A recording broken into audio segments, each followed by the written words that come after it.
The Vesuvius Club, a bit of fluff, written and read by Mark Gatiss. Chapter 1. Mr. Lucifer Box Entertains. I have always been an appalling judge of character. It is my most beguiling virtue. What, then, did I make of the Honourable Everard Supple, whose likeness I was conjuring onto canvas in my studio that sultry July evening? He was an imposing cove of 60-odd, built like a pugilist, who had made a fortune in the diamond mines of the Cape.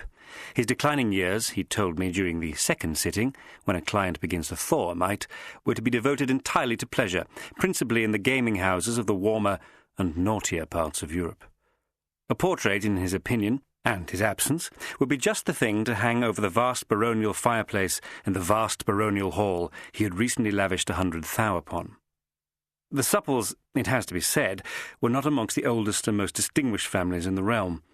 Only one generation back from the Honourable Everard had been the less than Honourable Gerald, who had prospered only tolerably in a manufactory of leather thumb braces. Son and heir had done rather better for himself, and now to add to the title, of sorts, and the fake coat of arms being busily prepared across town, he had his new portrait. This, he told me with a wheezy chuckle, would convey the required air of old-world veracity. And if my painting were any good, that hurt. Perhaps I might even be interested in knocking up a few carefully aged canvases of his ancestors. Supple blinked repeatedly, as was his habit, one lid lingering over his jade-irised glass eye, the left one, as I let myself imagine him tramping into the studio in doublet and hose, all in the name of family honour. He cleared his throat with a grisly expectoration, and I realised he'd been addressing me. I snapped out of my reverie and peeped around the side of the canvas. I've been told I peep rather well. "I do beg your pardon. I was absorbed in the curve of your earlobes." "I was suggesting dinner, sir," said Supple, flipping a half-hunter watch from his waistcoat, "to celebrate the successful conclusion of my picture." "I should be delighted," I lied, "but I feel it only right to warn you that I have a peculiar horror of artichokes." The Honourable Everard Supple rose from the doubtful Louis cans into which I'd plonked him, sending a whisper of paint flakes to the dust-sheeted floor. "We might try me club, then," he suggested, brushing the sleeve of his frock-coat. "Or do you have somewhere you artistic types favour?" I rose and ran one of my long, bony hands through my hair. They are long, white, and bony, I cannot deny it, but very fine. Waistcoat and face flecked with paint, I shrugged. "As a matter of fact, I do," I said. "Charming little spot in Rosebery Avenue. Come back at 8 and we'll drive over." So saying, I suddenly turned the easel on its squeaking casters, revealing the portrait to the golden light washing through the skylight. "Behold, your immortality." Supple creaked forward on his expensive boots and fixed a monocle, rather unnecessarily, into the orbit of his false eye. He frowned, cocked his head to left and right, and grimaced. "Well, I suppose you get what you pay for, eh, Mr. Box?" My name is Lucifer Box, but I imagine you know that. Whether these scribblings eventually form the core of my memoirs, or are found secreted in oilskin wrappers at the bottom of a lavatory cistern years after my demise, I have no doubt that by the time you read this, I will be most terribly famous. I handed Supple his soft kid gloves with as much brusqueness as I could muster. "You don't like it?" The old fool shrugged. "Just not sure it's terribly like me." I helped him into his overcoat. "On the contrary, sir, I believe I have caught you." I smiled what my friends call, naturally enough, the smile of Lucifer. Ah, London in the summertime. Hellish, as any resident will tell you. Even in those first few innocent years of the new century, it smelled of roasting excrement. So it was with kerchiefs pressed to mouths that Supple and I entered the dining rooms I had selected. They were alarmingly unfashionable, but in the long light of dusk, the white-panelled plainness could have been called Vermeer-esque. Not by me, you understand. A flypaper above the hearth twisted lazily, amber and black like a screw of earwax. This place, I told Supple, was owned and run by a woman called Delilah, whose crippled daughter I had once painted as a favour. She was not, perhaps, the bonniest thing, I confided, as we settled down to eat, lost both hands to a wasting disease and had them replaced with wooden ones, and, oh, her little legs were in horrid iron rings. I shook my head despairingly. "Ought to have been exposed at birth," her father said. "Nay," cried Supple. "Aye, But her dear mother loved the little mite. When I came to paint the portrait, I did my best to make little Ida look like an angel. Prophetically enough, though it turned out she had some pluck. Supple wiped soup from his pinkish lips. Sentimental old Victorian that he was, a tear sprang to his one good eye. Most probably the death of little Nell had been like mother's milk to him. Poor Ida, I sighed, picking idly at a chicken leg, grabbed from her bath chair by a gang of dacoits and sold into bondage. Supple shook his head mournfully. No doubt an image of the doe-eyed cripple had flashed into his silly old brain. His fingers tightened on the fish knife. "Go on. What happened?" "She made a boat for it, God bless her," I continued. "Took off across the rooftops with the fiends in hot pursuit." Blink, blink. The jade glass eye regarded me steadily. "And then?" I closed my eyes and steepled my fingers. She got as far as Wapping before her brittle little legs gave out. She fell through the roof of a sugar merchant's and into a vat of treacle. Of course, with those wooden hands, she could get no purchase on the rim, and she drowned. Very, very slowly. Drinking the last of an indifferent burgundy with an air of finality, I clapped my hands and turned the conversation towards more cheerful matters. Now I had Supple's trust. It was time to betray that of others. I wanted the practice. I regaled Supple with what I know to be an inexhaustible supply of anecdotes, not many of them are true, certainly not the best ones, concerning the greatish and goodish who have paid yours truly not nearly enough to be immortalised in oils. "You were very indiscreet, sir," laughed the old man, cheering up. "I'm glad not to have confided any of my secrets in you." I smiled my wide smile. Supple, for his part, talked at length about his time in South Africa and the great adventure a young man like me might have there. He told me about his own daughter, a great joy to the old man by his account, and I nodded and smiled with the air of sagacity I like to assume for such occasions. I put on a good show of being fascinated by his colourful account of dawn over the Transvaal as I took up my watch and stared at the second hand racing over the porcelain dial. I could hear the soft action of the tiny spring. It was midway between the fish course and the pudding, as Supple opened his mouth to begin another interminable tale, that I did the decent thing and shot him. A stain spread across the breast of his stiff white waistcoat like poppy petals emerging through the snow. How I wish I'd had my sketchbook with me. The scene was a riot of crimson possibilities. There now, I've shocked you, haven't I? What the deuce can Mr. Box be up to? Are customers in such abundant supply? Well, you just have to be patient. All good things, etc. Supple's face, never particularly smashing, as you may have gathered, froze in an expression of pained surprise, and a little bubble of red spit frolicked over his lips. He slid forward onto the table, where his teeth met the rim of his pudding bowl with a shocking crack, like the knees of an out-of-practice supplicant. I watched smoke curl from the end of the snub-barrelled pistol I'd used, then replaced the weapon under a jelly mould, silver and shaped like a sleeping hare, where it had been until recently ensconced. Lighting a cigarette, I repocketed my watch and, rising, dabbed a napkin at the corners of my full-lipped mouth. It's a very pretty mouth. More of it later. Taking up a dessert spoon, I dug it into Supple's left socket and carefully removed the old fellow's glass eye. It popped out, with just a little poking, and lay nestled in my palm like a gull's egg. I looked at the iris and smiled. It was just the shade of green I had in mind for a new tie, and now I had a match from my tailor. What a happy accident! I slipped the eye into my waistcoat and draped the napkin carelessly over the dead man's head. A large and ugly mirror hung over the fireplace of the dark little room. I checked my appearance in it, very acceptable, adjusting my stance to avoid the mottled edges of the glass, which tended to obscure the wonderful cut of my best tailcoat, and pulled the tatty bell rope that hung close by. The doors were opened almost at once by a huge woman in a daffodil-coloured frock. Her gin-flushed cheeks, abutting a long, blotchy nose, gave her face the appearance of bruised knackers in a harness. "Good evening, Delilah," I said, with just the slightest turn from the mirror. "Evening, sir," said the drudge. She shuffled a little awkwardly, glanced at the table, and cleared her throat. "Everything in order, sir?" I turned, cigarette between teeth, adjusting my white tie with both hands. Oh, yes. The burgundy was deadly and the partridge a trifle high. Other than that, a most satisfactory evening. Delilah nodded her massive head. "And the other gentleman, sir?" We'll be leaving us now, thank you." Delilah thrust both mitt-like hands under the armpits of the Honourable Everard Supple and dragged the one-eyed corpse with apparent effortlessness towards the doors. I hopped athletically over the dead man's legs, sweeping up my cloak and topper from a chair. "How's little Ida?" I asked, clapping the hat to my head. "Very good, thank you for asking, sir. No doubt be seeing you soon, sir," grunted Delilah. No doubt," I replied. "Ta-ta." I stepped over the threshold of the mean little dwelling and out into the sultry evening. Thinking I deserved a little treat, I hailed a hansom. "The Pomegranate Rooms," I said to the driver. Work was over for the moment. Time to play.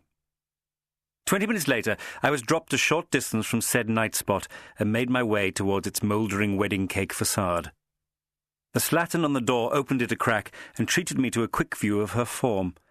Poured carelessly into a garish oriental gown, she had the look of a pox-ravaged sultana, both the potentess and the dried fruit. I slipped through the grimy doorway. "Any riff-raff in tonight, my sweet?" I inquired. "Plenty," she gurgled, taking my hat and cloak as persons on doors are wont to do. "Splendid!" The Pomegranate Rooms were small, sweltering, and poorly lit by gas sconces stained tobacco yellow, lending the whole a colour not unlike the bitter pith of the titular fruit. Rickety wooden tables littered the crimson carpets. Spilled champagne formed great fizzing puddles in every shadowed corner. Each table was occupied by rather more patrons than was good for it, the majority of the sweating men in evening dress, or the remains of it, with a quantity of backless white waistcoats slung over the chairs. The women, and there were many of them, less respectably dressed, some scarcely dressed at all. It was all quite ghastly, and I was very fond of it. Such establishments erupt onto the bloated body of the capital with the unerring regularity of a clap rash, but the Pomegranate Rooms was something of a special case. A hangover from the fever dream that had been the naughty 90s, I had once, within its stuffy, cigar-fume-drenched walls, espied our present monarch being attended to by a French noblewoman of uncertain virtue. I dropped into a chair at the only free table and ordered up some plonk. A fat board close by, rouged like an ingenue undertaker's first case, began at once to make eyes at me. I examined my nails until she lost interest. I cannot abide the obese, and in a whore it is surely tantamount to unprofessionalism. Her chums were not much better. I ate something to take away the taste of the champagne, and then smoked a cigarette to take away the taste of the food. I tried not to make it too obvious that I was on my lonesome. It is a terrible thing to dine alone. One stinks of desperation. With as much nonchalance as I could affect, I examined the play of the light on my champagne glass, while surreptitiously sneaking looks at the patrons in the hope of spotting something pretty. And then, without any ado whatsoever, a young woman glided into the seat opposite me. In a white satin dress with pearls at her throat and rather gorgeous blonde hair piled high, she looked like one of Sargent's slightly elongated females. I felt a stir down below that could have been the beginnings of indigestion, but probably had more to do with the way her dewy eyes were fixed on me. I lifted the plonk bottle and my eyebrows inquiringly. "You're rather out of place here, my dear," I said, as I poured her a glass. "I should say the Pomegranate Rooms rarely see the likes of you." She inclined her head slightly. "Got any fags?" A little taken aback, I nodded and took out my cigarette case. It is flat and well polished with my initials in Gothic script upon it, yet it has never been called upon to save my life by absorbing the impact of a bullet. That's what servants are for. "Armenian or Georgian?" I inquired. She took out one of the long black specimens that crammed the case's right-hand side and struck a match off the heel of her elegant shoe, lighting the cigarette in one rapid movement. Her brazen behaviour delighted me. "Lord, I was dying for that," said the vision, taking in great gulps of smoke. "Mind if I take one for later?" I waved a hand. "Oh, be my guest." She scooped up a dozen or so cigarettes and stuffed them inside her corset. "You're full of surprises," I managed. "Ain't I, though?" She laughed, gave a hoarse cough. "You on your own?" My performance had been penetrated. I poured myself another drink. "Alas!" She looked me up and down with what I can only describe as sauciness. "That's a shame. You're a looker." I could not deny it. "I like a tall gent," she continued. "You a foreigner?" I ran a hand through my long black hair. My complexion owes much to my Franco-Slavic mamma and little to my British papa. My waist is all my own work. I must have been proud of having such a bonny babe. A baroness once told me that she could cut her wrists on my cheekbones. Lots of girls died for you, have they? Only those who cannot live for me. She rested her chin on a gloved hand. You got cold eyes, though. Blue as poison bottles. Oh, really, you must desist, or I shall consider running away with myself. I placed my hand on hers. What's your name? She shook her head, blowing out a cloud of smoke and smiling. I don't like mine. I'd much rather hear yours. I fiddled lightly with my cufflink. Gabriel, I said, adopting one of my nom de guerre. Gabriel Ratchet. The nameless lovely took this in. That's an angel's name. I know, my dear, came my murmur, and I fear I may be falling. Chapter 2. On the Efficacy of Assassination. Both the night and my blood were far too hot to waste time journeying home, so I got to grips with my new acquaintance in the slimy alley at the back of the pomegranate rooms. I have a vivid memory of her raised skirts brushing against my chin and the feel of her very lovely bosom beneath my fine, white hands. Oh, I've mentioned them.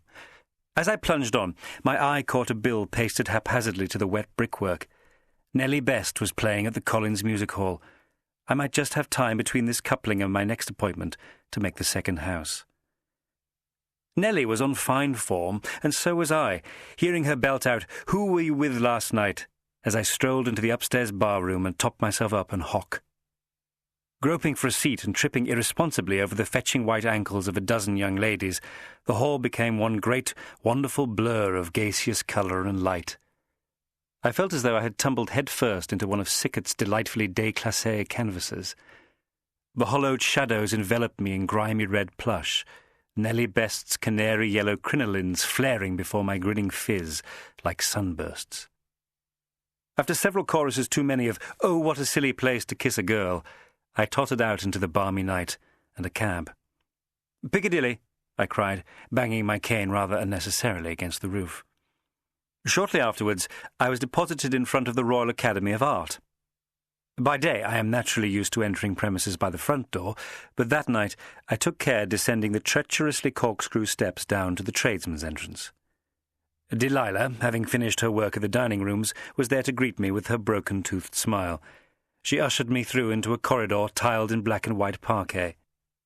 I threw off my cloak and hooked my hat carefully onto the horns of a stuffed ibex head, whose startled expression was not at all dissimilar to that of the late Everard Supple. At the very end of the room was a small and awfully discreet door, inlaid quite exquisitely with blonde marquetry in a pattern of peacock feathers. I went through the door and into a panelled hall lit by sputtering gas jets. There had been some excitable talk about having the electricity laid on, but I had used my meagre powers to veto this. I liked the atmosphere of the little journey. Somehow the flames and their bold brass stanchions felt like primitive torches in a secret tunnel. We all know the attraction of secret tunnels. When I was a boy, there was nothing in the world I wanted to discover more. It's quite rewarding finally to have one at the office. I stuffed my hands into my trouser pockets and whistled a few bars of Nellie Best's Best as I reached the end of the silent corridor. It terminated in a kind of ship's wheel, studded at the tip of each spoke with a porcelain button rather in the manner of bath taps. I tapped in a little sequence of letters corresponding to some code or other, and span the wheel to the left. Another discreet door, though not nearly so prettily carved, sprang open just to my right. Why they couldn't just let me knock, I'll never know. I passed through into a gentleman's lavatory. Planting my rump, avec trousers, you understand, onto the cold seat in one of the cubicles, I folded my arms and exhaled impatiently. It was a further 5 minutes before I heard the sound of footfalls and the opening and closing of the cubicle door next to mine. Finally, with a grim, protesting shriek, the metal wall dividing the cubicles began to rise. Sitting on the next poe along, impeccable in frock coat and imperial collar, was the dwarfish form of Joshua Reynolds, my boss, 3 feet something in his stocking feet, and ever so jolly. "Hello, Lucifer," trilled the little fellow. He wriggled on the seat of the lavatory and pumped my hand. His tiny patent leather shoes glistened in the gaslight. "Evening," I rejoined. "Still can't run to a proper office, eh?" Reynolds gave an impish laugh. "Oh, no. You know how we like it. Cloak and dagger, my boy. That's what we thrive on. And smoke and mirrors." His eyes were bright and black in his face, like raisins in dough. "Now then," he continued, rubbing his pudgy hands together, the business is concluded?"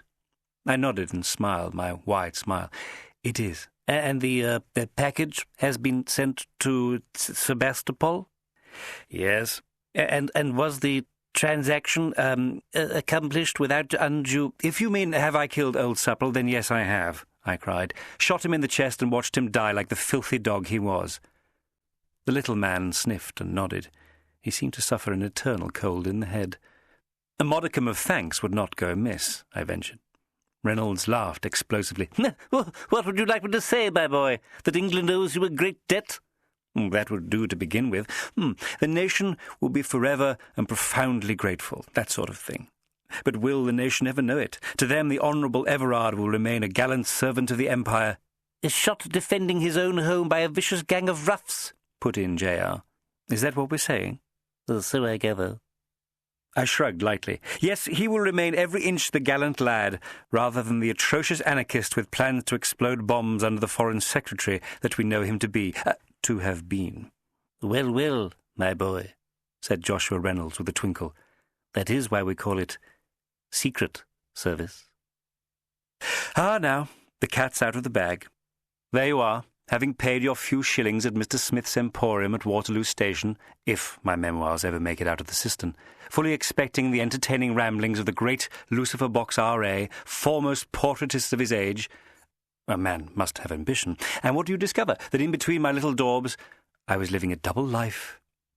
It was a connection humble enough in origin. For reasons that are too painful and private to relate, I'd ended up owing a favour or two to our family solicitor. Joshua Reynolds, for it was he, despite being very small, turned out to be something very big in His Majesty's government. Strictly behind the scenes, you understand, and most secret. I like to flatter myself that he really couldn't manage without me. He peered at me now with a strange expression somewhere between a smile and a grimace. "You're looking positively consumptive, dear heart," he said at last. "How you wound me! The Beardsley style is so unfashionable. Eat a little more. I find it difficult to manage on the pittance you pay." The little man sniffed back a drop of moisture from his nostril. "Oh, now you're being cruel. Your late papa would never forgive me if I let you starve." "Were I more at liberty, I could get by very well on my artistic commissions." He reached across and patted my hand. His own was dimpled fatly, like that of an overfed baby. Of course. But my little problems do provide a more regular salary, eh? And not too much effort required on your part." I smiled, admitting his point. Effort only in the service of pleasure. It may have seemed rash of them to give the job to an aberrant character like me, but I cannot deny how much I relished it. The world was my studio, and they laid on the apprentices to clean the brushes. Say there was a visiting Turkish despot to be bumped off. Furnished with the dry details, the artistic part would be left to me. I'd formulate a little plan with the domestics. Delilah, she of the daffodil frock, was one of the best, and off we'd toddle. The Ottoman offender would be taking a stroll in some pleasure garden, and if the night were a dark one, a swift dagger through the ribs might be enough. I would go off on my merry way, and the domestics would move in, eradicating any trace of my presence.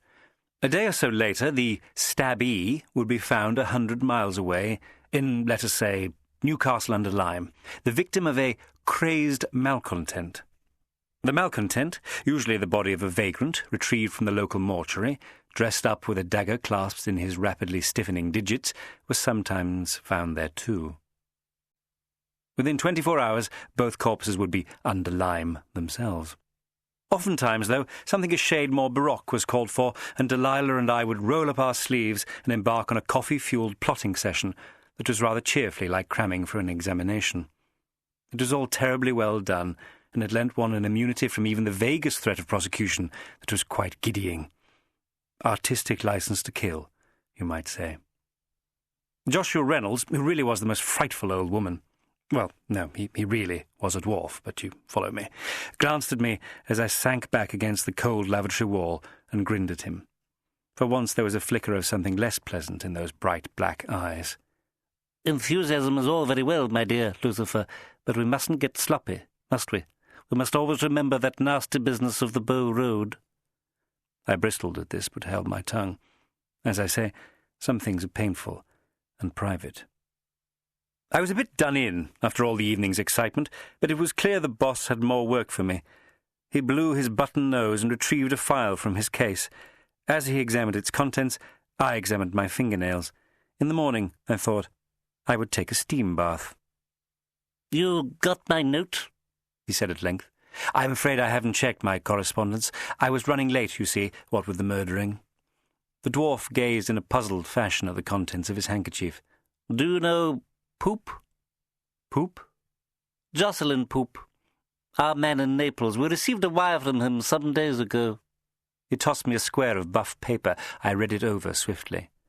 "Verdigris, sash, most urgent, details follow." I looked up. "Instructions to a curtain maker?" Verdigris and Sash were both highly respected scientists. "Were?" "They died within a day of each other." "Did they indeed?" I tapped the telegram against my chin. "And what more does Poop have to say?" "Not a great deal. He's vanished." "Like me to look into it?" Joshua Reynolds battered his eyelids. "I'd be so grateful." I took a file of papers from my erstwhile employer, and with a curt nod, stepped out of the lavatory. Out of habit, I washed my hands. Once back out into the humid night, I made my way towards Downing Street. I bade the bobby on duty outside number 10 a cheery good night, then let myself in to number 9. I know, ostentatious, isn't it? But somebody has to live there. Chapter 3. The Mystery of the Two Geologists.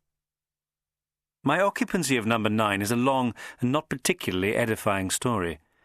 Once upon a time, my late papa's people owned the land whereon Downing Street was built, and though HMG grabbed most of it, they couldn't get their mitts on that one house, which, through some stubborn whimsy of the Boxes, was to remain in the family in perpetuity.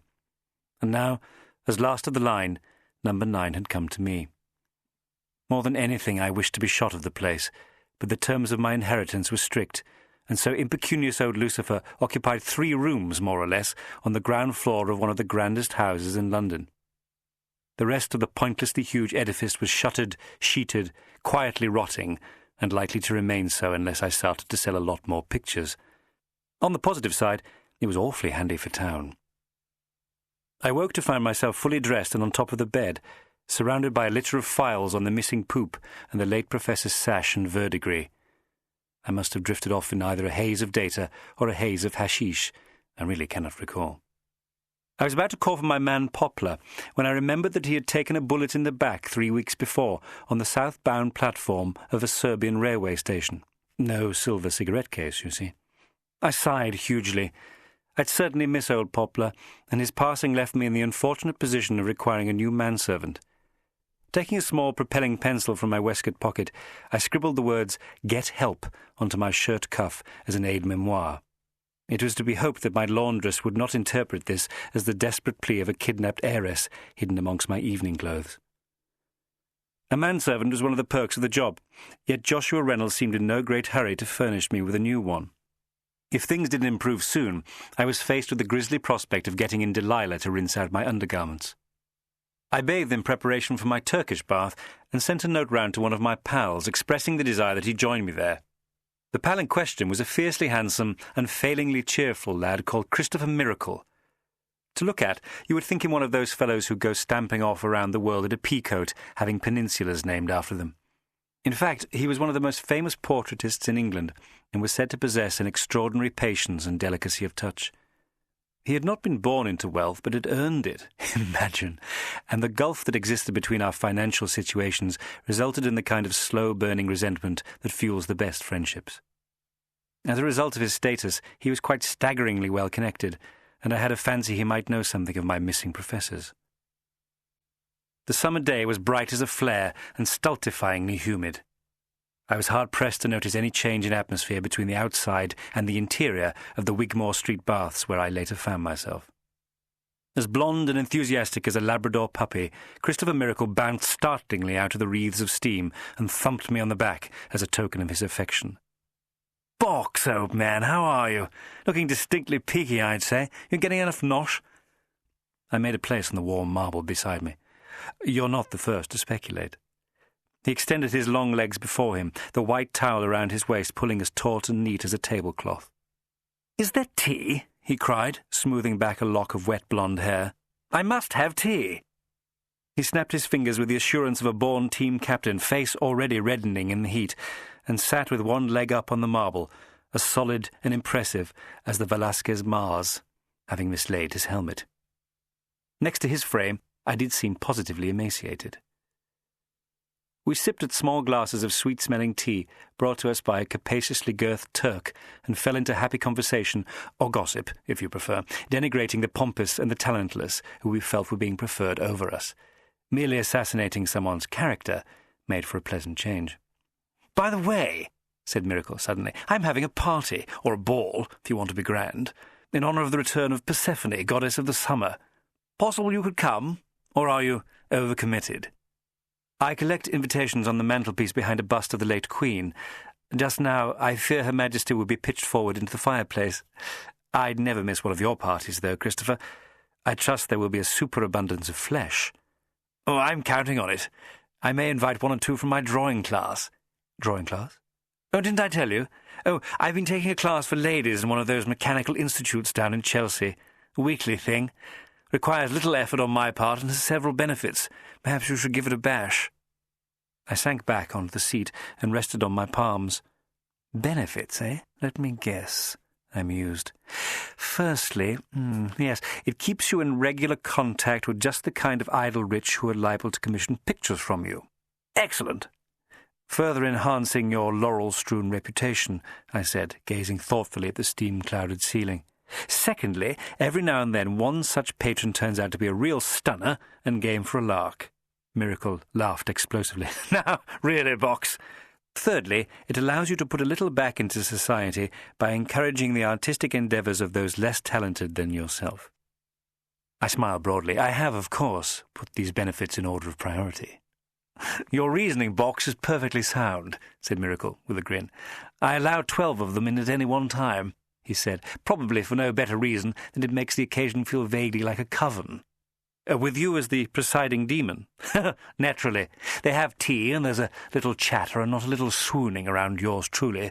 Then my pupils set to work scrawling away quite appallingly with their charcoal of whatever I place in the centre of the room. It seems they have come to regard my classes as the highlights of their existence." I nodded to an orderly, who came forward with a brass bowl of cold water. I splashed my face and ran a hand through my hair. "What a shining light you are, Miracle," I ejaculated. "How come that booby Holman Hunt never did your portrait in that hideous style of his?" Miracle chuckled. "Speaking of pictures," I said, "didn't you once paint a scientist chap called Verdigris?" Miracle thought for a moment.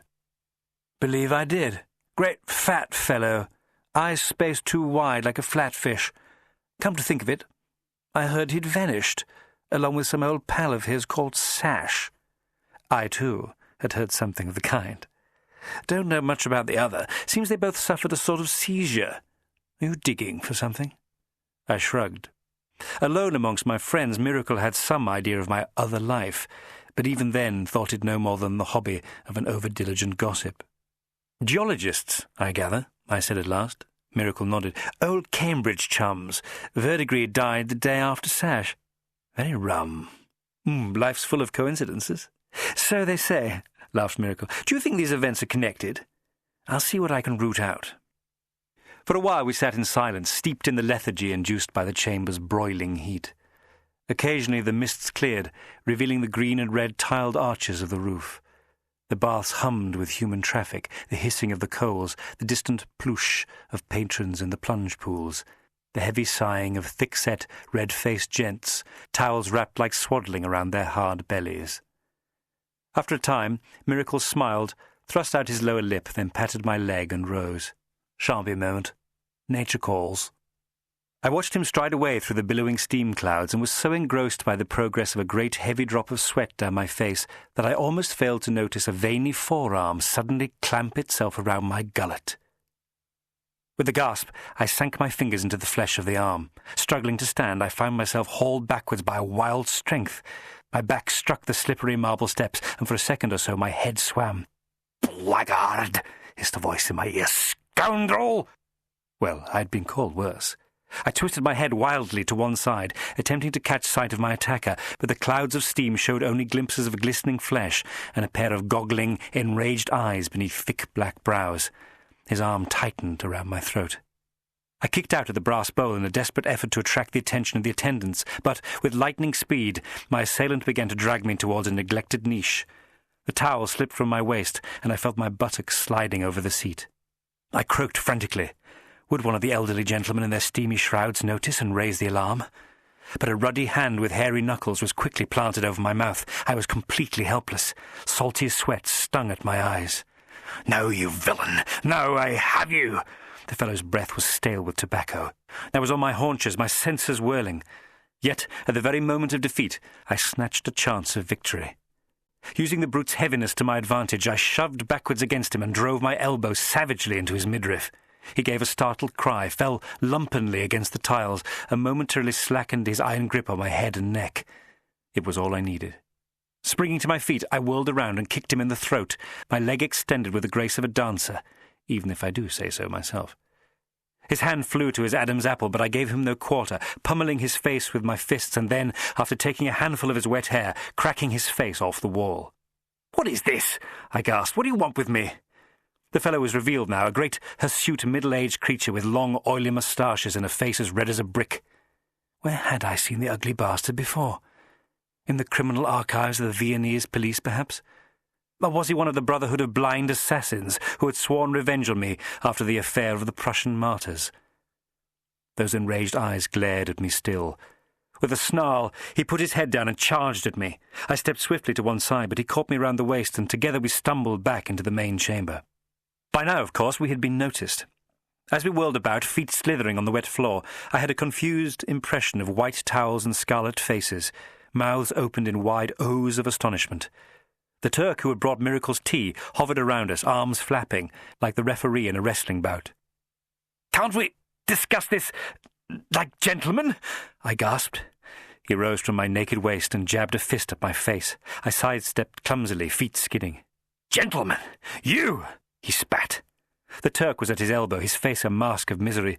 Please, sirs, if you have business, let it be concluded in the—" He said no more, as my attacker laid him out with a swift right to the underside of his swarthy jaw, and he fell to the tiles like a sack of coal. I cracked a fist against my assailant's cheekbone. "Christ!" I yelled, sucking my knuckles. He screwed up one eye in pain and jabbed at me again. "Lucifer Box! Ha! Was ever a rascal so well named? You are the devil, sir, the very devil!" I ducked from his fist and managed to land a serious wallop on the side of his head. He staggered and almost fell on the treacherous floor. "Bringer of light, I assure you," I cried. My blood was up, and so were my fists as I circled the monster. Lucifer was the brightest and most beautiful of the angels, till that old Marjorie of a deity got so jealous that he cast him out. He snarled at this and succeeded in punching me with sickening force in the ribs. Crying out in pain, I dropped, winded, my knees smacking on the floor with a snap like wishbones. The fellow stalked up to me and grasped a great hunk of my hair. "Bringer of light! What have you brought to my household but misery and scandal? My God, sir, I shall thrash the life out of you before I'm done." I shook my head miserably. Who are you?" He sneered at me, his moustaches hanging limply around his red mouth like those of a Chinaman. "I am Pug, sir. Major Strangeways Pug." "Oh," I said simply. "And it is my daughter, my sweet little Avril, whom you have despoiled and ruined." I winced as he tightened his grip on my hair. Remembrance swept over me like cold water from the Turk's brass bowl. A party, some months previously, wave-faced poets, frayed cuffed artists, all the splendid flotsam of bohemian London life. And a girl with a dog's name and the body of a goddess. Avril Pug. There'd been a balcony, starlight, whispered words, then something very cheeky in the rhododendrons. Now there was a father. He raised his great fist and drew it back. I watched it swing towards me through streaming eyes. Then there came a strange, bright clang, and Pug crashed to the floor, his addled eyes rolling up in his head like those of a doll. I looked up and saw my friend standing over the unconscious Major, a filigreed Turkish tea-urn still swinging in his right hand. "Miracle!" I groaned. "Too bloody right!" he cried, grasping my hand and pulling me to my feet. Chapter 4. The Visitor. That night, still as humid as the steam rooms, I swaddled my bruised carcass in a Japanese dressing gown patterned with embroidered sunflowers and purchased with money I should have spent on oil paints, or food, or tickets to the continent, avoiding enraged fathers. After leaving the baths, Miracle had seen me right. Then I had swiftly made contact with the domestics. Delilah, always the soul of discretion, assured me that although it didn't quite come within the purview of Joshua Reynolds' department, she would sort things out, and Major Strangeway's Pug would be encouraged to drop the matter forthwith. Well, it's pointless having power unless you can abuse it, don't you think? I then wrapped up the portrait of the Honourable Everard Supple, a present for his grieving family, and began to ponder Chris Miracle's suggestion of giving art instruction. He was making a killing off all these lonely old horrors in need of a little thrill to while away their afternoons. Why shouldn't I? In fact, why shouldn't I more? The prestigious address, the handsome young artist, the showers of sovereigns I could squeeze out of the gullible nitwits. And then I could afford to replace Poplar without waiting for Reynolds' patronage. Of course, I'd have to do a little clearing up, but think of it. The upshot was I placed a small advertisement in the Times, Pall Mall Gazette, Budget, and a few other rags, making the arrangement sound thoroughly wholesome with just the faintest whiff of la vie bohème to attract those craving excitement. I then engaged a char to spruce up Downing Street. I had intended to supervise her work, but couldn't bear the looks of disapproval and endless as she peeled old collars and unwanted dishes from the debris of my studio, so off I went to invest money I didn't have in new curtains. I collected some interesting bric-a-brac that my pupils might find amusing to draw, and added Everard Supple's glass eye to the pile as a little touch of the Gothic.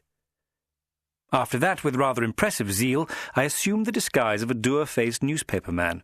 All it takes is a dreadful suit, bowler, and false moustache, and called at the home of the late Professor Eli Verdigris in Holland Park.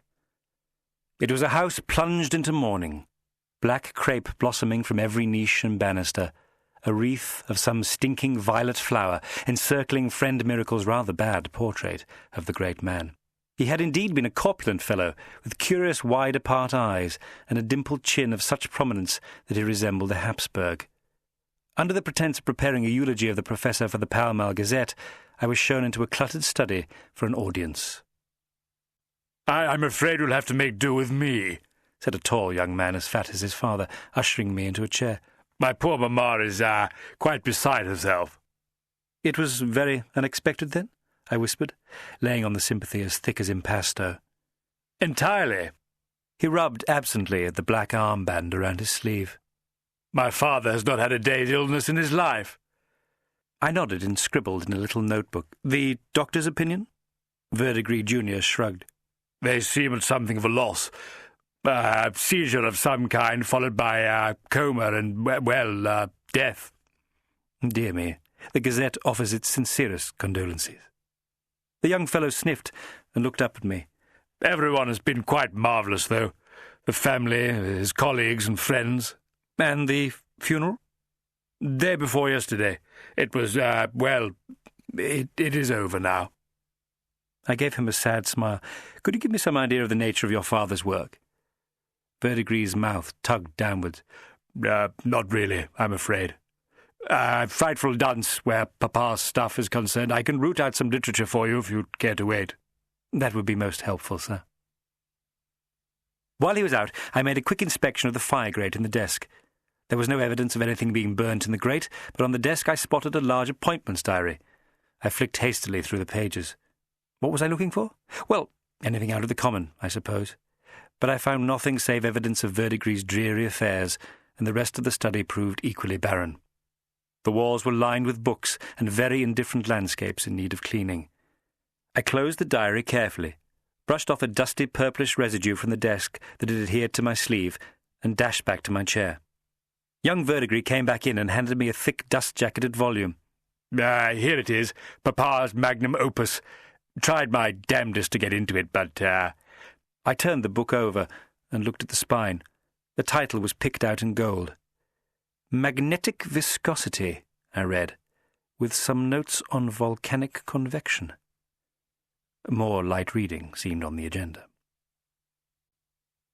Sans moustache, I lunched in the domino room at the Café Royal, studying the coroner's report on the deaths of both men.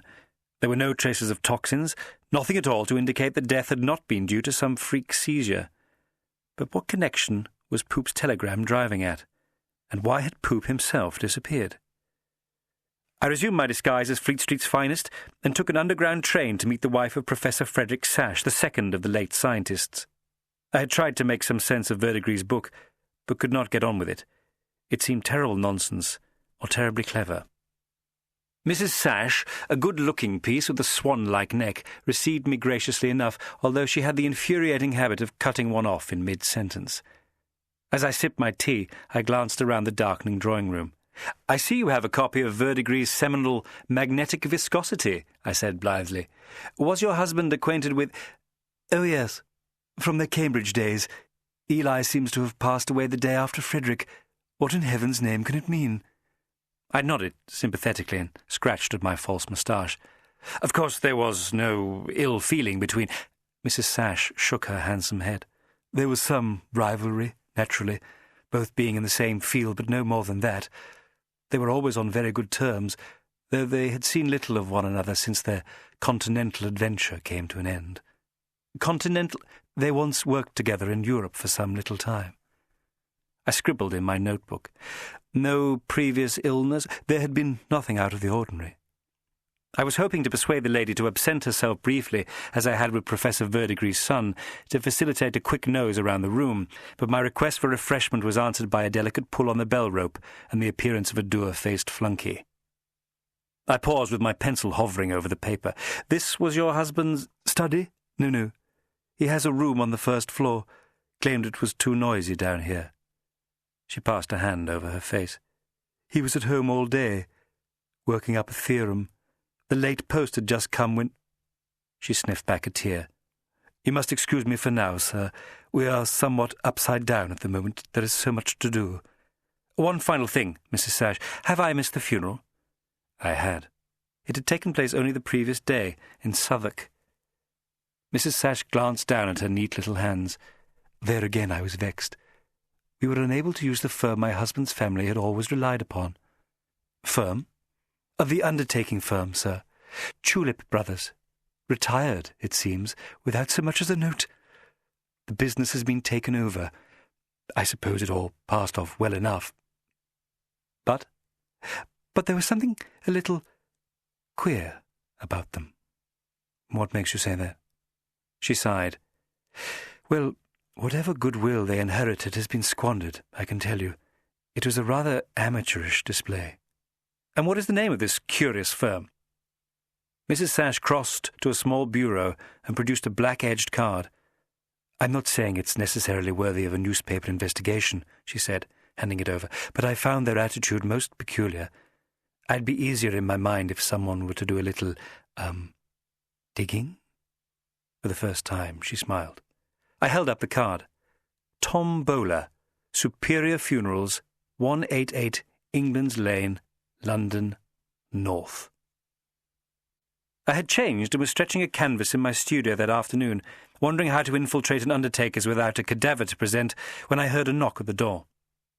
Still expecting old Poplar to answer it, I ignored the summons for a full minute before heading through into the hallway with a muttered curse.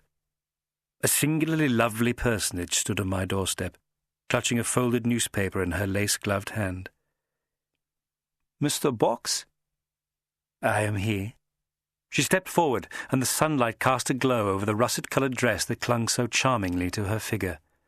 Tall and elfin-featured, with a tumbling fall of mocha-like curls, she held up the newspaper and flashed me a lovely smile. "I came in response to your advertisement." The voice was lightly accented Dutch and tinkled like a music box. "Advertisement? Oh, yes, of course. Come in, please, Miss Pock." "Pock?" "Bella Pock." The delectable creature crossed the threshold and looked inquisitively about the hallway. "Would you care for some tea?" I asked. She looked me straight in the eye. "Do you have anything stronger?" "My dear, I dare say. Please, come through." "Number 9, Downing Street," she said, entering the drawing room. "Do you have trouble with your neighbours?" "Only once every 4 years." She smiled and took a seat by the window whilst I hurriedly looked about for refreshment. "Such a curious place for an artist to live." "A sherry?" I offered. "I like a little vermouth at this hour." I nodded, rather pleasantly shocked. "Geographically, I am at the very beating heart of the empire, Miss Pock. In other respects, I am as much an outcast as the greatest of my calling have been." I gestured around the room. "You must forgive my current situation, but my servants are away. I have learned never to judge a gentleman by the cleanliness of his doilies." "Then I feel we shall get on splendidly." I slipped through to the kitchen and began to hunt around for where the char had put clean glasses. "Now tell me," I said, calling through, "what drew you to my advertisement? You have had some training in draftsmanship?" "Not at all," she cried. "It is only that I have always longed to draw and paint, Mr. Box, and currently find myself with the time and the resources to fulfill my daydreams." "Capital," I said, returning with 2 fairly respectable cut-glass vessels, a bottle of vermouth, and a rather sad-looking seed cake. "Speaking of capital," she said, reaching for her beaded bag, "the advertisement said a guinea per lesson?" I held up my hand. "Let us not concern ourselves with these bothersome details just now. Tell me a little more about yourself." "What could a dull little creature like me possibly have that could interest you?" she trilled. I could think of several things, and made a mental note to treat Chris Miracle to dinner for his splendid suggestion. Miss Bella Pock and I had, it transpired, a great deal in common. A mutual loathing of the frightful El Greco and veneration of the Saint of Velasquez, a suspicion of Titian, and an unhealthy regard for Caravaggio. As we drank our vermouth, I thought how pretty and charming was my potential pupil. The sunlight pouring through the window crowned her lovely face, illumining her eyelashes as she angled it towards me. I showed her into the studio. She crossed at once to the centre of the room and began to examine the body of a spelter Napoleonic lancer I'd picked up in a junk shop off the Edgware Road. It was a cheap thing, just a fellow in breeches on horseback, but she seemed taken by it. Perhaps it was the way he brandished his lance. I rested my shoulder against the wall, one hand in contemplative attitude on my chin. "When can I begin?" she asked brightly. I shrugged. "Why not at once? Will the lancer do?" So saying, I drew up a chair and fixed a rectangle of good quality paper to a wooden board. Miss Bella unpinned her hat and sat down. I handed her the board and some sticks of charcoal, then stood behind her in silence, listening to the sound of her breathing and the sweet, liquid tick made by her lips as they parted. I grinned happily to myself, deriving curious satisfaction from the quiet, methodical way she worked. "Have you had many answers to your advertisement, Mr. Box?" The charcoal swooped and scratched over the virginal paper. "You are the first." The horse's head caught swiftly and surely. She was rather good. "Then perhaps we can make this a private arrangement?" "Steady." I felt a little flip in my heart and a distinct throb in my breeches. I thought of Avril Pug's father, and the sensation lessened a little. Perhaps. Miss Bella had caught the heavy fullness of the spelter lancer's thigh with one decisive stroke of the charcoal. With equal boldness I now crossed the room towards her and took hold of her drawing hand. I guided it to the paper, moving myself until I was almost pressed against her back. She did not demur as I slid the charcoal over the surface of the paper, shading the lancer's legs and bottom with what I knew to be forthright sensuousness. "You are doing very nicely, Miss Pock," I cooed. "You have an extraordinary grasp of military anatomy." I carried on with the drawing without taking my eyes from the figurine.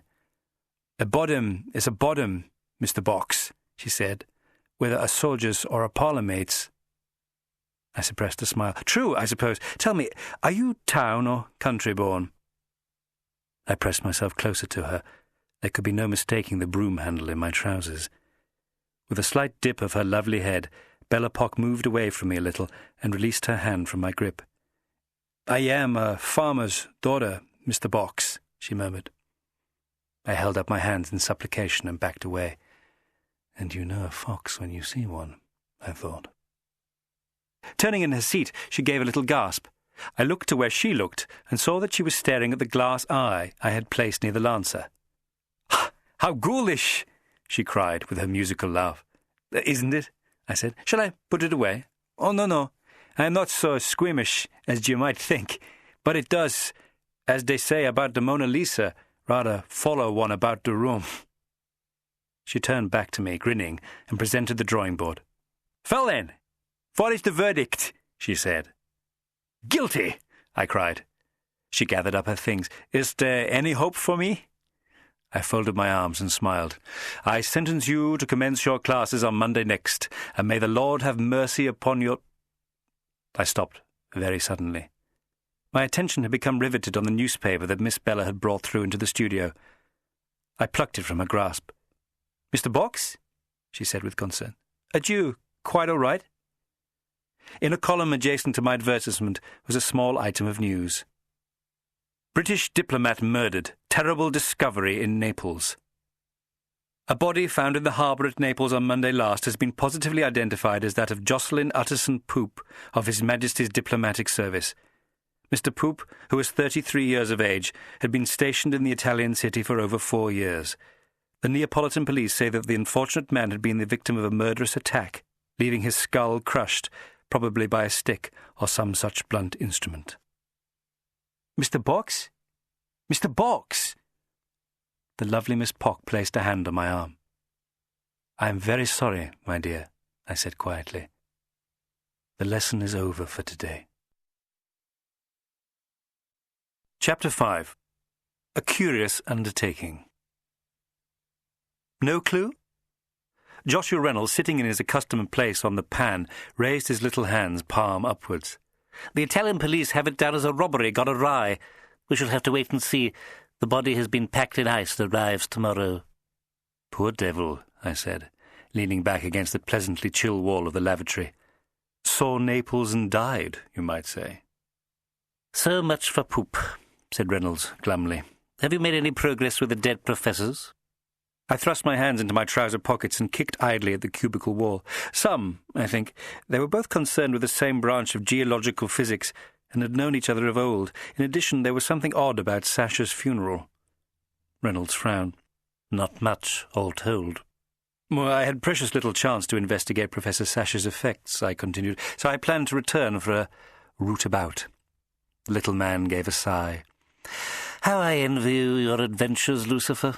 What is left for me but a dull retirement spent in the cultivation of ornamental carp?" "One man's fish is another man's poisson." Yes. Now then, there's someone I'd like you to meet." So saying, he pulled at the toilet chain, and with a screeching, grinding sound, the wall behind me rose up, and another lavatory bowl glided into the room. Sitting on it was a gangling young man in quite the most horrible piece of tailoring I'd ever seen. The sleeves of his suit crept over the knuckles of slim, feminine hands with which he was kneading his hat like a widow with her rosary. "Mr. Box," said Reynolds, pulling his handkerchief from his pocket and pressing it to his reddened nose. "This is Mr. Anman." The blond man shot a hand to his crown in order to doff his hat, and then remembered it was doffed already. A stupid smile made his nose crinkle in the middle. "Sorry," he began. "Whatever for?" I asked. "Oh, sorry. I don't really know why I said that. It's a great honour to meet you at last, Mr. Box. Cretaceous Unman." "Cretaceous?" "Yes," he muttered, looking down at his hands. "Fact is, Papa was an amateur dinosaur hunter. Never got much further than the Isle of Wight, but hey-ho, took it upon himself to name me in honour of his favourite epoch. Sorry." I smiled pityingly. "I suppose it could have been worse," I said. "He could have named you after his favourite dinosaur." Yeah, yes. Unman exploded in a shrill laugh. "Iguanodon, Unman, eh?" Thankfully, Reynolds cut in at this juncture. "Mr. Unman has been lined up to succeed Poop in the Naples office." "I see. Remarkably expeditious of you." Yeah. It's a shocking business," bleated Unman. "I knew old Jocelyn sometimes acted as his deputy. It's dreadful." He looked down at his squashed hat and then put it to one side of the lavatory bowl. The dwarf handed a buff folder to me. "Someone fired his rooms," said Unman miserably, "but those few fragments escaped." "Our people in Naples sent them straight over with Mr. Unman," said Reynolds. I opened the file. A smell of charred paper hit me at once. A couple of documents were enclosed within, tied up neatly with waxed string. I released them and swiftly read them over. The first was a scrap of good quality notepaper. On it was written the legend, K to VC? "Looks like hotel stationery," I said. "Shouldn't be too difficult to trace." The next was a long white envelope containing a sheet of slightly singed foolscap. To Joshua Reynolds. "Sir, it is important that you know all that is afoot. I am certain I may rely on you above all persons, even poor Unman, bless his heart, who has been such a brick and who means so well." I glanced across at the young man, his face twisted into a shy smile. "If all goes well, I shall return to London as planned, and there relate to you the story of my adventures. It is a tale so fantastic that you will scarcely credit it. I do not lie when I say it could shake the pillars of the Empire. If I can but thwart these men's schemes, then I will be Poop the Civil Service mouse no more, but Poop the Lion of the Foreign Office. If I am unlucky, then it will fall to others to pick up the threads. All that I know of this affair is contained in the trunk marked with my name. I pray you will never have to read this. J.P." I folded the letter on my lap and replaced it in its envelope. "The trunk, of course, did not escape the flames," muttered Joshua Reynolds miserably. "Foolish youth! Such wilful egotism has more than once cost us dear. If a conspiracy is discovered, then simple candour is absolutely essential." I could only agree. I recalled the Shanghai balloon incident, which so nearly did for one of our lesser PMs, and the fatal damage caused by one fellow's refusal to share what he knew with his colleagues. I should know. That fellow was me. I tapped the envelope. "Any suspects in the Poop murder?" "They've rounded up the traditional pretty lot. Smashers, thugs, vitriol throwers, extortionists. A veritable catalogue of vice," I cried cheerily. "Now, isn't that a good idea? The kind of catalogue I'd instantly subscribe to." "Lucifer," said Joshua Reynolds warningly. I tapped my fingers against my chin. Shake the pillars of the Empire, eh? What the deuce could he have meant? The next morning found me on a train rattling through a muggy North London. Dreary villas streamed past in a blur of hideous brightness. As soon as I reached the nearest post office, I thought I would send a wire to Miss Bella Pock, apologising again for the hasty termination of our lesson and looking forward to another meeting soon. What would it be like to flee this baking wen of a city and run barefoot through a field of ripening green corn with that lovely girl? I pictured us laughing gaily, tumbling into the undergrowth, the cyan sky blazing above us. I ran a finger under my collar and sighed, horribly stifled by my summer rig. Surely the cause of men's dress reform must do most of its recruiting during the interminable London Augusts. I longed to throw my straw hat from the carriage and toss my cream waistcoat into the Thames, as the reformers are wont to do. Leafy Belsize Park was not, I reasoned, quite ready for the sight of yours truly in the buff, so I hopped from the train still fully clothed, and after contracting my business at the post office, found myself outside the offices of Mr. Tom Bowler, Esquire, the undertaker who had so disquieted Mrs. Sash. I began by taking a quick look around the yard at the rear of the premises. A dog-cart with a sad-looking horse in its shaft stood squarely in the centre, but it was otherwise empty, save for a heap of dead flowers and wreaths that might have been the beginnings of a bonfire. I crouched down and picked through the wilted debris. Here was a wreath for the late Professor Sash. Here was a bouquet of flattened lilies reeking dreadfully. And here, a wreath for Professor Eli Verdigris. Both funerals had been taken care of by the same firm, and with a similar want of respect for the trappings of grief. I made my way around to the front. The door was ajar and the rooms within lit. I adopted my most doleful expression and made my way inside. It was a bare-looking suite of rooms with frosted windows and a long dark counter that occupied half its width. Framed mezzotints of cherubs and angels crowded the green walls. There were pots of lilies everywhere, and motes of orange pollen drifting from them through the dim gaslight. I wrinkled my nose at the faint smell of brackish water. There seemed to be no one about. I rang the brass bell on the counter, and after a time a door opened somewhere in the rear of the premises and footsteps sounded on bare boards. Black curtains parted, and out stepped a burly man with oily hair the colour of a wet slate. He seemed a very jovial chap for one of his profession, grinning all over his face and rather surprisingly tucking into a chicken leg with gusto. Closer to, I noticed his bluey, poorly shaven chin and the spots of grease on his tie. "Hello," he said brightly. I made a small bow. "Do I have the honour of addressing Mr. Bowler?" "You do, sir," he said, wiping his greasy fingers on his coat. Incredibly, he dropped the chicken leg down onto the counter and rubbed his hands together. "Now, what can I do for you?" I fiddled coyly with my tie-pin. "I was recommended to your predecessor's excellent firm by a family friend." "Ah, yes. We bought the old fellows out. So you've had a bereavement." His brows drew together and his mouth turned down like some operatic clown. "Ah." Indeed. I managed to hide my astonishment at his behaviour and made a quick grab for my handkerchief. "My dear wife," I croaked, stifling a sob. Bowler inclined his head slightly, but still smirked. "Please accept the firm's sincere condolences, Mr. Box. Mr. Box. I regret to say, however, that we are currently overwhelmed with, clients. Dying, you see, being one of the few things that never really goes out of fashion." I blinked and returned my handkerchief to my pocket. End of Disc 1. Disc 2. Bowler's gaze strayed longingly to the greasy meat he had laid on the counter, and he wiped his wet mouth with the back of his hand. "It would be rather wrong of us to take on your wife's funeral at this time." "Well, I'm delighted to see you are prospering." "Very much so," grinned Bowler. "I can recommend another firm if you like. They're really very reasonable." "Expense is not the issue." "Of course not, sir. I would further add that they are discreet and most respectful." I nodded. "You are very kind." Bowler brushed a stray hair from his eyes. "If you just wait here, I will furnish you with the details." I smiled weakly. He disappeared back behind the curtain. I glanced about and then, looking down at the counter, ran a gloved finger down its length, scoring a mahogany-coloured groove in the patina of dust that covered it. The scrape of curtain rings announced Bowler's return. He handed me a bit of paper upon which he'd written the name of another firm in a bold hand. The black ink was smudged by his greasy thumbprint. I thanked him for his kindness. "Not at all, sir. Good day." Then, without a second thought, he picked up the chicken leg and sank his teeth into it. I made my way out. Bowler watched me until I was through the door.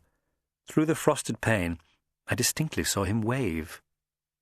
I stepped out onto the street and crossed the road, pausing under a shady lime tree. The state of the counter alone told me that the firm of Mr. Bowler was not prospering.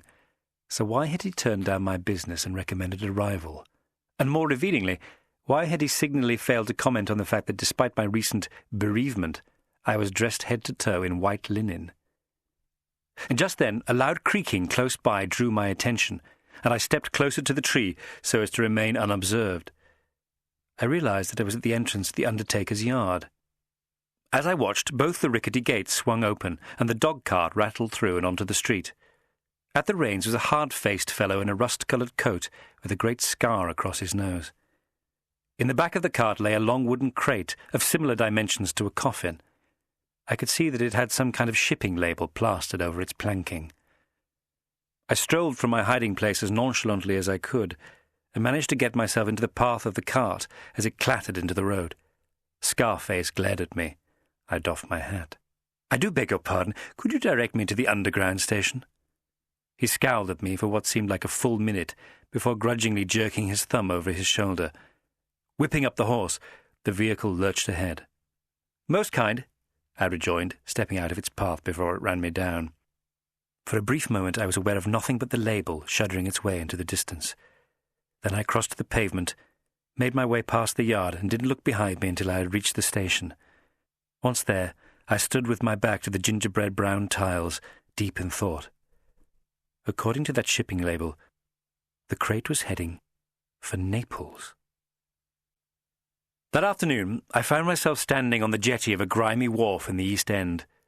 The day remained unbearably humid, and the tarry black warehouses loomed over me like overcoated giants.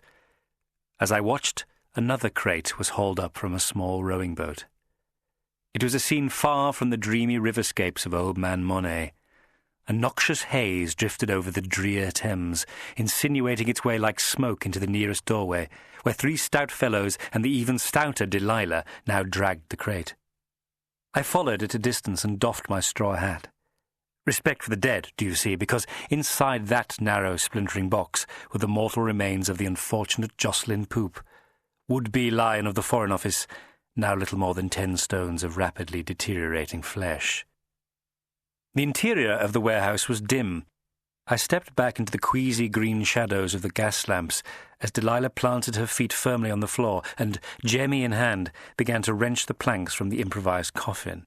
Have him out in just a jiffy, sir, she grunted, tossing broken planking over her shoulder.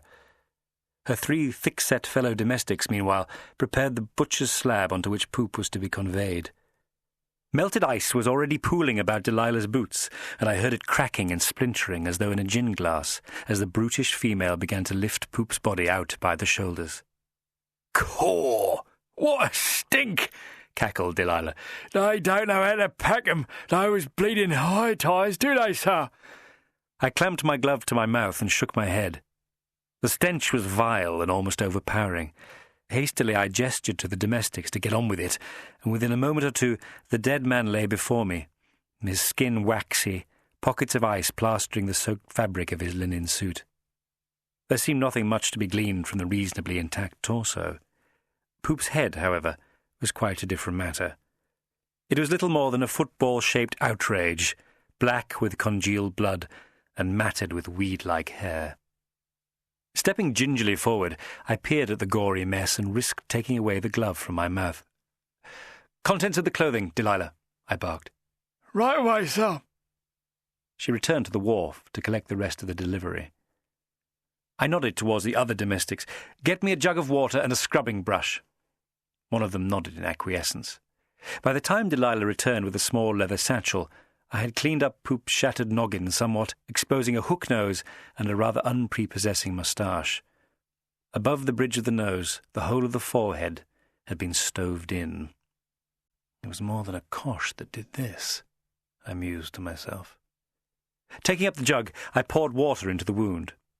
Particles of skin and brain matter floated away over Poop's cheeks in ghastly rivulets like congealed crusts of oil paint. I bent closer, holding my breath against the stench of corruption. Anticipating my needs, Delilah stepped forward with a lantern that I took from her fat hand. There was something very odd about the wound in Poop's head.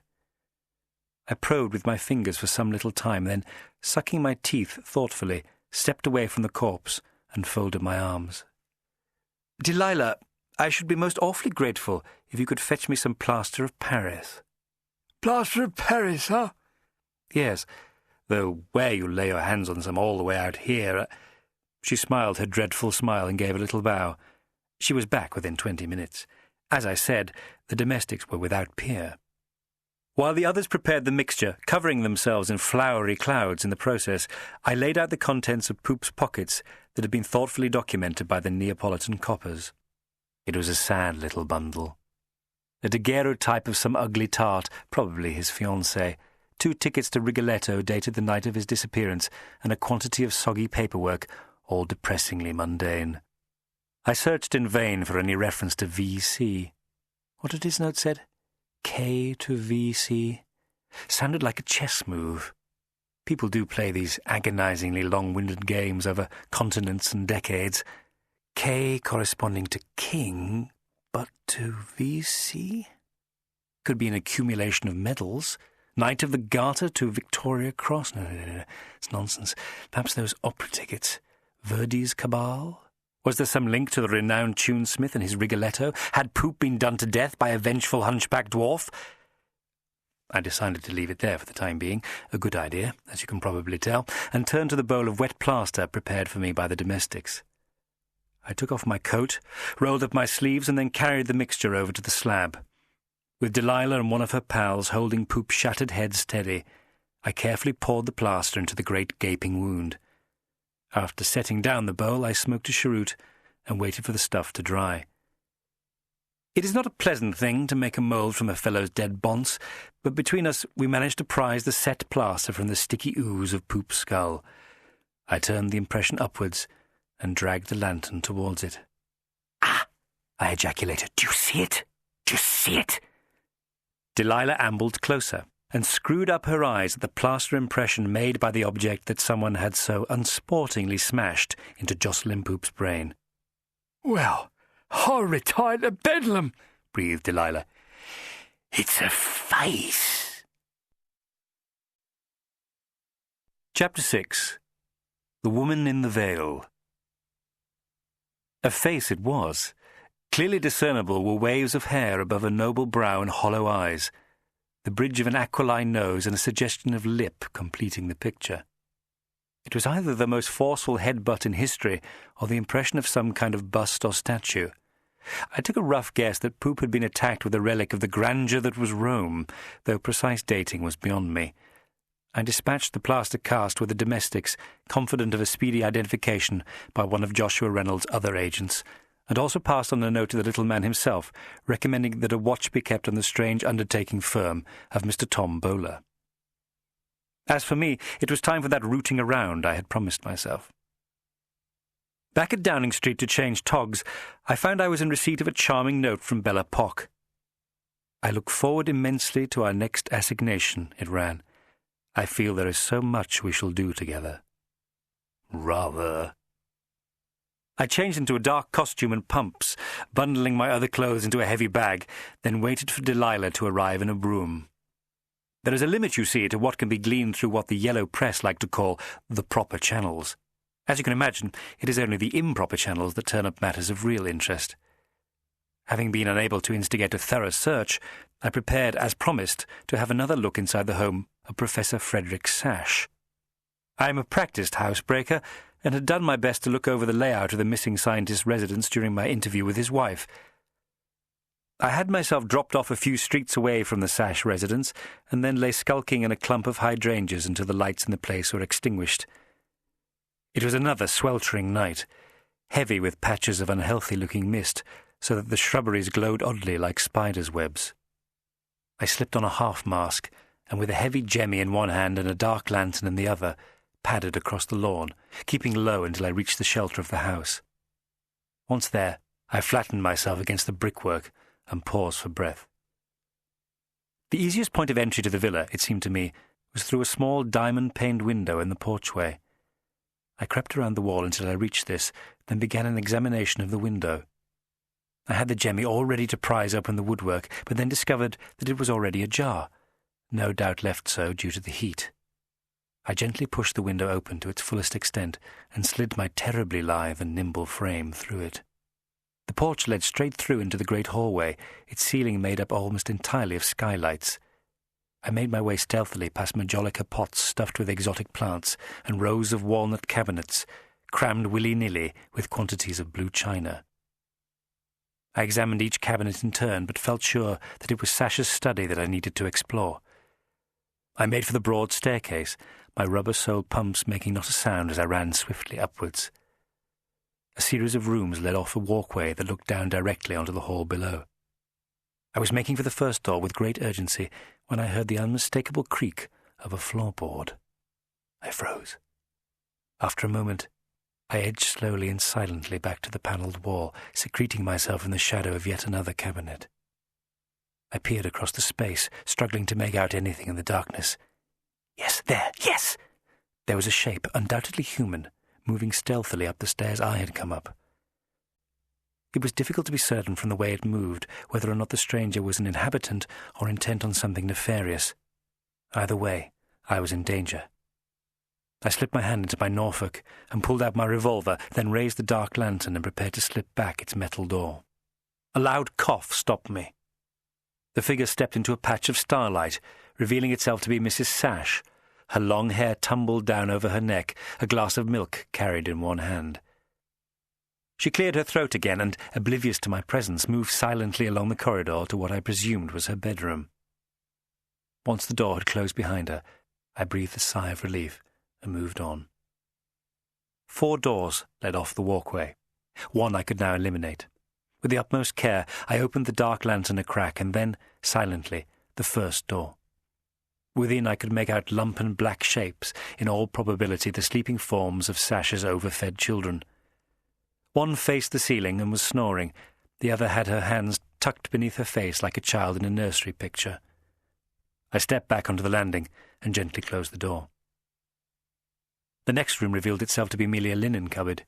I made swiftly for the third. It was locked. I bent down to the lock and rammed the jemmy into it. With a fearfully loud crack, the old door sprang open. I glanced swiftly about, but no one seemed to have stirred.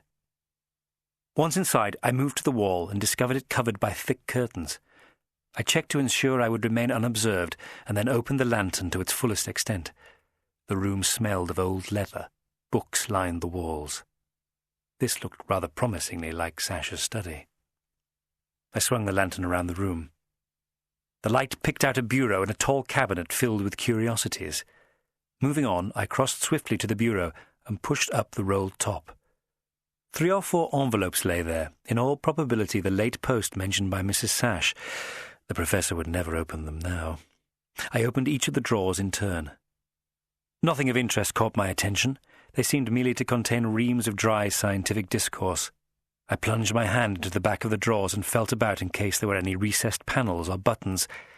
Real life rarely fails to disappoint, and I found no such thing. As I turned, however, I noticed on the desk a portmanteau photograph in a tortoise-shell frame. Of the 3 panels, the facing portraits were of Sash and his wife. The middle picture, though, apparently taken sometime in the 60s, showed 4 men standing in stiffly formal pose. I recognized 2 of the men at once as younger versions of Sash, whose study I was rifling, and his colleague Verdigris, whose portrait I had studied earlier. The next man, willowy and ascetic-looking, I did not know, but the 4th seemed very familiar. Swaddled in a blanket and looking prematurely ancient, he sat in a wheeled chair and scowled down the decades at me. "Aha!" I exclaimed. The man in the wheeled chair was a stranger no more. In a flash, I recognized him as none other than Sir Emmanuel Quibble, Chief Fellow of the Royal Society and the foremost scientific mind of our age. It was well known that he had long ago retired to, of all places, the Amalfi Coast. I was musing on this information when the distinctive odour of burnt paper caught my attention. I swung the dark lantern around and brought its feeble light to bear on the fire grate, which was revealed to contain a quantity of blackened paper. Had Professor Sash laid a fire in the middle of summer? Or had he, or one of his family, destroyed something of a compromising nature? In my experience, nothing is ever incinerated in a grate, unless it is of a deliciously compromising nature. I almost jumped out of my skin as the door was thrown open and the room illuminated by the yellow glow of an oil lamp. "Hold hard!" yelled some burly chap, whose outline was just discernible in the gloom. At his side, Mrs. Sash twittered and wailed in distress. Clearly, I would have to retake advance braking and entering. Without a second thought, I thrust the portmanteau photograph into my jacket, leapt towards the bookcase, and brought it crashing down between my discoverers and me. Then I hopped nimbly onto a leather chair, smashed the study window with my jemmy, and jumped into the night, hitting the lawn in a neat ball and rolling to my feet. As I pelted away from the place, hell for leather, I could hear the household rousing, but they were too tardy to catch lucky old Lucifer. The next morning, I ran myself a bath. Really, I had to do something about replacing Poplar. The service had dug out a chambermaid to do this sort of thing, but although I am one of those Johnnies who delight in lording it over their inferiors, I've always found that one indispensable manservant is worth a whole retinue of girls in mob caps, whose presence can only lead, in any case, to babies being left on doorsteps and photogravures in the Police Gazette. I lay steaming for over an hour, my hair pooling above me like weed. How Millet would have loved me then. Reluctantly, I dragged myself from the bath and crossed the bare boards to my dressing-room. Here, among my treasured wardrobe of fabulous apparel, I would prepare for the work of the day. A note from Miracle had told me he had news of my late professors. I glanced at my watch on the dresser. My appointment was for 11. I had only 2 hours to dress. I reached Miracle's studio only a few minutes late and was about to pull at the bell when I remembered that today was the day he took his drawing class. I had passed the Mechanical Institute on the way and returned to it now, a big, black, ugly building concealed behind scrubby bushes and gold-tipped railings, where stood an expensive-looking carriage with 2 glossy horses at its head.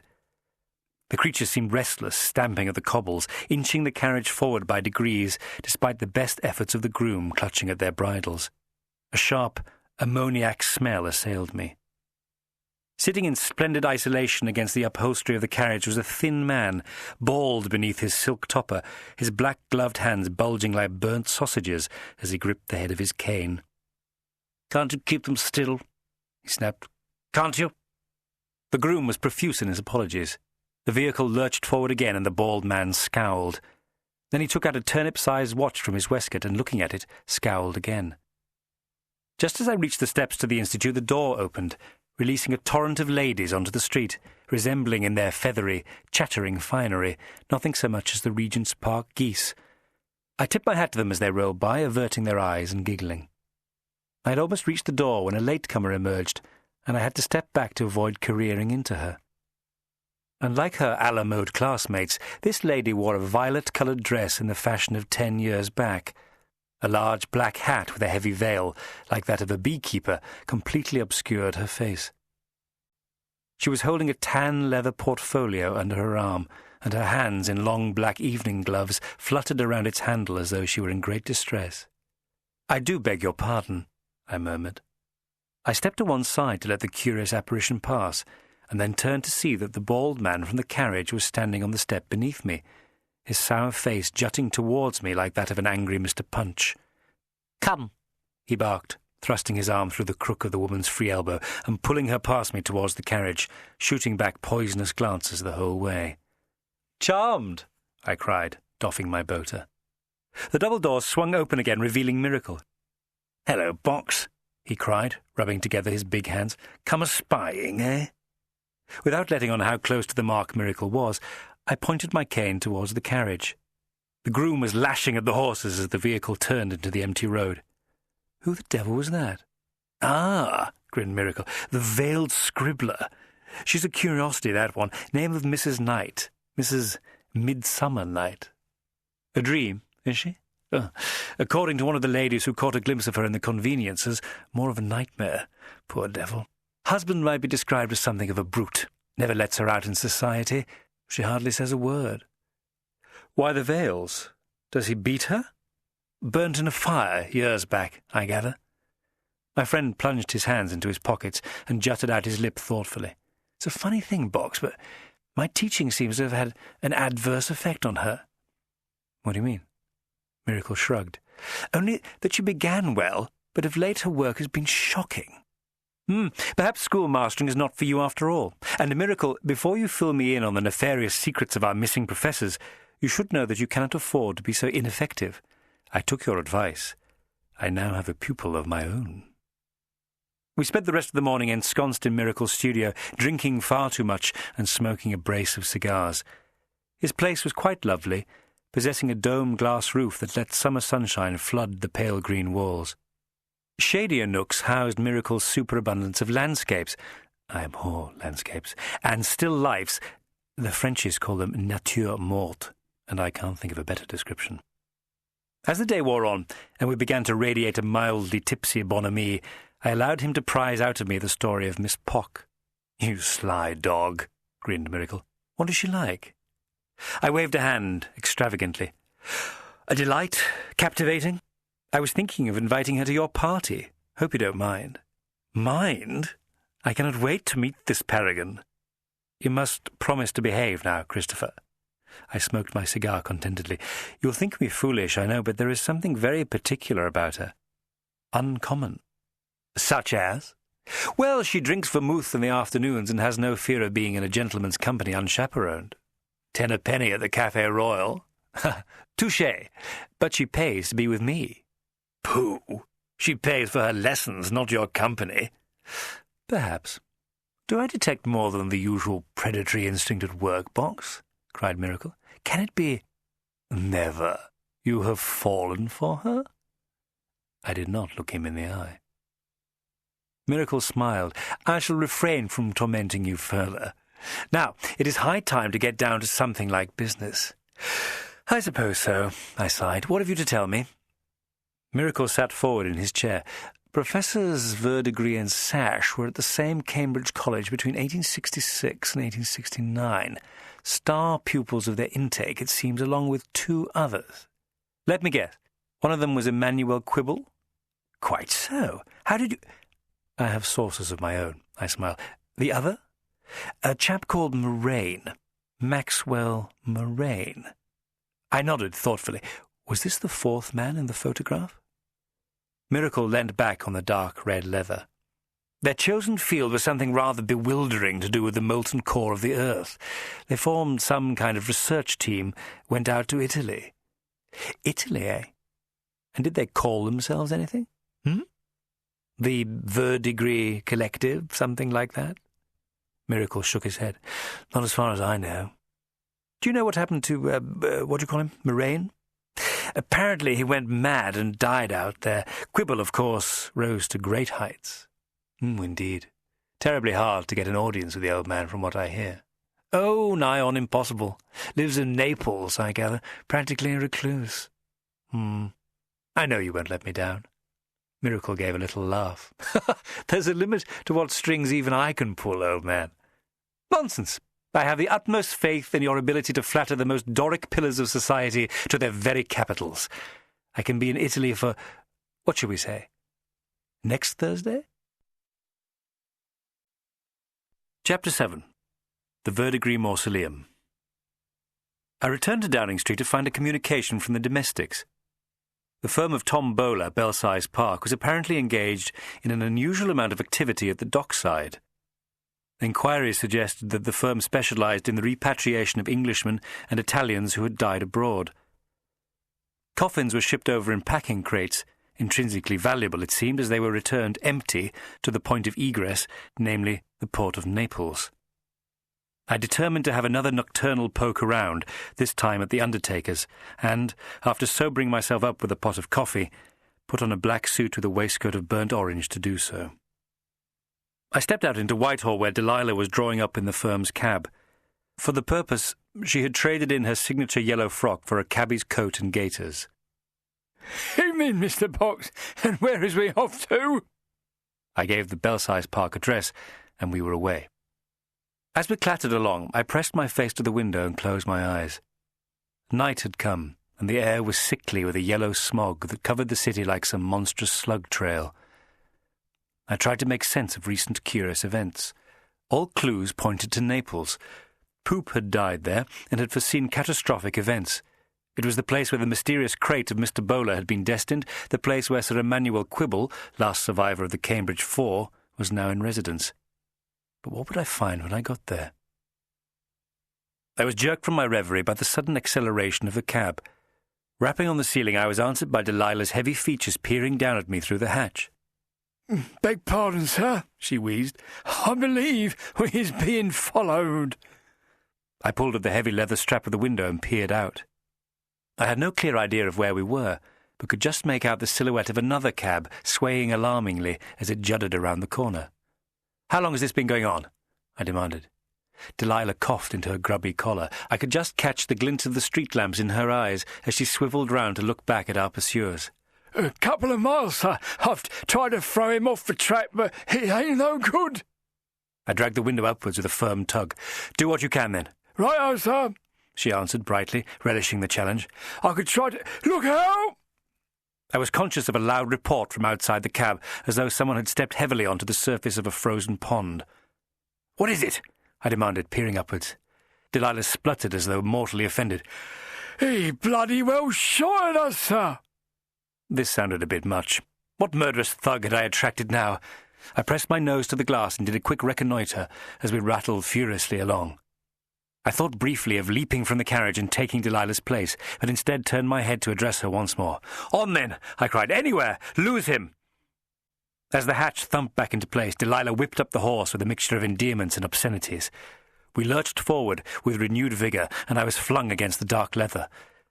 As we tottered leftwards, the cab's wheels gave an horrendous squeal and bumped twice over the curb. I tore off my coat and scrabbled at the lining, popping the excellent stitches, how that hurt me, to reveal the small pistol I knew the tailoring domestics had concealed there. Rocked back and forth by the motion of the carriage, I dropped onto my knees and placed the gun on the floor. In the queasy atmosphere of summer fret and gaslight, the gun's barrel-less body glowed like a silverfish. I grabbed at my left boot and swiftly removed the long, slim tube secreted in its own compartment within the elasticated side.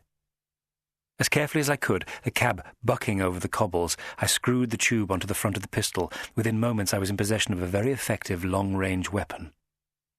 Delilah's muffled curses and whip cracks rang out sharply as I rammed down the window with my elbow and leaned out over the sill. Behind us, the other cab, seemingly all of a piece with its driver, materialized like a ghostly ship. I could see nothing clearly, merely a suggestion of bowler hat and ulster. Then our pursuer's hand flew up. There came a yellowy flash and the report of a gun. I ducked back into the cab and then levelled my own pistol, loosing off a couple of shots as we careered over a crossroads, almost colliding with a third cab. There were garbled shouts of protest, the whinny of horses, but we tore on past, street lamps blurring like phantom dandelion clocks. The pursuing cabman fired twice more, the crack of his pistol swamped by the dense curtain of fog. Suddenly my cab smacked against the pavement and I was tossed to the floor of the carriage. I swore as my legs scraped the rough surface and I felt the fabric of my trousers rend.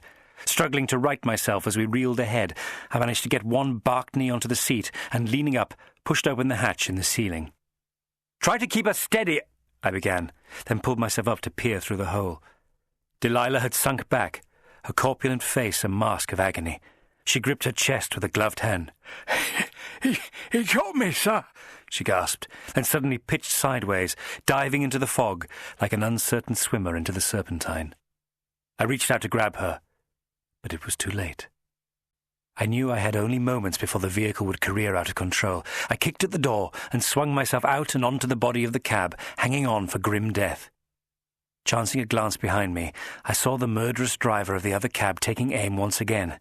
I gained a quick foothold on the top of the door and then swung myself upwards, falling into the empty driver's seat. At once, I began lashing mercilessly at the horse, keeping my bare head low as another shot whistled past. I turned and replied with a volley of 3, but still the cab bore down. We were heading down some endless, snaking high street made tunnel-like by the enshrouding smog. I had a vague impression of the blazing windows of public houses and the blank facades of shut-up shops. Some young fellow pulled his sweetheart from our path just in time to prevent her being crushed beneath the wheels. I heard her cry out as my assailant fired again, the bullet splintering the woodwork of the vehicle just by me. An arch of some sort loomed up on my left, 2 fat pillars fringed with ivy. I had to get off the main highway to secure the general population.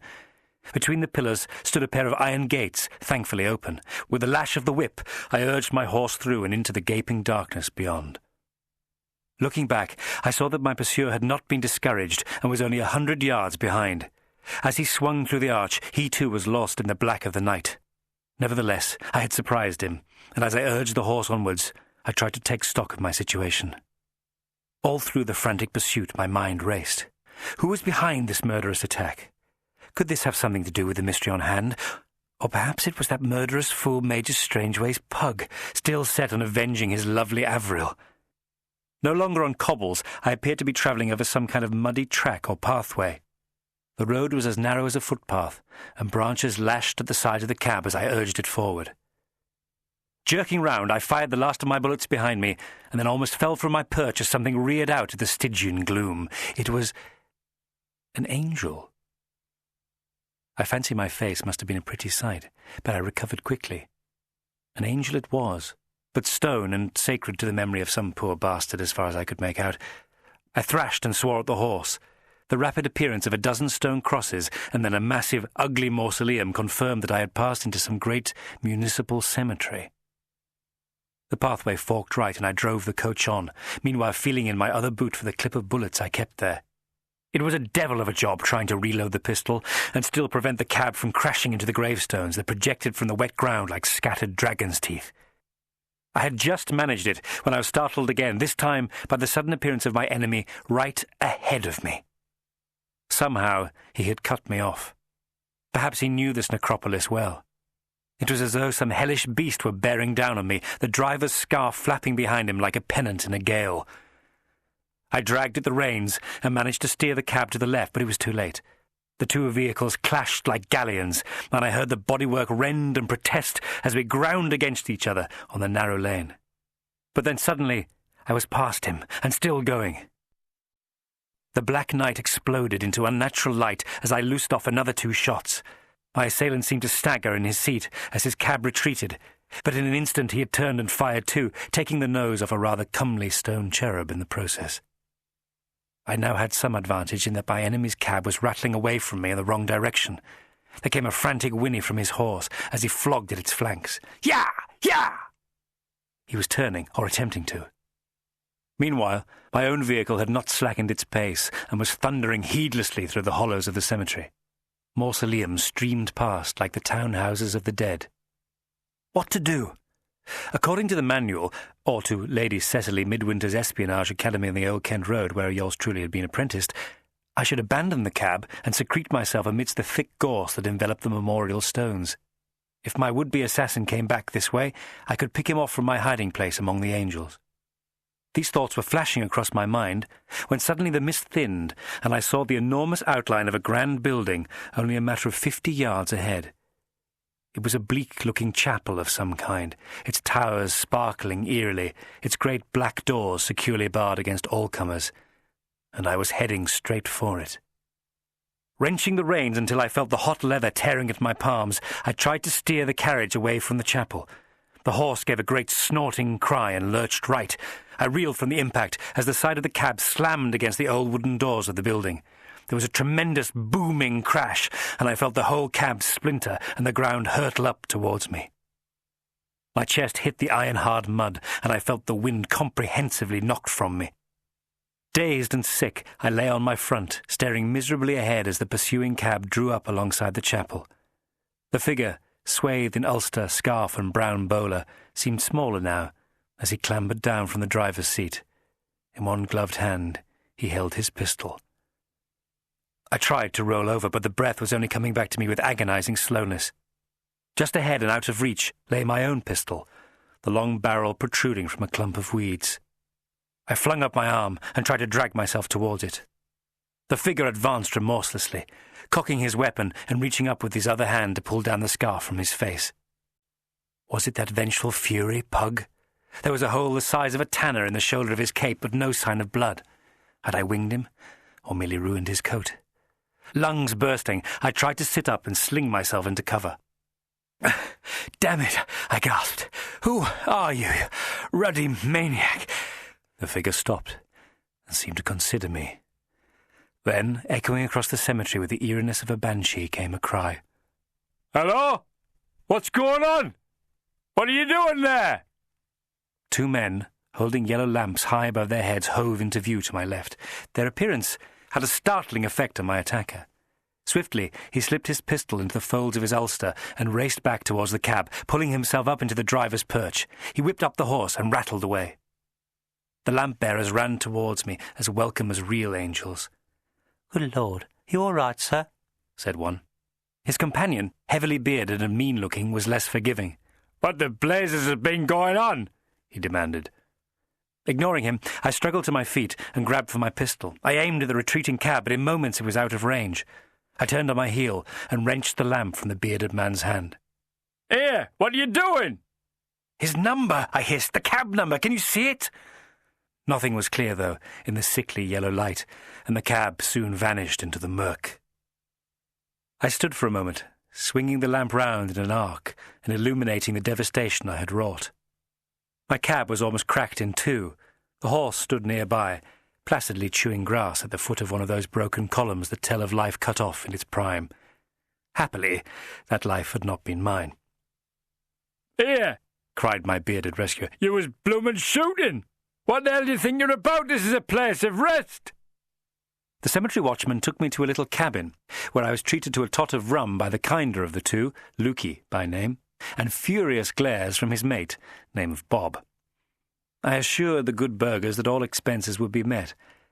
In the morning, I would dispatch the domestics to set about hushing things up, not least the body of the faithful Delilah, who was probably still lying undiscovered with a bullet between her shoulder blades on some dreadful suburban roadway. I dragged my ragged, filthy, and exhausted self to my feet and was moving toward the cabin door when a notice pinned to the wall caught my gaze. "What is that?" I asked. "That's the interments list, sir," said Lukey. "Is it, by George? And that name, fourth down?" "The Verdigris Mausoleum, sir." "What a coincidence," I mused. "An acquaintance of mine goes by that name. I wonder if it's his family tomb. Would it be an awful imposition to ask to see that mausoleum?"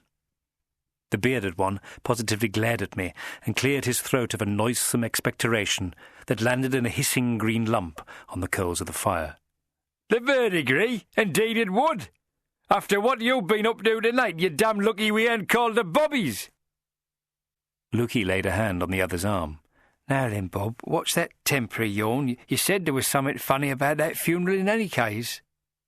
I adopted a sombre expression. "Gentlemen, I am investigating certain irregularities connected with that funeral. It is more than likely that you have given invaluable service to the Crown. I need you to show me that mausoleum at once." With much ill grace, Bob finally assented, and a few minutes later the three of us stepped back out into the humid night. Our feet crunched on the gravel pathways, the lantern held aloft by Bob throwing a funnel of yellow light into the oily gloom. I was dog-tired, but pressed on, unsure of what, if anything, I might find. The Verdigris family tomb was about the size of a small cottage, done in the familiarly dreary style of Corinthian columns and arched roof. A pair of massive bronze doors were set in the centre, a thick, well-oiled padlock strung between the door handles like a fob chain across the waistcoat of a prize-fighter. "There," barked Bob, the lantern-carrier. "Can we now get back to our business?" I moved towards the mausoleum and craned my neck to make out the family name, picked out in black against the white marble. I assumed the masterful tone that comes so easily to me. "Quickly, man, the key!" "Now hold on a moment." "Give him the key, Bob," wailed Lukey. Cursing, the burly fellow began to fiddle with a huge bunch of keys at his waist. "Hurry," I urged. At last he selected a long, spindly specimen and, grunting with the effort, shifted his belly forward so he could insert it into the lock. As soon as the tumblers clicked, I dragged at the chain and hauled it to the ground. "The lantern, Bob," I hissed. "Give it to me." So saying, I grabbed the thing from his hand and, dragging open the doors, plunged into the mausoleum. Inside, the air was suffocatingly stale. The grim black oblong of a new coffin stood out boldly on its shelf against the homogeneous dust-grey boxes that abutted it. "Give me a hand," I commanded, pulling at the head of the coffin. "Here!" cried Bob, entering the building. "No time to explain," I cried shrilly. "Get the coffin on the floor and get the lid off." "Do as he says," said Lukey. "He's onto something." Together, Lukey and myself pulled the coffin to the dust-thick floor. Then I began to look about for something to prise open the lid. "My God, if the family find out about this—" murmured Bob. "Never mind that," I barked. "Hold the lantern high." I swung round and then stopped as my eyes alighted on half a dozen wooden chairs, stacked in the corner and presumably for use at funerals. Without hesitation, I grabbed at the top chair and smashed it to pieces on the floor. From the debris, I retrieved a chair leg, and with this began to hammer away under the coffin lid. After 10 or 12 blows, the lid gave with a nasty squeal and splintered across. "Pull it apart," I cried. "Open the thing!" Lukey stepped forward and, grasping at the wood, wrenched the lid away. Bob glided forward from out of the shadows, the queasy yellow lantern light flooding the macabre sight before us. "Well, bless my soul," whispered Lukey. For within the coffin was revealed a cloth dummy, its innards stuffed with straw, its eyes and mouth merely crude stitching, like that on some common scarecrow. "Ha!" I cried triumphantly. "Exactly what I expected to find." Which was a bloody lie, but there you are. Chapter 8. The Man in the Indigo Spectacles. I know what you're thinking. Resurrectionists! Body snatchers once more at work in old London town. Had the good professor and his erstwhile colleague, for a search of Sash's tomb the next day revealed the same result, been made away with by wall-eyed, whiskey-breathed anatomists to be displayed and skewered at the Whitechapel Hospital? Well, no, very probably not. At least, I shouldn't have thought so. This was the 20th century, after all. No, it seemed altogether more probable that Tom Bowler, Esquire, lay behind this bizarre enterprise. The Belsize Park premises were immediately raided, but somehow the jolly mortician had avoided the domestics and stolen away like a street Arab in the night. I was sure I knew where to run him to earth, and booked passage on the next departing vessel to Naples without waiting to hear whether Miracle had worked his charms on old Quibble. I would leave at once. Well, almost at once. There was still the little matter of Miracle's summer ball. Business, of course, as I needed to confirm my appointment with Miracle, and perhaps a little pleasure. My friends' parties were something of a legend. In fact, Miracle's gorgeous Belgravia house had been the scene of my poking of Avril Pug the previous December. Christmas is a time for giving, after all. I found I was looking forward to this ball immensely. It would be a welcome distraction from the problem in hand, but I would also be escorting the delectable Bella Pock, and could impress her with statements of the "I fear I must away to the continent this very night" variety. There had been no time for another drawing lesson, but we had been in constant communication via letter and cable. I had broached the ball, and she had been delighted to accept. Might I be permitted to call on her? No, she would prefer to call at Downing Street. Would 8 o'clock suit? I spent much of the late afternoon selecting a flower for my lapel. Joe Chamberlain had made orchid growing awfully fashionable, and the delicate purple flower I selected as a buttonhole set off my pale complexion most appealingly. Not quite ready to admit I was still without a servant of any kind, I opened the door to Bella myself, a delirious vision in crimson, turned her round immediately, and helped her back into the cab. As we clattered along, I could see how thrilled she was at the prospect of the party. Her eyes blazed, and her expression was almost wild as she turned to me. "Will I not be awfully out of place, Mr. Box?" I took her gloved hand. "My dear, you will outshine them all." "And Mr. Miracle? What is he like? They say he's very handsome." "No doubt they do. You'll like him, I'm sure." Curiously, though, when we arrived at Miracle's house, of our host there was no sign. Instead, the party seemed to be under the direction of Lady Constance Tutt Haffenschaft, a friend of Miracle's, and quite the old hand at throwing a function like this. Lady Constance, of Austrian stock, and the widow of someone awfully grand in transatlantic telegraphy, was one of London's more unusual hostesses. She was a genuinely warm and congenial old soul who had survived the Tay Bridge disaster and, as a consequence, had developed a morbid fear of railway engines. To everyone's eternal embarrassment, she was wont to impersonate steam trains at the most inopportune moments. It was like Miracle, who didn't give a fig for convention, to take her under his wing when the rest of society had shunned her. Glittering with jewels, Lady Constance barrelled towards us swathed in taffeta. "Ah, how delightful to see you, Lucifer," she gushed. "Do you know where the young Miracle is hiding? He is not here. Choo, choo! I arrive early, yes, to help in the preparations, but where is the boy? I do not know. So, choo, choo! I have to take charge. But who is this? Who is this flower?" "Lady Constance Tutt Haffenschaft," I said. "Miss Bella Pock." "Miss Pock? Enchanted. And choo-choo! Enchanted." Bella stepped back a little, blinking in surprise. Lady Constance gave a quick little smile. "You are in your choice of companion most fortunate, my dear Lucifer," she enthused in her guttural croak. "And I in mine," said Bella, glancing in my direction. I glowed with pleasure. "I had no idea you would be accompanied," said Lady C., teeth glinting. "Pock, an unusual name." "Choo-choo! You have come far?" "Tonight, no, but I am Dutch by birth." "I trust you did not come to London by one of those steam trains." Bella shook her head. "No, by boat." "Thank God. The train is the devil's plaything. Even now I hear them. Chuff, chuff." Lady Constance pressed her hand to her forehead for a moment, then exhaled as though steam were forcing its way out of her big nostrils. The moment, it seemed, had passed. "Forgive me. Now, do go off and get yourself a little drink. I'm afraid I must make free with Mr. Box for a moment." I bowed to Bella, and with an amused smile she plunged off into the ballroom, soon lost to sight amongst the miasma of silken gowns and black cutaways. "You are very naughty," said Lady Constance, pinching my arm. "I am. You know very well that your being London's most alluring bachelor is the principal reason why so many unattached young ladies come to Christopher's parties. Choo! You are meant to come alone. She giggled, and it ran like a tremor through her portly frame. I patted the old sow's hand indulgently. "I'm still very much unattached, my dear Lady Constance, and besides, you know there is only one woman in the world for me." I gave her the kind of saucy look that would keep her enthralled for another 12-month. Eyelids fluttering bashfully, she battered her fan lightly against the silk-faced lapels of my suit. "Ach, you flatterer! Choo! Choo! You know, I have purchased a most glorious new gown. Perhaps I could sit for you again?"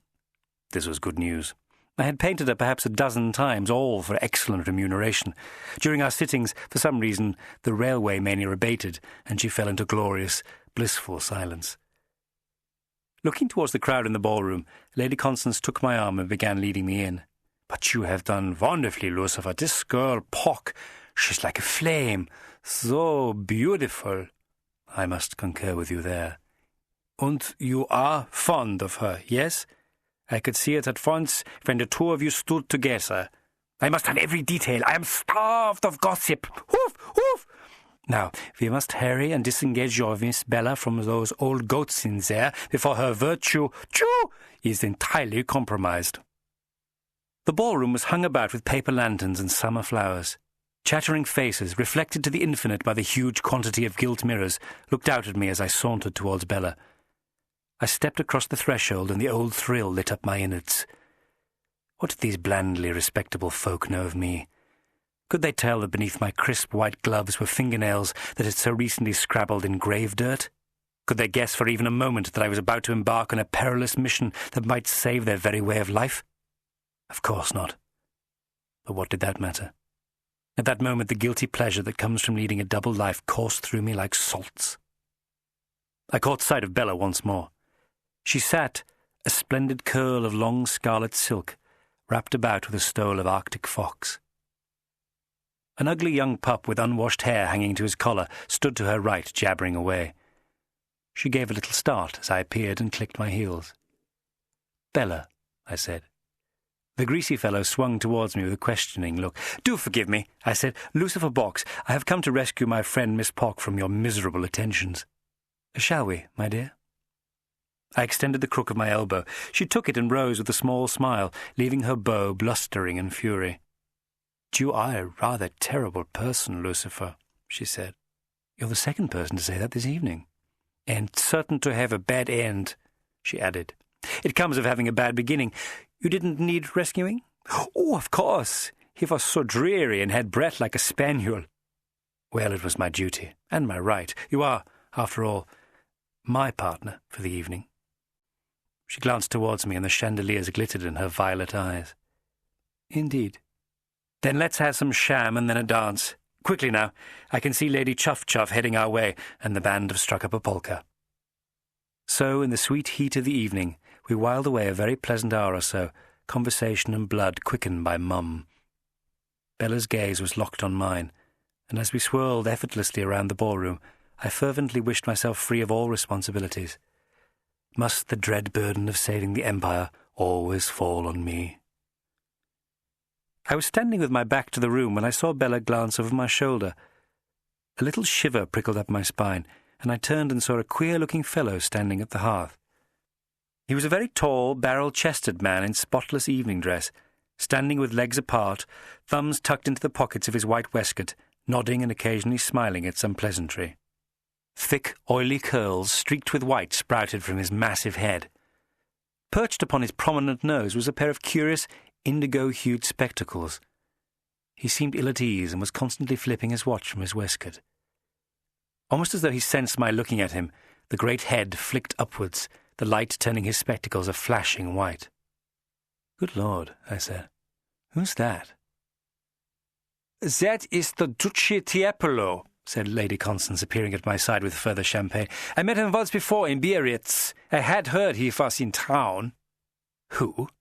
I glanced almost furtively at the imposing figure by the fireplace. "He is an Italian duke," said Bella. "I have read about him in the society columns." "One of the discoveries, of our oh so dear Mr. Miracle," trilled Lady Constance. "How he dotes on us stray dogs." "Indeed," I said. "That's why he likes me so much. This one doesn't look like a stray dog, though." Oh, he is to Christopher like royalty, my dear boy. Tiepolo is the last of a dying scion. His people, they fought almost bravely against the Garibaldi fellow back in the 60s. Choof! But his family were all sent into exile when the, what do you call it, the risorgimento, said Bella softly. Yeah, said Lady Constance, when they came in. He strikes quite a noble figure, does he not? Observed my beautiful companion. Oh dear, I mused. Another one with a penchant for hard luck cases. You would like to meet him, yes? Why not, I said. So we were led over and into the presence of the great man. Your Grace? The Duce turned slowly towards us, the deep lines of the corners of his eyes creasing together. Aha! Lady Constance, how delightful! The train-farer was delighted to be remembered. After an exchange of pleasantries, I stepped forward and he inclined his head slightly at the sight of me. It was like being observed by some great patient snake. The lenses of the indigo spectacles prevented even a hint of his expression from being visible. "This is Mr. Lucifer Box," said Lady Constance, "the famous painter." "Oh, you flatter me," I oiled. "Your Grace?" I bowed and clicked my heels. He did likewise. "Tiepolo," I said. "I'm afraid I do not know the province." "One of the more ancient duchies," he said with a smile. The voice was quiet but assured, like a great and well-maintained engine using but a fraction of its true power. He turned to Bella. "Miss Bella Pock," announced Lady Constance. He took her hand in his great paw without hesitation. "I'm afraid, Your Grace," she cooed, "that I know very little of the history of your country." "Oh, my unhappy country," said the Duce, raising his hands palms outwards and smiling in mock anguish. "But now, here, is not the time to be remembering old sorrows. Perhaps if you would do me the honour of dining with me." Bella's eyes flashed. I moved with the speed of a jealous panther. If you've ever seen one, you'll know. "Your Grace," I interrupted, "I would consider it a great honour if you would consent to sit for a portrait." The Duce's mouth pinched in displeasure. "That is impossible, alas. I am leaving most soon for the continent. Besides, a painting?" He gave a little shrug. "I was saying to our friend, Mr. Miracle, where is he? By the way, is not painting most old-fashioned?" Lady Constance leant forward. "The Duce is a photographic enthusiast." "Is he, by George?" I said, nettled. "Well, in that case, I should hate to bother him with such a trifle as a portrait in oils." Bella shot me an odd look. "You are going to the continent, you say, Your Grace?" I said airily. Yes. Back to Italy?" The great man's face darkened. I put my fingers to my lips as though to hush them. "Of course not. How silly of me. They wouldn't take too kindly to seeing anyone from the old days, would they? Where do you spend your exile?" "Well, if you will excuse me, Lady Constance," he began. "Miss Pock—" "I have myself some little knowledge of those days," I interrupted. The champagne was, I fear, beginning to tell. "My father told me all about it. Italy was in a parlour state back then, Bella. Wasn't really Italy at all, to speak of. Ruled by the frogs, the Spanish, even the ruddy Austrians, saving your presence, Lady C." The Duce gazed levelly at me. "It was a troubled time, but we could have survived as we were, if not for Signor Giuseppe Garibaldi." "You may know the biscuit," I said in an undertone to Bella. "He pulled the country together, didn't he, under King what's-his-name? Yes, I'm off there tomorrow myself. As a matter of fact, I'll send them your regards. The Duce's lips set into a grim line. "You will excuse me. I must... That is... He seemed genuinely put out. Making a little bow to the ladies, he melted away into the crowd. "Well," said Bella. "I thought you were rather rude to that poor wanderer." I flashed a cheeky smile at Lady Constance, and she, giggling girlishly, waved back at me. Then I took Bella by the elbow and steered her towards the balcony. "My dear Bella, these pompous so-called aristos are all alike. It won't do him a bit of harm to be reminded that he's the ex-duke of an ex-duchy. He'll go home and kick his valet in all probability, but that's scarcely our concern. Now, I suggest a little air to clear away the fug of his rhetoric.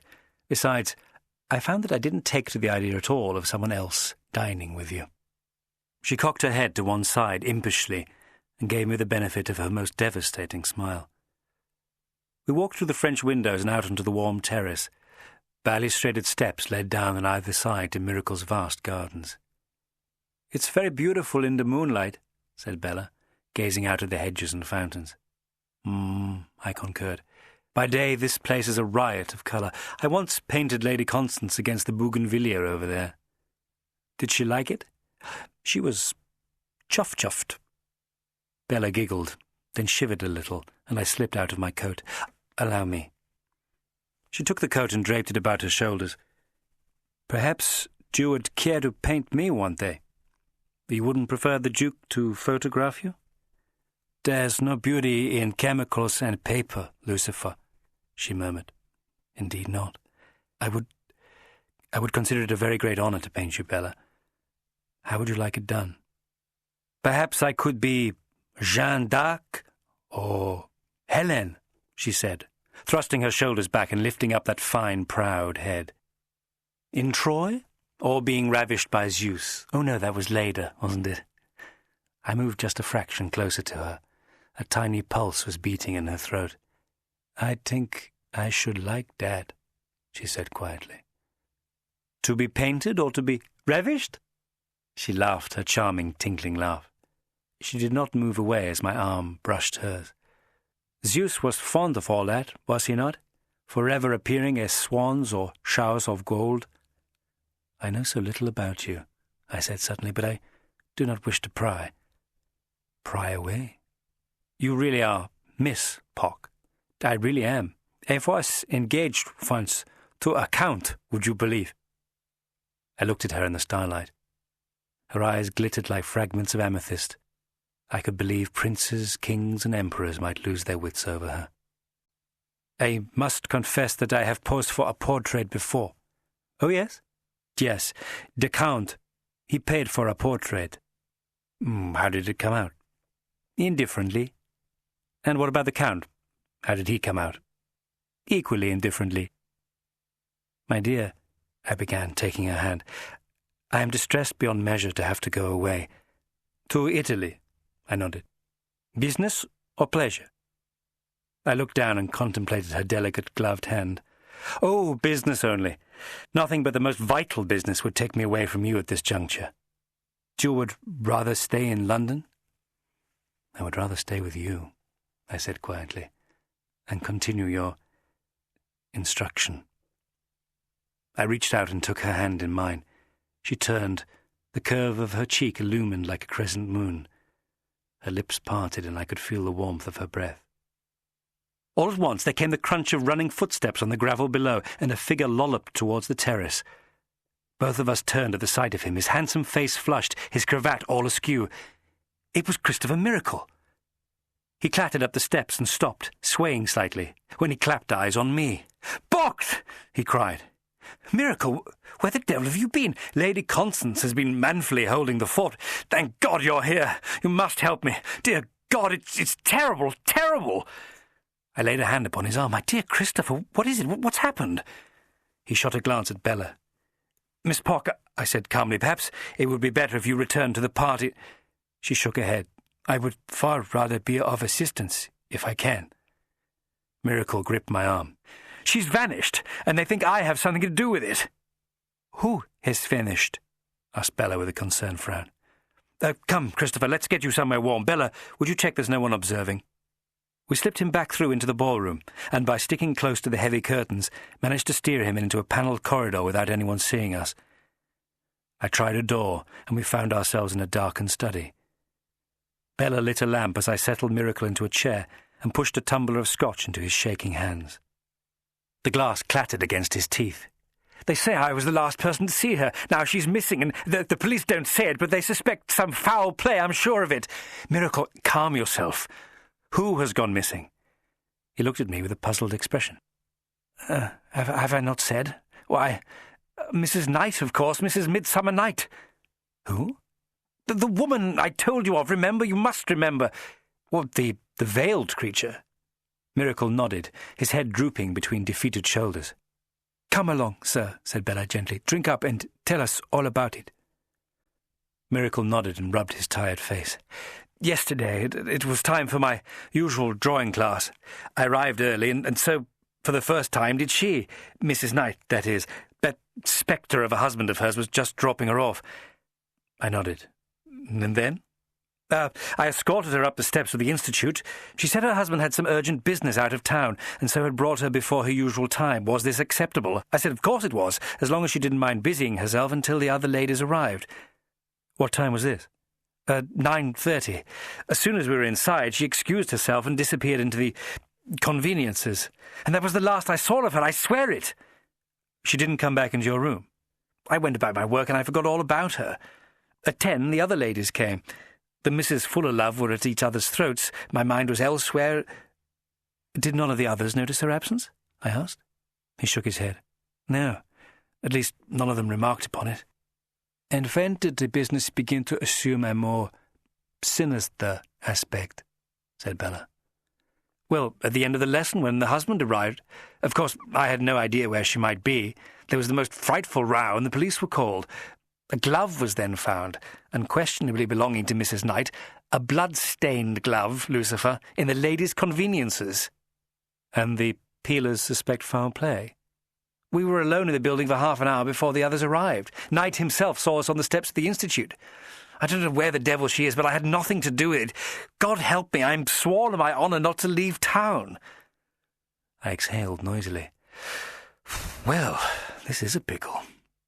They've questioned me over and over and only recently released me. I've nothing to tell them." "But they haven't arrested you?" "Not yet, but it can only be—" There was some kind of commotion in the corridor beyond. Lady Constance's voice chuffed in indignation. Then there were footsteps on the carpet.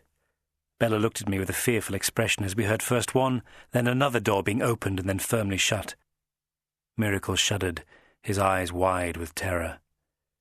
The door to the study opened, admitting a lively little ball of a man with great shaving brushes of hair projecting from his ears and nose. The rest of his face was concealed beneath a derby hat and a pair of massive old-fashioned Piccadilly weepers. "Please forgive this intrusion, sir," he said, looking at me, then at Bella. "Miss Inspector Flush, Scotland Yard." He removed his hat and threw a very serious look at my friend Christopher. "Mr. Miracle, I'm afraid I shall have to ask you to come with me to the yard. Certain developments have come to light." "Developments?" I held up a hand. Just a moment, Inspector. Before you haul my friend off on some spurious charge, had we not best get the facts in order? Mr. Miracle was in the process of describing the events to us. You can surely show him the courtesy of allowing him to finish." Flush gave a triple chin shrug. "That is a courtesy we should be glad to extend at the station." "What developments?" cried Miracle with some asperity. With slightly more drama than was necessary, I liked him at once, Flush removed his hat and held it to his breast. "We've located the missing woman." "Safe and fair, I trust," said Bella. "No, miss," said the inspector. "Dead." End of Disc 2. Disc 3. Chapter 9. The Horror in the Cardboard Tube. Well, there it was, dead. A bloated body had been pulled out of the Thames, and though rats had made short work of her face, the dress, reticule, and certain papers found on the corpse had led the husband to a positive identification. How tiresome it was. The wretched Miracle had been formally charged with murder, and I was allowed to visit him, giving what assurances I could. Of course, I couldn't possibly take off to Italy at a time like this, I told him. I wouldn't rest until his good name was cleared. That sort of blather. I missed the boat to Naples, and later that day slipped off to see the ascetic banker, Mr. Midsummer Night. "Mr. Box, have you been retained by Scotland Yard in this matter?" he positively hissed. "Really, I cannot see what the deuce business it is of yours." Mr. Midsummer Night looked at me coldly as I sat across from him in his frightful, over-furnished Norwood home. I spread my hands before me in a gesture of supplication. "It is only that I believe Mr. Miracle to be entirely innocent of any crime, and I wish to help in any way I can in bringing the true perpetrator of this horrid deed to justice." Knight gave a small nod, so I continued. Can you tell me how your wife came to attend Mr. Miracle's drawing class? Knight thought for a moment. It took some convincing, Mr. Box, I don't mind telling you. He placed his hands on the knob of his stick, leaning forward like a minister at his lectern. I believe a woman's place is at her husband's side. However, amongst a lady's accomplishments, a little music, a little French, a little drawing are pleasant.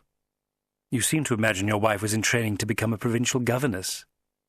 I sought merely to protect her, he bristled. Her disfigurement, you understand. She could not have stood the mocking voices, the averted glances. But finally you gave into a little, what shall we call it, female emancipation? Knight regarded me coldly. She was most insistent. I was surprised, I admit. She had never shown any facility in drawing, but I thought that, after all, the change would do her good. He closed his eyes. How foolish I was. But there was a streak of obstinacy in her that I made it my business to stamp out. It was a consequence of the unhealthy amount of freedom she was granted by her first husband. I cocked my head. Her first husband? A free thinker. It was quite a blessing for her that he passed away. I sighed heavily. As far as I can see, Mr. Knight, there is nothing to suggest that your wife didn't simply leave Miracle Studio a short time after you left her. And went where? Wherever you prevented her from going in the past. Knight's pallid features coloured. What the devil are you suggesting? I waved a placating hand, merely thinking aloud. Now, would it be possible, I understand how delicate must be your feelings just now, could you tell me how your wife came by her injuries? The police tell me that rats had... No, her old injuries. The banker's face was impassive. Fire. In her younger days? Yes, I believe she was 7 or 8 and 20 at the time. You did not know her then? Gracious, no. We were married 2 or 3 years later. In fact, our anniversary is fast approaching. He fumbled in his waistcoat for a moment and produced a small parcel of tissue paper. Spreading it out on the table before him, he revealed a pair of modestly bejewelled earrings. They were to have been my gift. I suppose I will be able to claim back the expense. He sniffed lightly and replaced them in his pocket. I persevered. How did you meet? When her previous husband died abroad, my firm sent me to advise her on financial affairs. We became attached. One day I asked her to marry me, and she agreed. It was a very suitable arrangement. I wondered whether he made bank loans sound as appealing. I returned home and was astonished to find Delilah waiting in a brougham outside. Evening, sir. Compliments of Mr. Reynolds, sir. He's heard about Mr. Miracle's spot of bother, sir, and wonders if he can't be of any help. Most kind of him. How lovely to see you restored to health, Delilah. You did give us a turn the other day, you know. She clambered from the vehicle as I opened the door of number 9. No, it's well known that I'm immortal, sir. She chuckled throatily. Unless you cut off me head and stick a pipe through me heart, I'll be here for a few years yet. We stepped inside. Then a moment later, I pulled up sharply as Delilah's great thick arm suddenly barred my way. I had the door of the drawing-room half open. Something was awry. What is it? I whispered, eyes flashing from side to side. Delilah stooped to pick up a cardboard tube that was lying on the cork matting of the hallway floor. One end of it was curiously ragged, as though chewed open. She stepped in front of me and then beckoned as we made our way silently into the room. I stopped dead. Lying in a heap, surrounded by letters, was the body of a uniformed postman, stopped dead in a more literal fashion. "Caw! Look at his bloody face!" gasped Delilah. The skin of his face was hideously inflamed and swollen and almost as black as his boots. "You reckon the bobby next door let him in?" I nodded. Must have. I was expecting something. Yes, that must be it. Clutched in the postman's hands, which were screwed up like rusted keys, was a squarish brown paper parcel. "Get back," I said, dropping to one knee to examine the body. Ah. There were 2 puncture wounds in the right wrist, the skin around them a vile, blistered mess. "He's been bitten by something," I whispered. Delilah looked down at the dead man. "Come in this tube, you reckon?" Folding her arms, Delilah looked uneasily around the darkened room. "Whatever it was," she breathed, "is probably still in here." Indubitably. I glanced down at the turkey carpet. In the gloom, every shape took on a twisted, serpentine form. "Stay exactly where you are, Delilah," I murmured. "I'm going to cross the room and open the curtains. Then we'll get a clearer look at this thing, and—" "Stay still, sir! For the love of God, stay still!" Delilah gasped in genuine horror. I needed no urging, for I could feel a soft, appallingly ticklish movement on my trouser leg. Rooted to the spot, I managed to swivel my gaze around to get a glimpse of the creature, but in the shadows I could make out little more than a spiny shape, perhaps a foot in length. It was moving inexorably up my calf. "What shall I do?" hissed Delilah. I rolled my eyes. "Get the blasted thing off me!"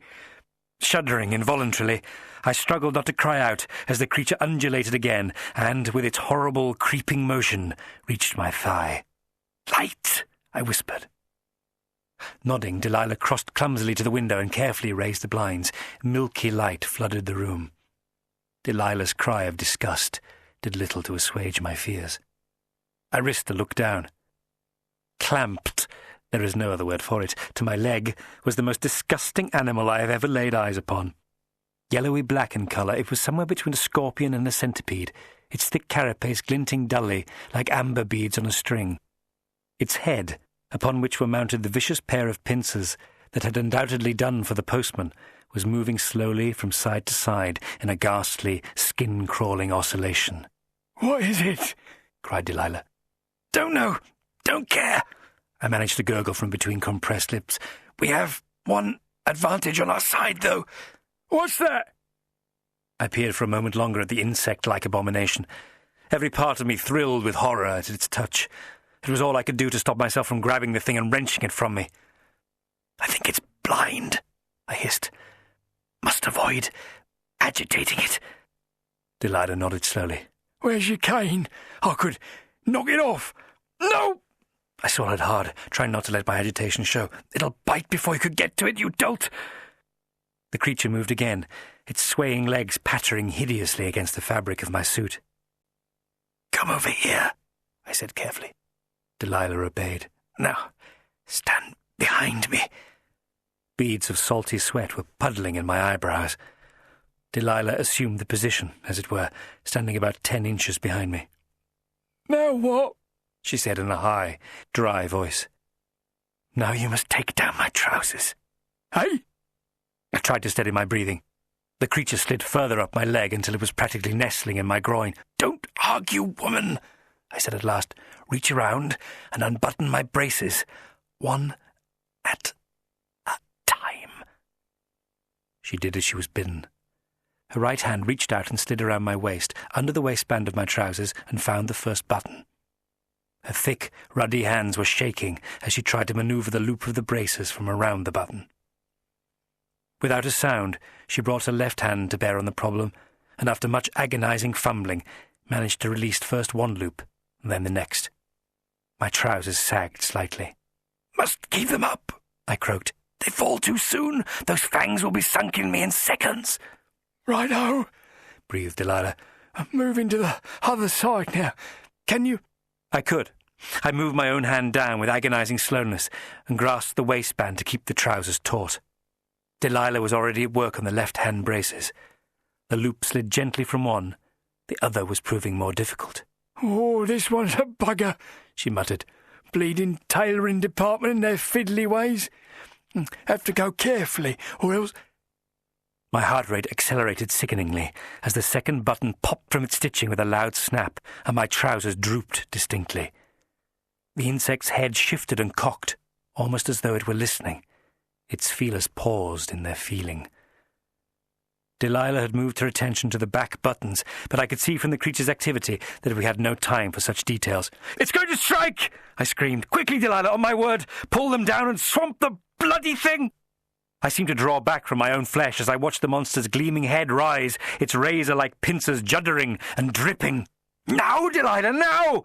I cried. With amazing speed, Delilah whipped down my trousers and wrapped them around the insect as she dragged them to my feet. Wasting not one moment, she stamped her boot heel down hard and repeatedly on the dreadful lump in the material. I winced, despite myself. A moment later, I had my revolver from my coat and loosed off a round between my own feet. Only as the smoke was rising from the ghastly, sticky ooze did I feel able to drag the remains of my trousers over my shoes and hurl them into the corner. A second attempt on my life.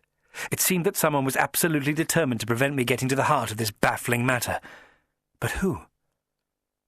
I set Delilah to work packing my trunk and collapsed into an armchair with a glass of brandy, contemplating mortality. As the invaluable domestic clumped about upstairs, I sifted through the less lethal portions of my correspondence. I opened the parcel and found inside, as expected, an old book, its pages brittle with age, and a square of paper that read, Bait. Appointment with Quibble, 7:30, 387 Via San Fontanella, M. Friend Miracle had not let me down. Despite being banged up, he still seemed able to pull any amount of strings. He had fixed up an appointment for me with the elusive Professor Quibble, and now I had something to entice the Professor into imparting secrets. I turned the book over, and the soft binding flashed in the firelight. Also in the unfortunate postman's pile was a delicately scented note from the divine Miss Belle Epoque. I held it to my face and grinned like a love-struck schoolboy. It ran, Goodbye, devilish Mr. Vox, until we meet again. I placed the note carefully amongst my shirts. The thought of returning to one such as Bella was enough to sustain me through any danger. For now, I had to try to wrap up this miracle business as expeditiously as possible. I could not afford to miss my appointment in Naples with Quibble. I was unlikely to get a second chance. Chapter 10. What Kitty Backlash Had to Tell. An hour later, Inspector Flush's fat face beamed cheerfully at me from the other side of his desk. We were in the brown office he called home. There was a little spirit burner in the corner and a quantity of tinned food that led me to believe the inspector kept unsociable hours. Then I noticed a whitish band of flesh on his finger where once a ring must have been. Or perhaps Mrs. Flush had recently quit the scene. I had called at the yard, fully expecting to be fobbed off by some flunky in a helmet, only to find the man himself still at his post, though without a collar and nursing what I think was a mug of brandy. "Don't you see," I said, "it's just as feasible to imagine poor Mrs. Knight leaving the Mechanical Institute and being murdered elsewhere as it is Christopher Miracle knocking off the wretched woman in a lavatory." Flush made a helpless gesture. Mr. Miracle is unable to provide us with a witness for his activities between 9:30 and 10 o'clock. He could have strangled her and left her in the convenience until later. And carried on an entire class without turning a hair? Some killers are exceptionally cool. I gave an exasperated groan. But where's the motive, man? Flush gave a satisfied smile and produced a long cream-coloured envelope from his coat. He held it before me like a lure. "What's this?" I asked. It's a copy of Mrs. Knight's will. Amongst numerous small bequests is the sum of £500 to her dedicated art master, Mr. Christopher Miracle. What? Well, what of it? Miracle's filthy rich. Many have killed for less, sir. I took the envelope from him and examined the contents. Well, by that argument, it could look blacker against the husband. The husband? Yes. She leaves him the sum of £2,000, an annuity from her previous husband, which, it seems, he was unable to control during her lifetime. No. Mr. Knight was seen to drive away from the Mechanical Institute. Then he could have employed someone to do it for him. Mr. Box, you've met the man, Flush. Even if money wasn't the motive, it's obvious he disapproved of his wife having any kind of social life. When she began to grow more confident and independent, he found he couldn't tolerate it and strangled her. Flush gave me a hard look. You're running away with yourself, sir.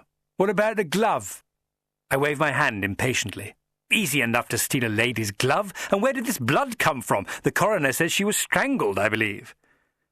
Flush seemed to consider this for a moment. Well, I'll bear your theories in mind, sir. Now, if you don't mind, I have rather a lot to be getting on with. I'm afraid this isn't the only case I have on hand.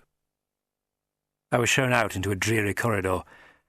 I thrust my hands into my pockets and walked disconsolately towards the exit, glancing half-heartedly at the walls, scarcely taking in the bills tacked to cork boards, the ugly illustrations of wanted felons, the sooty smears that marked the walls above the cracked gas lamps. I was utterly stumped as to my next move. It was imperative I get to Naples forthwith, yet how could I leave Miracle in such peril? Would I have to put myself further into Joshua Reynolds's debt by asking him to use his influence? My musings were suddenly interrupted. "Oh, law!" came a hoarse shriek. Don't hurt me, please! I turned to the left to see a constable escorting a woman from the premises. She appeared to be little more than a heap of dirty electric blue skirts, a grisly-looking drudge, hair all askew. "You can't just sling me out." You just watch me, said the policeman. "What about me friend?" The policeman pushed open the door, and warm air rolled inside. Go, you sweating gin woman, I told you. We've got more important things to do than go chasing after your imaginary pals. Now, gotcha! He slung the creature through the doorway. As the door swung back, I just caught her croaking call. "They done her in, I know that. That miracle man." My ears pricked up, and I walked swiftly to the door, which the constable held open for me. Evening, sir. I gave him a nod, and then walked out into the night. The woman was stumbling to her feet on the steps of the station. "Forgive me, my dear," I said, offering my arm. "Would you like some help?" She shot me a suspicious glance, then grabbed at my sleeve and hauled herself up. "We haven't been introduced," I smiled. "Lucifer Box." "Kitty," she said, swallowing nervously. "Kitty Backlash." I couldn't help overhearing you. Something about a miracle? She nodded feverishly. "It's that Mr. Miracle. I read the story in the papers. He done her in." "Mrs. Knight?" "No, Mrs. Frenzy." "Who? What was this? 2 murders poor Miracle was fingered for?" Kitty Backlash blew air noisily from between her lips, making an unpleasantly blubbery sound. "Oh, couldn't stand it a drink, could you, sir? It's a ruddy, long and strange tale I have to tell. I've been tramping halfway across town today." "Of course. Come on." We found a suitably bright and rowdy pub only a street away. I lined up 2 glasses of gin for my guest, just enough to show I could be generous, but also to ensure I got her story while she was still sober. "Now, Miss Backlash," I said, sitting down next to her in a corner seat, "pray continue." She sank a draught of gin and rubbed at her face with a shaking hand. "It's hard to think straight, sir, honest it is, but I'll start at the start if you takes me meaning." I watched her closely, her ugly face reflecting back even uglier in the shining mirrors of the pub. "My friend, then, is called Abigail Frenzy. She's a parlour maid, or was, worked for the foreign gent over Barnes way. Anyway, one day she says to me, 'Kitty, I've come into some good fortune.' I says, 'Ain't you a maid no more?' She laughs. 'I've got it easy now. A fiver just for sitting about and scribbling all day.'" I sat up at this. What did she mean by that? Kitty Backlash scratched at her chin. "Well, I'll tell you, sir. Seems her employer comes up to her one day, months back, and says how would she like to earn some proper money. Now, Abigail's no slut, and I'm sure she thought the gentleman had improper notions, even though she ain't no spring chick. Her face must have been a picture. But he says, no, it's nothing like that. Fact is, there's a lady he's sweet on, but her husband's a terrible brute, and he can never get near her. Only time she's left on her own is when she goes to an art lesson down in Chelsea." I leant forward, all attention. "What is the name of your friend's employer?" "No, don't recall the name. Foreign. Great big chap. Italian." "Is he, by George?" A little shiver ran through me. Kitty Backlash drained her second glass of gin. "Well, anyways, I'll give you a fiver a week," he says, "if you'll only swap places with this lady for an hour or 2. She says, 'Well, is she my twin? Because otherwise people's going to notice.' And he smiles and says not to worry because the poor soul's all hidden behind a veil on account of terrible burns she got when she was a girl." Then what did your friend Abigail say to this curious request? "Well, at first she was having none of it. Then she got to thinking what a lot of money it was for so little a thing. It's always down to Lucas, sir, and that's a fact." "I have heard it said. Go on."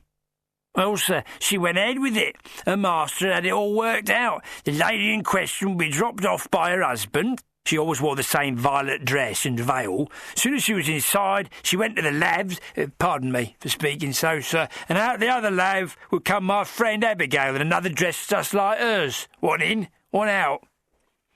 Like figures on a weather house, I said quietly. Yes, sir, just like the pair on them little houses. Abigail would go in and have her lesson, and the lady would sneak away for an hour or two with her lover. Miss Backlash, I said, I cannot tell you how pleased I am to have met you. Now tell me slowly what happened next. The crone took a big breath and held out her empty glass. It's difficult to talk, sir. So parts I'm gasping. All the grog you want, just go on with your fascinating story. Well, a couple of weeks back, she come to see me and poured out the old tale. Fact is, she was nervous. She thought Mr. Miracle was getting suspicious on account of her being no good at drawing. And just this week, poof, she's vanished. Did you not go to the house where she worked? Yes, sir, but the foreign gent's leaving. They're shutting up the place and wouldn't give me the time of day. I hung about the studio hoping to see Mr. Miracle. Thought maybe he knew where Abigail had got to. Then I heard he'd been arrested for murder, and I didn't know what to do. And I went to the coppers, but they don't want to listen either. No, sir. Oh, all right, I soothed. All right. Landlord, another 2 gins here. Tell me, Kitty, did your friend have any distinguishing marks on her person? There's nothing quite like a visit to a police mortuary to take the spring out of one's step. The white tiles of the long, low structure glistened wetly in the gaslight as Inspector Flush led me inside. The room housed 3 or 4 long tables, their surfaces mottled with unpleasant stains like a butcher's chopping block. Only one, the furthest from the open door, was occupied. Now look here, Mr. Box, said the policeman in a grumbling baritone. We can't go exhibiting the dear departed to all and sundry just because of some theory or other, until we lay our hands on who did in Mrs. Knight. The woman over there, Inspector, I said quietly, is not Mrs. Midsummer Night. That did the trick. Well, her husband identified her, he protested. Identified a bloated corpse with its face eaten or cut away. Flush scratched his ear and shook his head. My husband would know his own missus. Perhaps not. I didn't inquire as to details, of course, but I got the distinct impression that relations had in all probability never occurred between the Knights. Flush did not look pleased. Did you now? Been doing a little sleuthing, have you? I slammed my fist onto the stained slab and immediately regretted it. My hands are delicate and shouldn't be trifled with. Damn it, Flush! This is important. If I'm right, you have a different murdered woman in here. And who might that be? A Miss Abigail Frenzy. Who? I'll explain everything if you just let me see the body, I said exasperatedly. Flush sighed. Oh, very well. But if this is some kind of prank, I'll have your bloody vitals, Mr. Box. Lights and lungs, my dear chap, if you want them, shall we get on? I hope you ain't squeamish.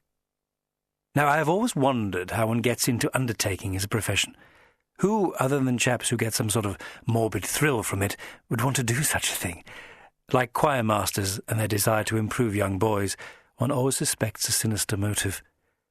So it was that a goggle-eyed, deeply suspicious fellow with a thatch of ginger hair was the one who pulled back the sheet from the faceless corpse with all the gusto of a stage conjurer. I gave him a look that told him not to enjoy himself too much, and he skulked away to join a very green-looking Flush. The body was that of a woman of about 45.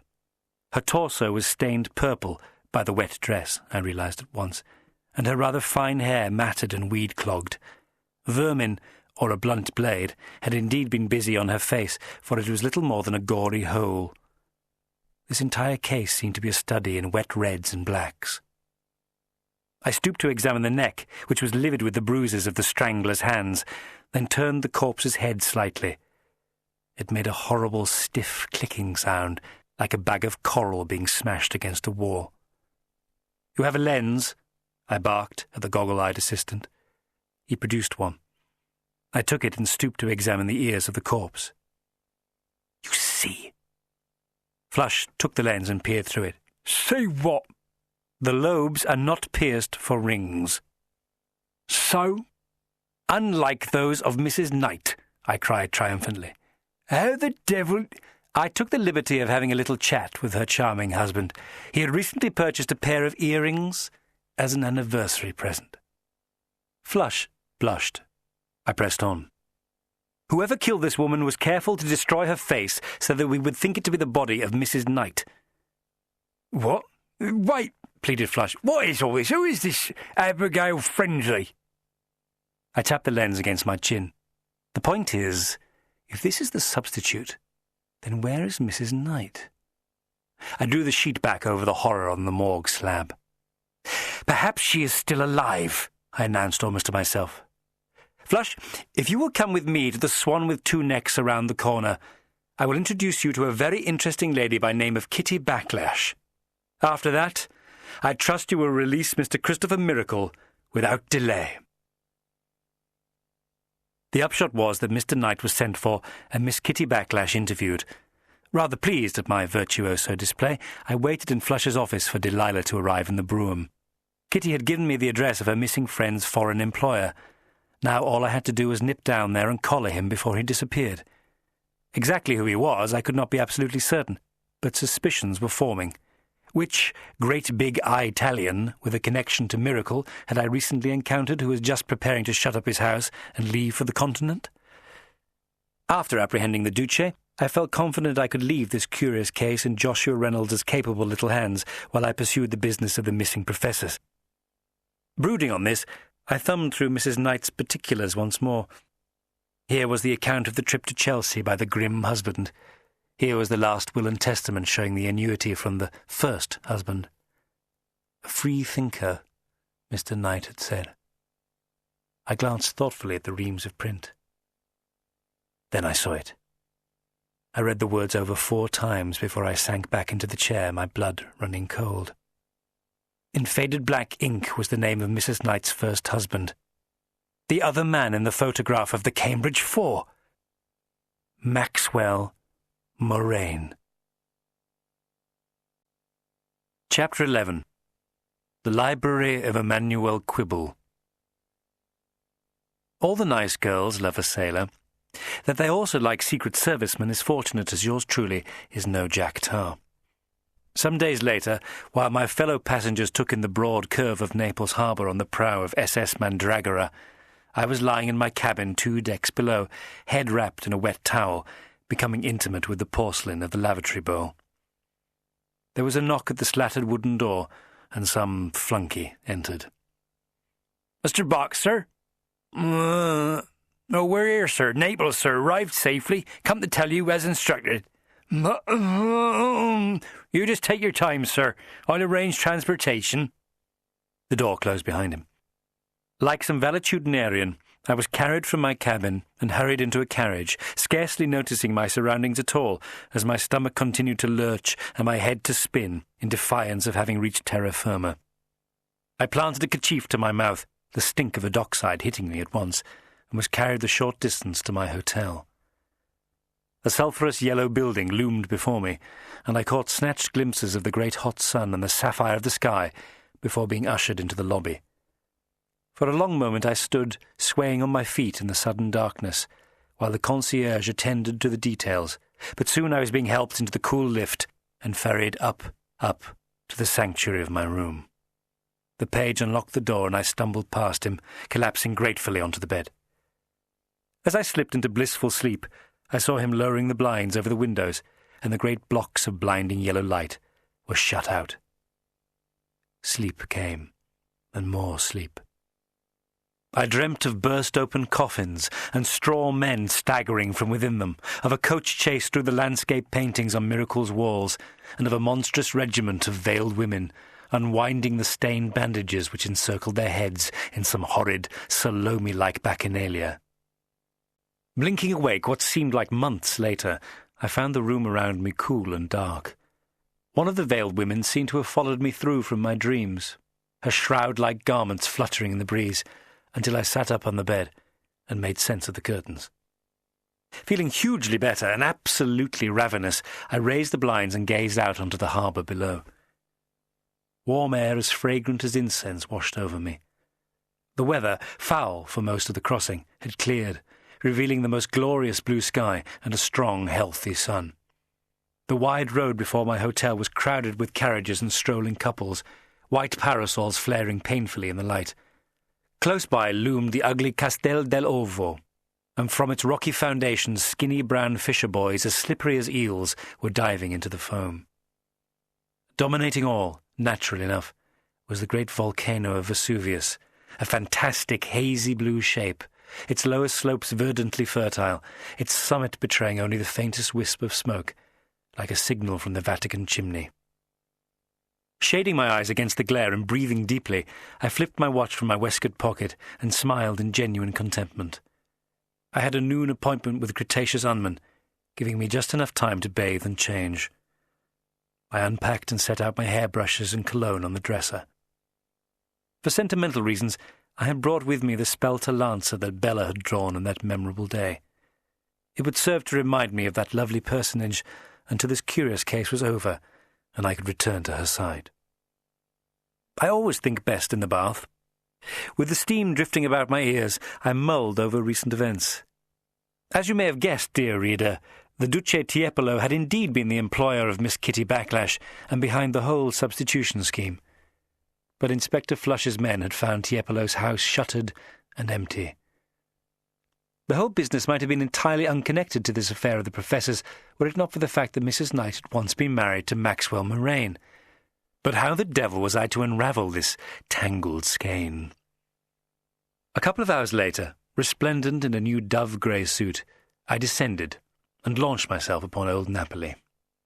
The fresh sea air and the sun on my face were like a tonic after the fetid stink of London, and I took my time strolling through the teeming city, passing the great swooping crescent of Bianchi's church, before settling down at a table at the Café Gambrinus, a gorgeous beacon of extravagance to which I had become extremely attached on my previous visit. Ah, but what a callow youth I'd been in those days.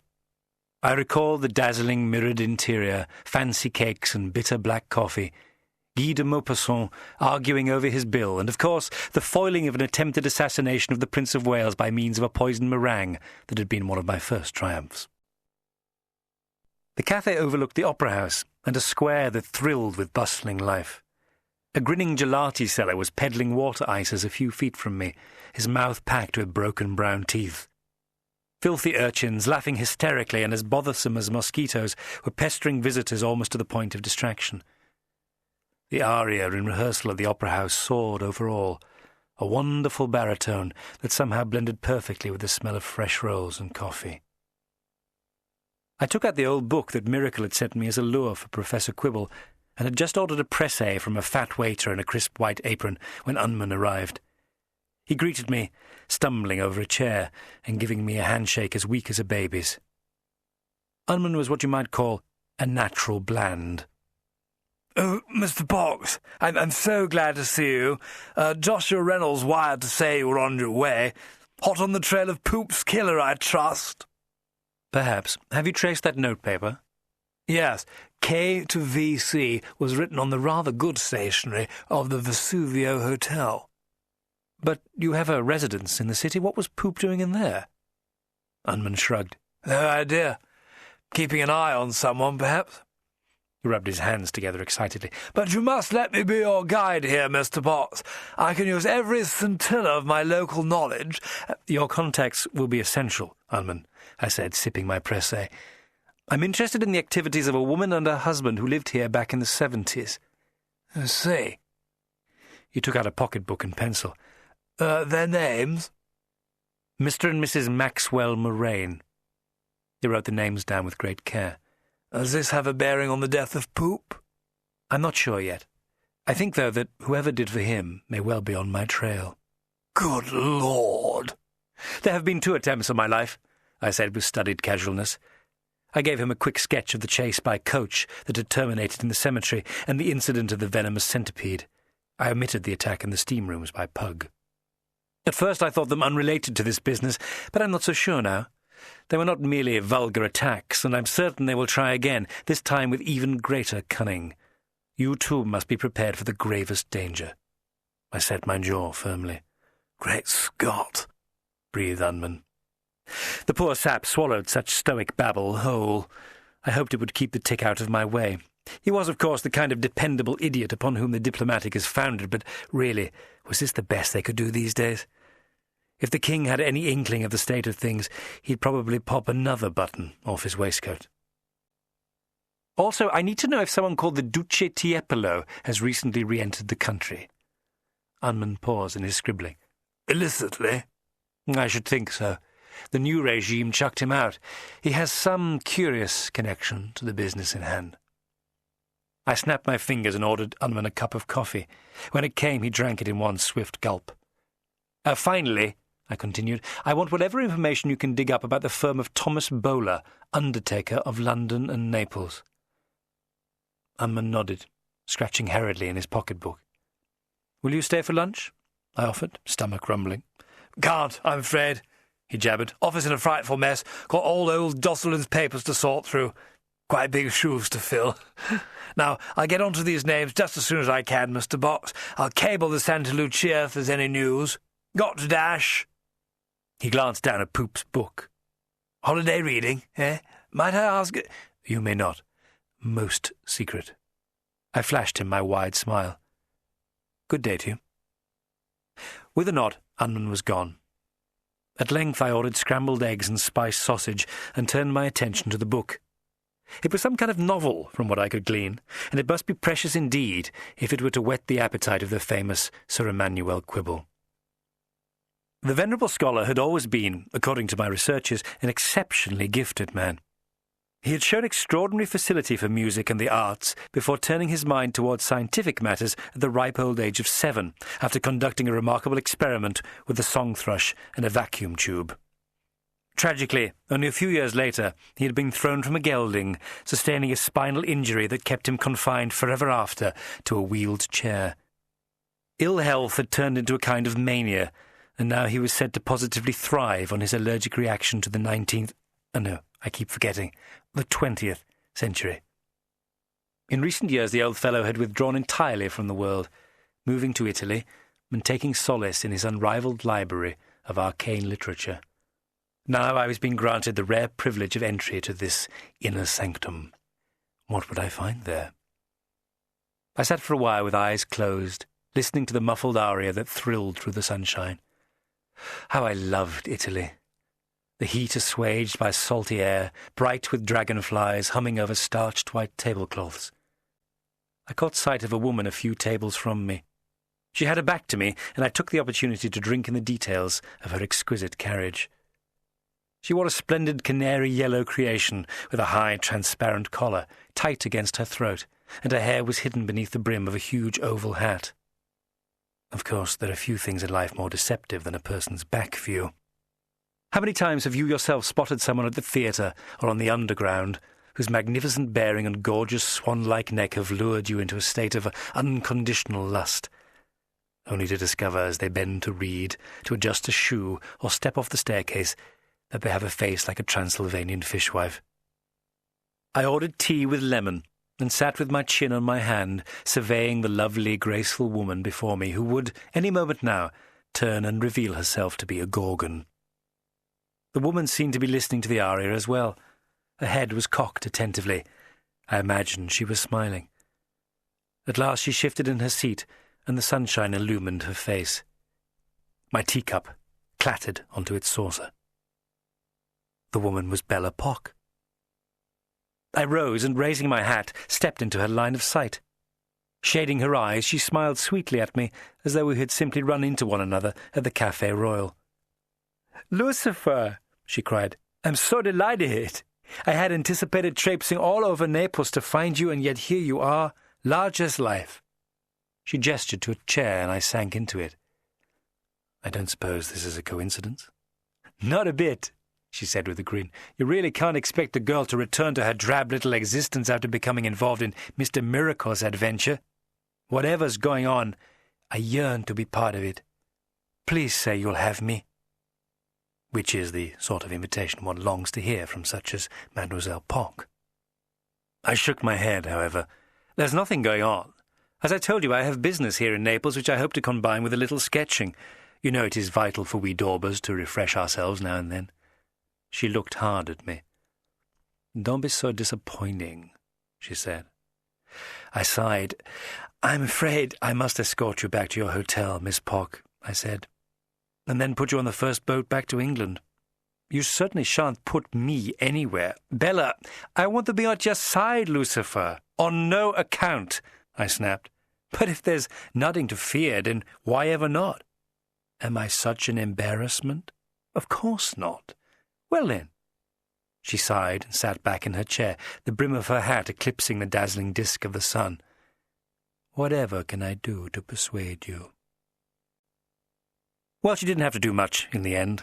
Fact is, I was fearfully besotted with her, and her boldness in following me to Naples had only endeared her more to me. Over a kier or three, she cajoled and argued, until all I could think of was the glow of her lovely face and the wide, inviting mouth I so longed to kiss.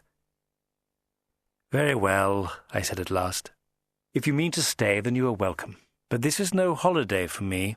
You must excuse me if I have to dash off at the most inopportune moments." "Of course. May I see you to your hotel?" She was staying, appropriately enough, at the Vesuvio. We made an appointment to meet there the next day, and I walked back to the Santa Lucia, whistling, if you don't mind. Well, she would certainly help to take my mind off the business in hand. The danger was that she would do so too effectively. I had work to do in Naples. This was not a honeymoon. After dressing for dinner, I hailed a cab and barked out Quibble's address in my ever-so-good Italian. I am, naturally, a master of languages. I have, in addition to robust eye-tie, a little French, a little German, and some particularly filthy Latin. I'm also quite good at American. Stooping to conquer with a "Pronto!" I was ferried away up the steep slopes of the old city towards Capodimonte. The weather had deteriorated into a stinker of an evening. Sweaty mist hung in great miasmic wreaths around the jumble of crumbling stucco, my carriage cutting a coffin-shaped swathe through it as we climbed ever higher.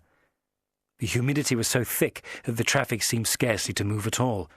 I could hear the soft clop of horseshoes on the cobbles, muffled by the atmosphere, as though for a funeral. As we ascended the mountain, the mist cleared slightly to reveal verdant countryside thick with dark olive groves, until at last the carriage drew to a halt.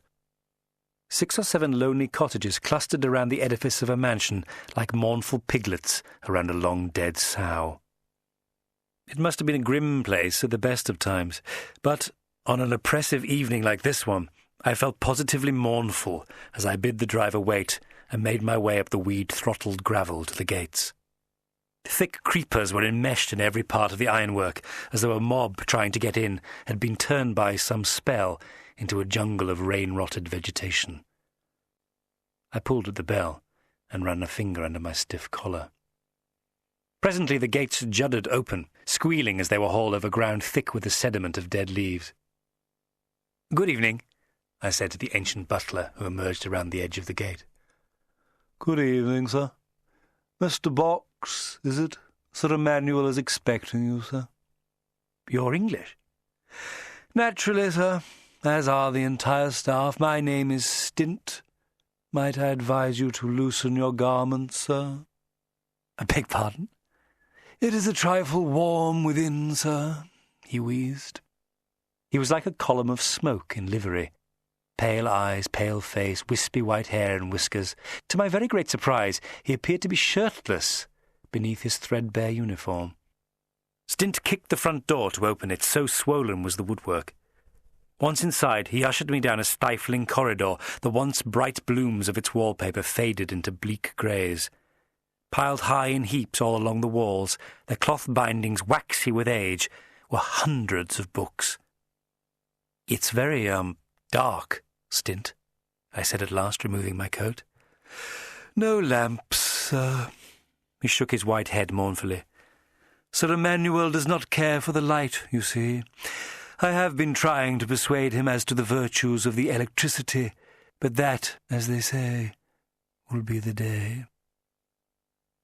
The room I now entered was fat with books. They lined the walls, covered the floor, hung around in tottering heaps in the shadowed corners. The combined mass of ruddy old leather and faded gilt should have lent the room a jolly air, but the fire blazing in the hearth made the place like a hothouse. The firelight illuminated the figure of Emmanuel Quibble, swathed in black like some behemothal spider.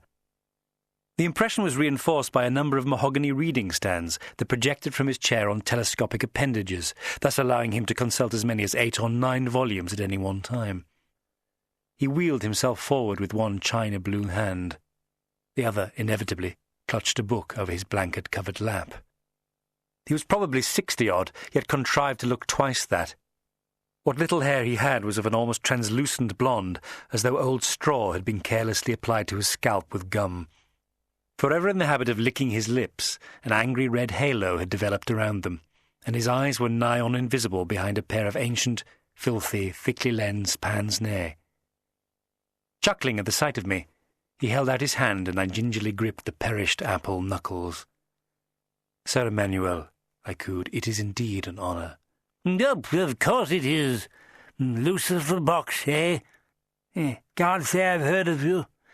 Some sort of painter, I gather. I do not normally grant interviews, but I was told you had something that might interest me," he said, adjusting his spectacles.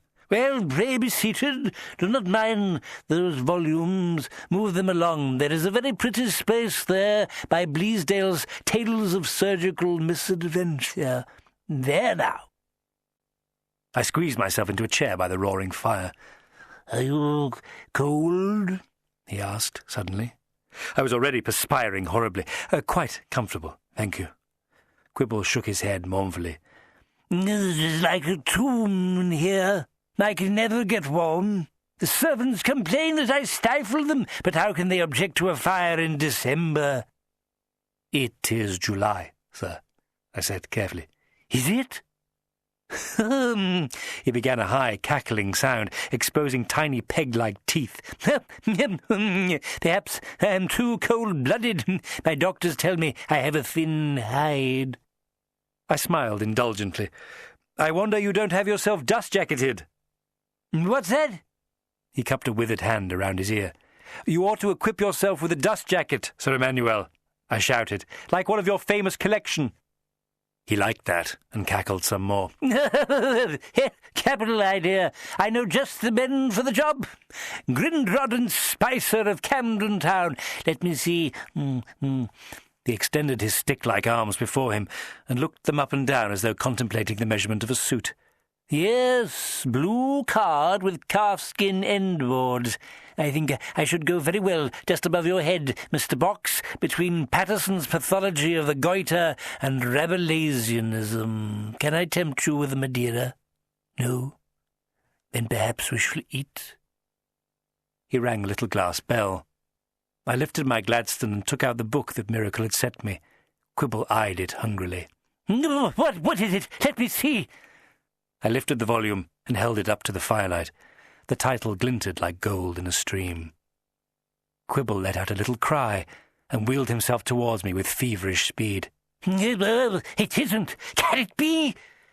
Daniel Licorice." "It is." I placed the book in his shaking hands. "I believe it's somewhat scarce," I said blithely. "Scarce?" Quibble almost shook with pleasure. "It is practically unique. Daniel Licorice in my hands." With great care, he opened the book and raised it close to his bespectacled face.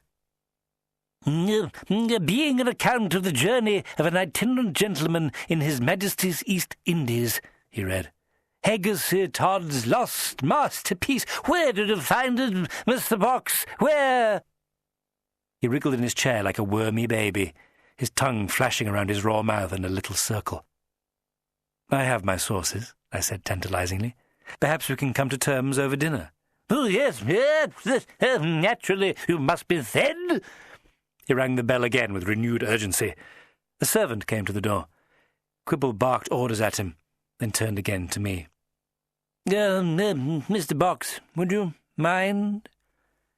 He waved a skinny hand at his wheeled chair. I rose and began to push him through into the dining room. Paintings of what appeared to be Quibble's ancestors were just visible behind yet more staggered heaps of books, varnished eyes staring out in mute appeal as though their owners were drowning in yellowed paper. I pushed the wizened man to the head of the table where he sat, cradling Daniel Licorice as though it were a child. Name your price, my dear sir. I have dreamed of owning this book since...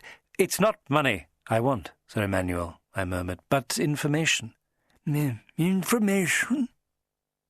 I walked to the opposite end of the table, where I found my chair being pulled out by another servant. Dressed like Stint in rather mouldering livery, a patina of dust covered his dulled silver buttons and epaulets. He was a tall young lad, with a pebble-smooth face and close-cropped hair. His eyes were very blue, under dark brows as bold as strokes of charcoal. He turned to the soup tureen and placed the lid gently at my side, fixing me with a look I can only describe as impudent. He smiled. "Evening, sir," he said, ladling beetroot soup into the dish before me. The voice was throaty from tobacco. Another relic from Blighty, it seemed. "Good evening," I said. He bent low, suddenly, till his face was right by mine. He smelled of honey. "Charles Jackpot, sir." Then, bless me if he didn't wink. "But you can call me Charlie." Chapter 12. A London Derriere. I said nothing and turned my attention to the beetroot soup. The nosh was dusty but passable. The soup was followed by a kind of salmon pastry, and, after my new acquaintance Mr. Jackpot had cleared this away, by an absolutely magnificent goose. Quibble clearly remained insulated against Italian notions of cuisine. Eschewing the grimy napkin, I sucked the grease from my fingers as the servant cradled the dishes in his arms. He didn't speak, merely fixing me with the same impudent gaze. In the glow of the fire, he had the face of a Renaissance saint. It was most unnerving. Clearing my throat, I wiped the dust from Quibble's best crystal and poured myself a generous glass of plonk. I watched Charlie Jackpot as he loped back with what I can only call a swagger towards the kitchens. Quibble turned a page in the book. "Now, sir, may we get to business? I cannot rest easy until I know this volume to be mine. Time and tide, you know, they wait for no man." He craned his neck and peered back into the other room, as though it pained him to be separated from his library for more than a few moments. "If you should like to know precisely how long they do wait, I have a volume on the subject. I believe it is over there between On the Dangers of Bicycling and Coprolites of the Permian." Quibble licked his lips till his spittle glistened on their flaking surface. I felt inside my coat and produced the photograph I had taken from Professor Sash's study. I slid it down the table towards the invalid and watched Quibble carefully as he lifted the photograph and held it about an inch from his spectacles. He coughed throatily. It was a sound like brown paper crackling in an oven. Where did you get this?" It was among the personal effects of Professor Frederick Sash. Quibble's head snapped up. "Effects? He's not dead, is he? Sash isn't dead?" I nodded. "And his body stolen, along with another of the gentlemen in that photograph, Eli Verdigris." "Verdigris too? How?" "That remains a mystery. I'm investigating the matter, sir, and believe you can be of material assistance." Quibble heaved a heavy sigh. "I hear nothing out here, you see. Sometimes I think it was folly to leave the old country, but I could get nothing done. The constant distractions, my great burden is work, so much that I am called upon to do." His tongue flashed around the wet hole of his puckered mouth in great agitation. "What of the other man in the photograph, Maxwell Moraine?" "Moraine?" "Yes. I'm sure you know he died out here some years ago." The old man suddenly fixed me with a malevolent stare. "Who are you? What do you mean by bringing this volume here as though I was some horse trader? What is the real reason for your visit?" He waved the photograph at me, his shriveled mouth turning down into a snarl. "You want to bring all that up again?" he yelled. "Well, it won't wash, do you hear me? Let the dead rest in peace." "All what, sir?" "Get out! Out! Stint!" He grabbed the glass bell and rang it until I feared it would shatter. I shot to my feet. "Forgive me, Sir Emmanuel, but I am convinced you are in grave danger." "Stint!"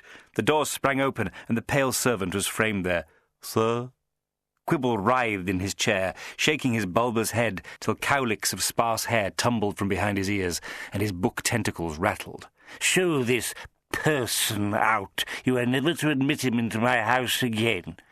"Sir Emmanuel, please," I began. Stint was at my elbow. "If you wouldn't mind, sir." "I believe that a long-buried secret is threatening your life, sir, and that of a very noble friend of mine. Please help me to find out." I was escorted through the gloomy corridors and shown out into the muggy night. Well, that hadn't gone very well at all, had it? Old Stint shook his head mournfully. "I do beg your pardon, sir. I've never seen the master so upset." "Stint," I said earnestly, "I have serious reason to believe Sir Emmanuel to be in danger of losing his life. Watch him carefully and contact me should you notice anything suspicious. Do you understand?" He nodded. "I'm staying at the Hotel Santa Lucia. Anything suspicious, mind. And tell your master that the book is a gift, a gesture of my good faith." I pushed open the protesting gate and made my way back onto the drive. Grateful for the comparative cool, I stretched and took a deep breath before setting off for the carriage. As I moved off, however, there came the sound of a match being struck, and then a tiny point of amber light glowed in the shadows as someone inhaled greedily on a cigarette. Sidling up to the gates once more, I was somehow unsurprised to find the servant Jackpot loitering there. He smiled, and the cigarette in his lips poked upwards, the curling smoke causing him to narrow his very blue eyes. "Hello," he muttered. I touched my fingers to the brim of my hat and began to move off back towards the road. Suddenly the boy pushed his face to the railings and, after briefly looking around, spoke in an urgent whisper. "If you want to see something of importance, Mr. Box, meet me in town tomorrow, midnight." "Meet you? Why ever should I do that?" "Via Santa Maria di Constantinopoli, the house with the crimson light. You won't regret it." Now it was my turn to smile. "Won't I? And what could you possibly have that would interest me?" His answer shocked me for a moment or two, for, stepping back a little from the railings, he suddenly thrust 2 fingers up at me. Before I had time to react, he curled 2 fingers of his other hand into a semicircle and banged them against his palm. The penny dropped. Here was a V, and now a C. I nodded. The servant flicked his cigarette into the shadows. Midnight tomorrow. And with that, he was gone. The next day, as arranged, I called on Miss Bella Pock at her hotel. The sunshine had completely deserted us, and there was a squally feel to the weather, combined with a high, keening wind echoing banshee-like over the land. After breakfast, at Bella's insistence, we took a 2-wheeler along the coastal road until we reached the outlying plains of the great volcano, its peaks scarcely visible in the yellowy fog. She had a yen, you see, to travel on the famous funicular railway that had been constructed with great ingenuity and no little bravery right up the slopes of the grumbling peak, terminating just short of the cone itself. "I'm sure there are more interesting ways of passing the time," I said, smiling my wide smile. Bella touched a gloved hand to my arm. "But aren't you fascinated by it, Lucifer? The boiling energy beneath our very feet, the fiery lava just waiting to erupt?" Well, I was, of course, but just then it wasn't Vesuvius's fiery lava that was on my mind. There was a station on the lowest slopes that resembled nothing so much as a small desert fort, its flat roof thick with grey volcanic dust. I bought the tickets, and we watched as the wind whipped balls of dust and old newspaper to worry at the feet of us travellers. A big clock struck 2, and we got aboard the cramped train carriage, watching the bleary sunlight glinting off the cable wires that stretched ahead up the slopes of the volcano. The carriage, a curious thing built in a stepped arrangement like a mobile block of steps, was half empty. Bella sat down on one of the steps, staring with animated curiosity out of the filthy windows. Next to us was an old woman with a bag of knitting, and a couple of American boys in offensively loud checked suits and wide-awake hats, already loudly proclaiming the mountain's incredible majesty, though all we could see so far was greasy ash. As we crawled up the sheer slope, great filthy clouds of sulphur billowed over the roof of the train, condensing on the windows like poisonous teardrops. I suddenly noticed a young man sitting on the step above me. I received a quick impression of neat black suit and long auburn hair. His eyes were huge and brown, his nose slightly snubbed, as though he had gently pressed it to a window pane. He lifted his hat and smiled dazzlingly. "You are impressed?" he asked. I didn't know if he meant by the volcano or himself. Very, I said. Bella glanced up and the stranger smiled. Please forgive me. You are Signor Box, yes? I nodded. My name is Victor, he said, holding out his gloved hand. I gripped it firmly and introduced Bella. He took Bella's hand and kissed it gently. Our mutual friend, Signor Unman, Victor continued, expresses his regrets and begs that you accept me as your guide in his stead. Ah, I said, losing all hope of useful information from my supposed man in the field. You know the mountain well? Asked Bella. The young man took a deep breath of the frankly noxious air. For me, Vesuvius is like a drug. I cannot help but travel up these slopes whenever I have the chance, even though I live here in Napoli. Yes, I coughed. Intoxicating. Known Mr. Unman long, have you? Oh, we are old, how do you say? Chums, yes, old chums. Now tell me, after we have been up and down the great Vesuvius, like the grand old duke, yes? What would you like to see? Naples is such a thrilling city. Bella began at once to itemize every last church in the place, and I was slightly relieved when the guard called out "Destinazione," and our carriage creaked and wheezed its way into the upper station. Victor got nimbly to his feet and ushered us out of the train into a cloud of ash-filled steam. I wasn't sure I wanted this little eye-tie crowding my afternoon with Bella, and made plans to get shot of him just as soon as we returned to the funicular station. We set foot on black volcanic soil. Bella looked down at her feet and lifted her boots. "Are you all right, my dear?" I asked. She grinned. "Just checking that they haven't begun to spontaneously combust." Only 300 yards from where we stood, the immense caldera of the volcano glowed an intense orange, plumes of white smoke belching from the sizzling rock. The heat was so intense I could feel the tiny hairs on my hands shrinking. I wish I'd worn gloves. Exposure to the Neapolitan sunshine was already threatening to tan me like a navvy. I turned my face away from the oven-like heat. Victor stood his ground and shook his head in wonderment. "What a magnificent thing she is." "Been quiet for a while, has it?" I asked. He grinned. "A sleeping giant. But not likely to turn over in her sleep any time soon?"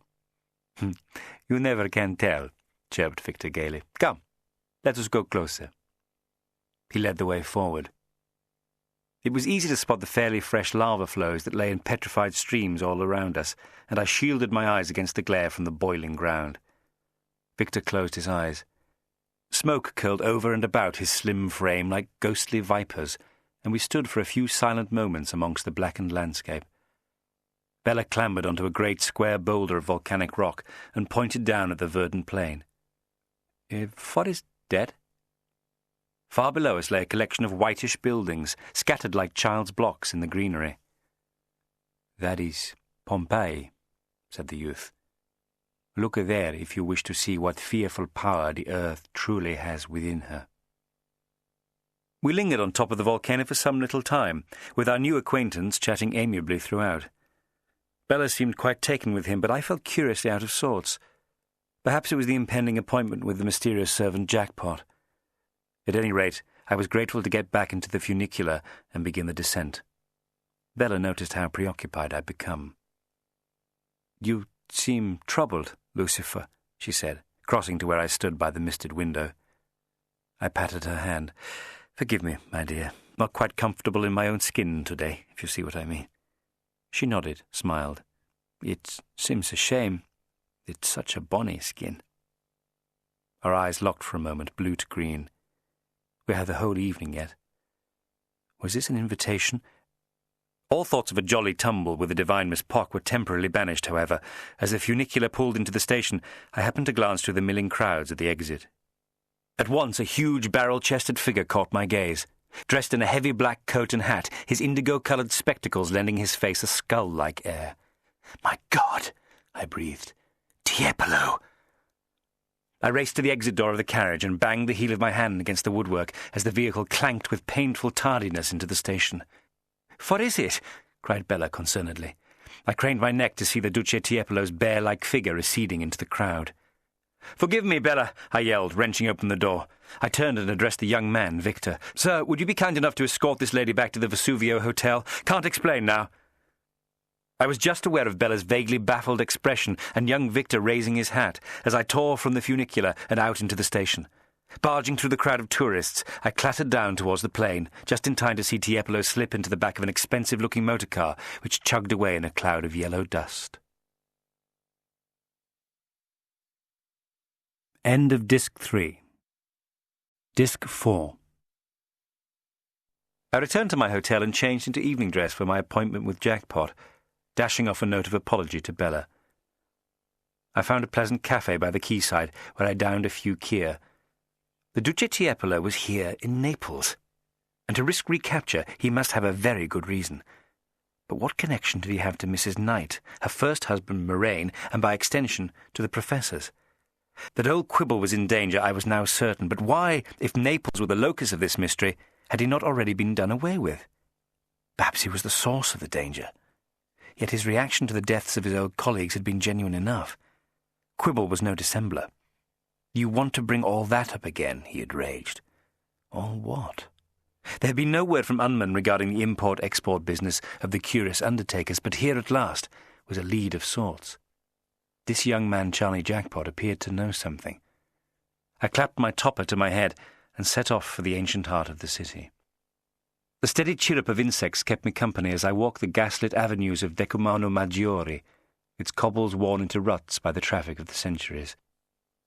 The premises on Via Santa Maria de Constantinopoli were distinguishable from their low and unhealthy-looking neighbours only by the ruby-red light above the lintel. The gas flame behind the cheaply stained shade shuddered like a rheumy, winking eye. I made my way softly down the steps to the door. It bore no knocker nor number of any kind. I had raised my hand when it groaned open, seemingly of its own accord. Shudder not, reader, this is not a spook story. Whatever agency lay behind the door was most assuredly human. Actually, I must immediately qualify that remark, as what lay behind the door appeared to be a monkey. In the light of the sallow gas jets, I could make out poorly papered walls weeping with damp, and the stooped figure of whom I spoke, a curious man with very long arms, dressed in green velvet plush. His hair, scraped from a centre parting en brosse, stank of oil. He cocked his pallid face to one side by way of an interrogative. What should I say? Was his master at home? I took off my top hat with as much nonchalance as I could muster and decided to be bold. "I understand that a young man of my acquaintance is expecting me. We're old pals, and I haven't spoken to him for some time. I wonder—" The little creature seemed uninterested in my story, however. He moved to the back of the dismal hallway, nodding absently, and drew aside a disreputable-looking curtain. The monkey man smiled grimly, his mouth like a wound. Sì, un ragazzo. I was spared any more of his charming conversation, however, by the sudden appearance of Mr. Jackpot himself from behind the drawn curtain. He was wearing a slovenly jacket and trousers, both too big for him, the pantaloons held to his hips by a thick brown belt, and a good 2 inches shy of his striped-socked shins. In stark contrast, his collarless shirt seemed clean, and there was a white rosebud in his lapel. "Hello," he said. I gave a little bow. Jackpot smiled lopsidedly, his large lips sending dimpled echoes over his cheek. "Won't you come in, sir?" He gestured into the darkness. I followed without a word. The tiny doorman melted away into the gloom. For all I knew, he had gone back into the wallpaper from which he had sprung. I was ushered into a small square chamber, underlit and overheated. Perhaps Jackpot had become accustomed to his master's tastes. The decor seemed all of a piece with the grisly entranceway. There was a brass-frame bed containing a stained mattress, and a jug and washbowl on a spindly table. On a turkey rug sat a drab chaise-longue of surpassing vileness. A miserable fire sputtered in the grate, damp sea coal popping and spitting against faded Dutch tiles. "How nice," I said at last. The boy closed the door behind me and took my hat, coat, and gloves like the good and faithful servant he was. I lit a cigarette to disguise the smell and tossed one to Jackpot, who ignited his from the fire. Moving to the sofa, I flapped aside the tails of my coat prior to sitting. I stopped with my rear end halfway to the upholstery. "May I?" "Of course, sir," said Charlie. He hovered by the door a moment, wiping his hands over the greasy fabric of his jacket. Then, "Might I join you, sir?" I was already lounging back as if I owned the place. I waved a hand and bid him do so. As he sat down next to me, I pushed him sideways with my leg and, grabbing at his cropped hair, pulled back his head until he yelled in pain. His fag dropped to the dirty floor. I smiled. "I believe you have something to tell me." Charlie scowled and fixed me with a penetrating and vaguely unnerving stare. I tugged his head back still further, but he had stopped yelling. "That won't get you anywhere," he murmured in a low voice. "Then perhaps this will," I cried, grabbing my pearl-handled revolver from beneath my shirt. I pressed the cold barrel to the youth's temple and glared at him. "Now, what precisely do the initials V.C. mean to you?" But still he seemed unmoved. I watched as his Adam's apple bobbed slowly up and down. Charlie Jackpot just smiled. Irritated by my failure to intimidate him, I moved the revolver slowly down his smooth face and pushed the barrel between his lips. Charlie's very blue eyes regarded me levelly over the glinting gunmetal. I withdrew the pistol from his mouth with ill grace. "There now," said Charlie with a smirk. "Isn't this nicer?" Mr. Jackpot turned his huge eyes on me in a kind of mute inquiry. A moment later, he put his hand on my thigh. Well, what was I to do? For the well-bred gentleman, there was surely only one recourse. I fucked him. Chapter 13. LB to VC. Charlie Jackpot had that annoying knack of looking ravishing even in sleep. He lay stretched over the burst stuffing of the chaise, stark as except for his striped socks. Whatever these had once possessed by way of elastic had long since perished, and they hung slackly over his white shins like discarded caterpillar pupae. For myself, I sat on a creaking chair, also in the buff, relishing the gorgeous glow of the fire as I contemplated this most recent act of naughtiness. You are shocked, are you not? Or perhaps, reading this in some distant and unimaginably utopian future like that funny little man Mr. Wells would have us believe in, you are not shocked at all. Fact is, lucky Lucifer here has still more secrets. My arsenal is formidable, a sentence which comes across more interestingly in a French accent. As you know, there is no service I am unprepared to render for king and country, and I am not averse to a pretty face and a pretty rump, whether they be man's or woman's. I draw the line at beasts, unlike at least one member of the cabinet. It is the prerogative of the secret agent to be, and to have, whatever he fancies. Don't you agree? This is not a privilege extended to the population at large, as I found when I was discovered in a house off the Bow Road, the incident that brought me to the attention of Joshua Reynolds. The old dear helped extricate me from that spot of bother, but saw it as a very useful way of getting me onto his payroll. In the yellow-backed novels, it is known as blackmail. You must remember that London was in a bit of a panic, with the recent exigencies of Mr. O.F.W. Wilde so fresh in the memory, and J.R. had me by the unmentionables.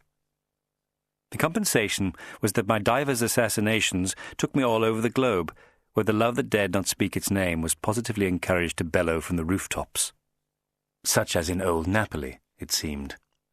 Still, it was a dangerous game, and I was in no great hurry to do 2 years' hard labour just for a frolic with some dolly renter.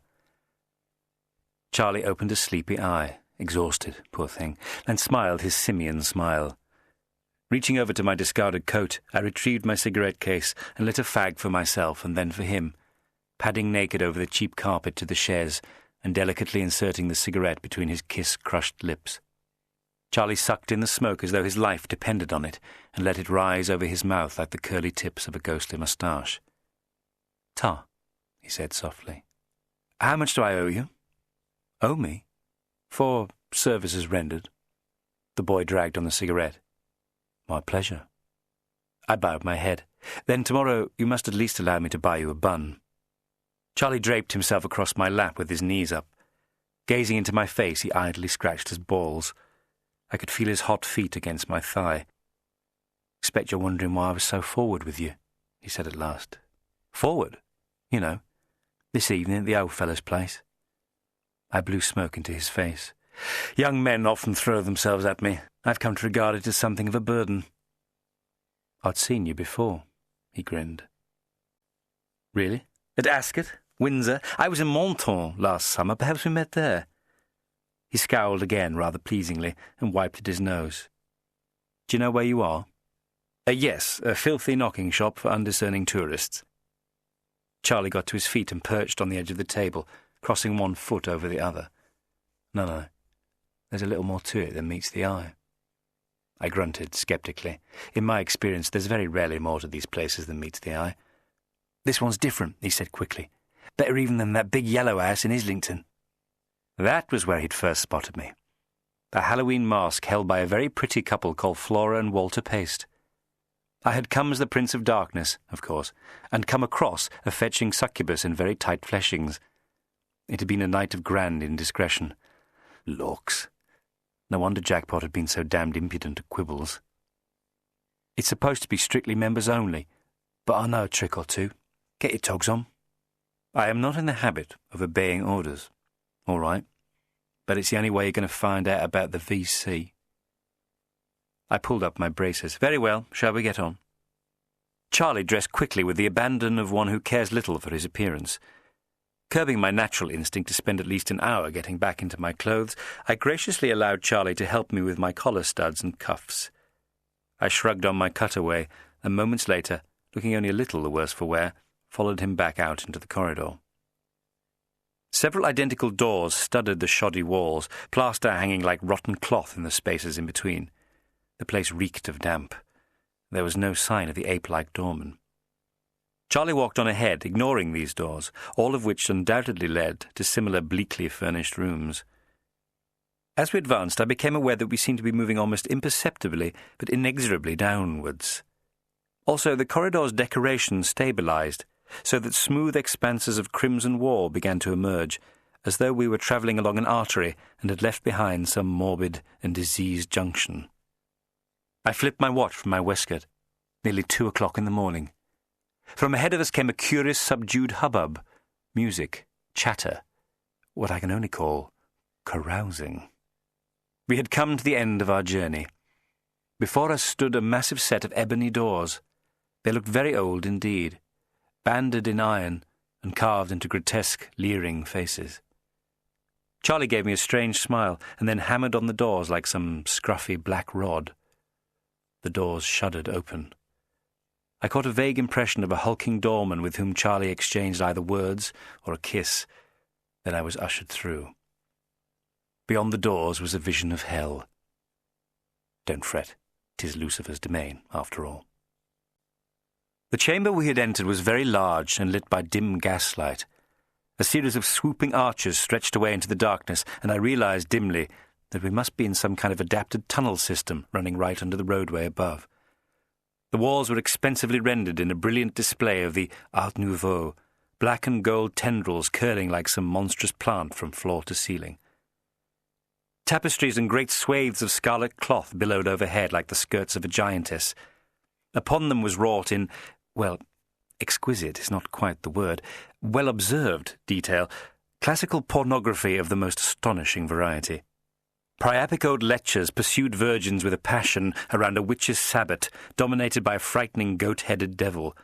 Girlish youths and Rubens-esque ladies formed a frame around scenes of Caligulan excess, where satyrs had their way with women deprived of their togas and centaurs carried off drunken revellers. The embroidered shenanigans, however, were as nothing to what was being enacted beneath them. Flashes of colour rose up out of the gloom, male and female faces fixed in orgasmic relish, oil-slicked hair bobbing over a sea of unbuttoned breeches, silken knickerbockers flung up from the melee like flags of surrender. The stench of absinthe and tobacco was overwhelming. I glanced at Charlie Jackpot, but his expression was unreadable in the murk. Of course, my overwhelming emotion was one of horror. Not at the extraordinary outrages being committed in the name of love all about me, of course, but at the dreadful, unarguable fact that such a place existed, and it would take me 4 days throwing up over the side of a steamer to get to it. What price my poor pomegranate rooms now? Charlie pushed his way through the fleshy miasma, kicking aside copulating couples until he found us a kind of ottoman. The pair he dislodged from this with the toe of his boot rolled off onto the floor with hardly a murmur, locked together like the jaws of a ferret. I leaned back against the cushioned velvet. Charlie disappeared for a moment and then returned with a battered silver tray, bottles and glasses crammed upon it up to its tarnished edge. Pouring me some kind of hideous brandy, he gulped down most of a pint of porter and wiped his lips with the back of his hand. You work in shifts, then? I pondered. How's that? I was just wondering how you find time to look after Sir Emmanuel. It must be exhausting to wash dishes and then come on to this place. He giggled. I like my work. I drank the brandy as swiftly as I could, so it didn't have time to touch the inside of my mouth. Charlie leaned closer until his lips brushed my ear. I'll tell you it all, Mr. Box, but you have to promise to get me out of here. Set me up. I can make no assurances, I said, my attention distracted momentarily by the sight of a Negro youth in a guardsman's uniform merrily tossing himself off over the patrons to our left. Not unless you have something of real import to impart. That I do. See, I hear things, murmured Charlie, darkly. They don't know that I work out of the house as well as here. Who are they? There was a swish of skirts close by. I was conscious of a scent of mimosa, and suddenly someone was standing right at my elbow. Buonasera, Charlie. The low voice belonged to a girl of middling height, exceptionally slim, wearing only an ivory corset and mustard-coloured stockings. Her long auburn hair was piled high and interlaced with flowers, crowning a face of surpassing loveliness, almond-shaped eyes heavily lined in kohl. "Venus!" cried Charlie, delightedly. He pulled the girl onto his lap and kissed her fiercely, running his hand up and down her stockinged leg. She adjusted herself in his embrace and cast a furtive glance to me. "Who is this?" she asked in the same seductive whisper. Her accent was as thick as tomato sauce. Charlie grinned. "This is Mr. Box. Mr. Box, meet Venus." I gave a little bow. Venus proffered a painted hand. I kissed the middle knuckles, taking care to let the tip of my tongue linger a moment. It seemed the form in these environs. Venus's gaudily rouged lips puckered, and she looked down, all abashed, the little minx. I had the queerest feeling that we'd met before. "You like my place, Signor Box?" she said with a half-smile. My eyes widened. "Your place, my dear? Well, you do surprise me. Yes, it's quite something. What do you call it?" It was Charlie who answered, fixing me with a meaningful stare and taking a plug of his porter. This is the Vesuvius Club." But of course I noticed. Vesuvius Club, VC, not the Verdigris Collective, not the Verdi Cabal, not the Victoria Cross, and not the bloody venomous centipede. The Vesuvius Club, K to VC. Poor old Poop must have known of this place. "Is something wrong, Signor Box?" cooed Venus. I shook my head to clear it. "Not a bit, my dear. It's just that Mr. Jackpot and myself have some business to conclude." Venus put one hand on her hip and smiled. "I never stand in the way of custom, eh? Perhaps you would be more comfortable in my private quarters." I glanced at Charlie and he nodded. "How kind," I cooed. "Will you lead the way?" The delightful girl batted her kohl-rimmed eyes and swept off into the crowd. Charlie drained the last of his pint and followed with me, bringing up the rear. Wary of stepping into a bear trap, as this much honey might turn out to be, I walked with hands clasped behind me to feel the reassuring presence of the pearl-handled revolver strapped to the small of my back. Venus led us through the roaring melee and through a side door into a cooler, darkened room that smelled of rose petals.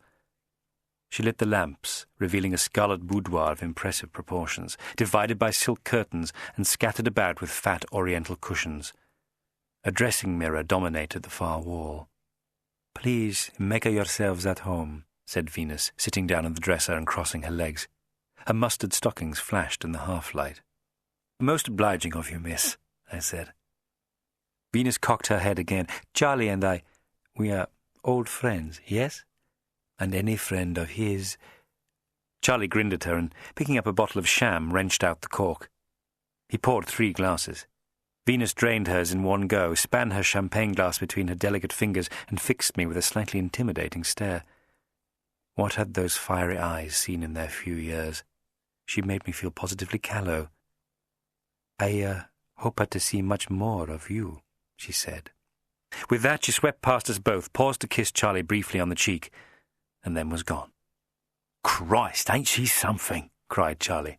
He lifted the champagne bottle to his lips and guzzled down more plonk. "That she is. Are you two, Some chance," laughed Charlie. "Even if I were that way inclined. No, she's got a fella, the real boss. She runs this place for him." Charlie threw himself down into a cushion. But you want to know about a man called Poop." I sat up. "Go on." "Well, he came in here a while ago, asking questions. Thought he was a punter. He stood me a drink, but he weren't interested in getting, friendly. He just give me some moolah to keep me eyes open. Said he was onto some kind of racket." I frowned. "Racket?" Charlie nodded. "Treasure. Seems that he'd had some kind of narc sniffing around, but he'd gone missing. Wondered if I'd be interested in taking up where the narc left off." The boy stopped dead. "What is it?" I cried. "Dunno. Can you smell something?" Charlie coughed. His hand flew to his throat, and he coughed again, more raggedly. Then it was my turn. The air had somehow turned too stifling to breathe, like being in an overheated steam bath. I turned and saw the thread of some strange purplish smoke drifting towards us. Feeling suddenly sick, tears sprang to my eyes, and I too began to cough uncontrollably. I tried to reach out to Charlie, but suddenly found my limbs weighed down as though they were statuary.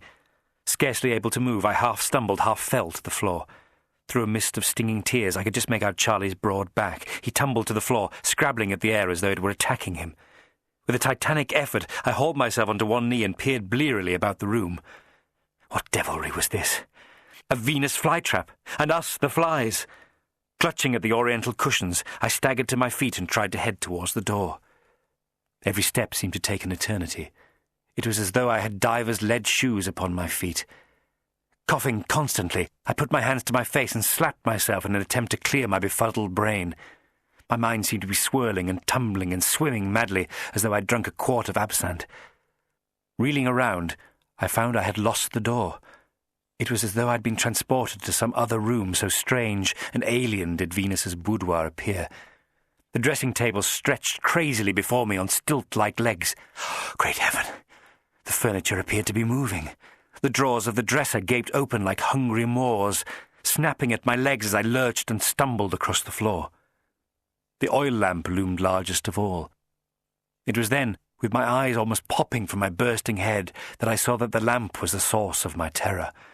For, gushing from the shade like a spectre or genie, was a billowing quantity of some noxious gas, mauve in colour, settling heavily on the floorboards and sending me into near convulsions. I reached for the lamp, but the closer I got, the more dreadful were its effects. My fingers seemed to bend and stretch like the talons of a terrible bird as I groped at empty air, the image of the lamp blurring and multiplying before my exhausted eyes. I looked wildly about for Charlie, but could make out nothing in the greasy smoke. With one last attempt at clear thought, I grabbed hold of the lamp's iron base and picked it up. Perhaps I intended to smother the damn thing or hurl it into a dark corner, but in truth, I do not know. My senses whirled. A great blanket of mauve darkness enveloped me, and I was falling into an abyss. Chapter 14. The Pale Man. In the distance, a clock struck 4. I stirred and found myself lying prone on cold stone. Shifting a little, I cracked open stinging eyes, peered blearily about, coughed, and opened my mothball-stale mouth. I tried to sit up, but sank back at once onto the chilly floor, skull throbbing as though it were fixed about with a tight iron band. Where the hell was I? I raised my head again, widening my eyes in a last-ditch attempt at wakefulness. I was in some kind of cell, windowless and cramped. Slimy straw lay all about me, and there was a pervasive odour of ammonia. Head-splitting, I somehow managed to stumble to my feet and then sank back against the wet bricks. Looking down at myself, I saw that I was in full evening dress, my shirt front torn and the lapels of my coat plastered with mud. I could recall nothing at all. Never mind where was I. Who was I? I hammered my fist against my forehead and screwed up my eyes. Something about a box. A box with a centipede in it. No, that wasn't right. Perhaps it was a book. A book in a box. Daniel Licorice! Was that my name? No. A jack in a box. Jackbox. Jackpot! That was someone else entirely, I felt sure. My name is Box. Lucifer Box! Yes! I placed the flat of my hands against the chilly wall and willed myself to remain calm. Lucifer Box, of Downing Street, London. I shook my head over and over. I must concentrate. Where was I? Italy, of course! Naples! But why? Why? I snapped open my eyes and struggled to focus on the cell door. It looked depressingly solid. Bending down, I peered through the rusted keyhole. I could just make out a suggestion of a gloomy corridor beyond. I sank down against the wall, then leant forward as I became aware of something poking into my back. I had a dim remembrance of a similar feeling, connected to a yellow villa in Islington, but this was not quite the same. Exploring under the tail of my ruined shirt, my fingers closed upon the warm, reassuring presence of my revolver, still strapped in the hollow above my buttocks that nature almost seemed to have provided for the express purpose. I took it out, opened the chamber, and span it. "That won't help you," came a whispered voice from the darkness. I started and whirled around, brandishing the pistol. Nothing. "Who's there?" I demanded. A hissing chuckle sounded close by. I crept towards the far wall. Just about visible was a tiny barred window, evidently connecting to the cell next door. I pressed my face to it, making out a crouched figure in the gloom beyond. He turned his face towards me, but little detail was visible in the filthy mass of hair and beard. "Oh," I cried. "Hello." "Good evening. Or is it morning? I no longer know." "My name is Box." "And mine's the Count of Monte Cristo." I pulled back from the window slightly, alarmed at the fellow's crazed laughter. He fixed me with a wild eye and shuffled across the floor of his cell. "As I say, that weapon of yours won't do you any good. They don't feel pain. They don't feel anything." "Who don't?" "They came for me, you see. I was getting too close to the truth. Mr. Poop, he was onto them." My ears pricked up. "Poop? What do you know of Poop?" The strange old man coughed noisily. "Looting they was, stripping the excavations bare, and flogging the stuff to keep this wretched place going." "Excavations?" "They've forgotten me now. Throwing away the key. Maybe you'll rot here too." As if in response, a key rattled in the lock, and my door was thrown open. A strange figure was framed there, very tall, clad in black and wearing what appeared to be some kind of brass helmet.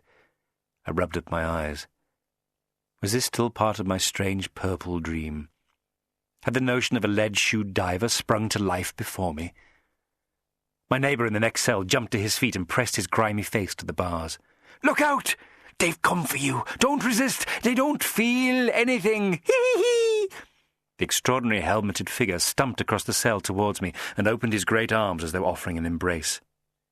I thrust the revolver into my pocket and backed away. Pale as death, the man's jaw hung slackly open, a strand of drool dangling from his lips. His eyes, staring blankly ahead, were a horrible yellowy grey, like the yolks of overboiled eggs. My gaze was drawn, however, to the strange brass thing that covered the top part of his face.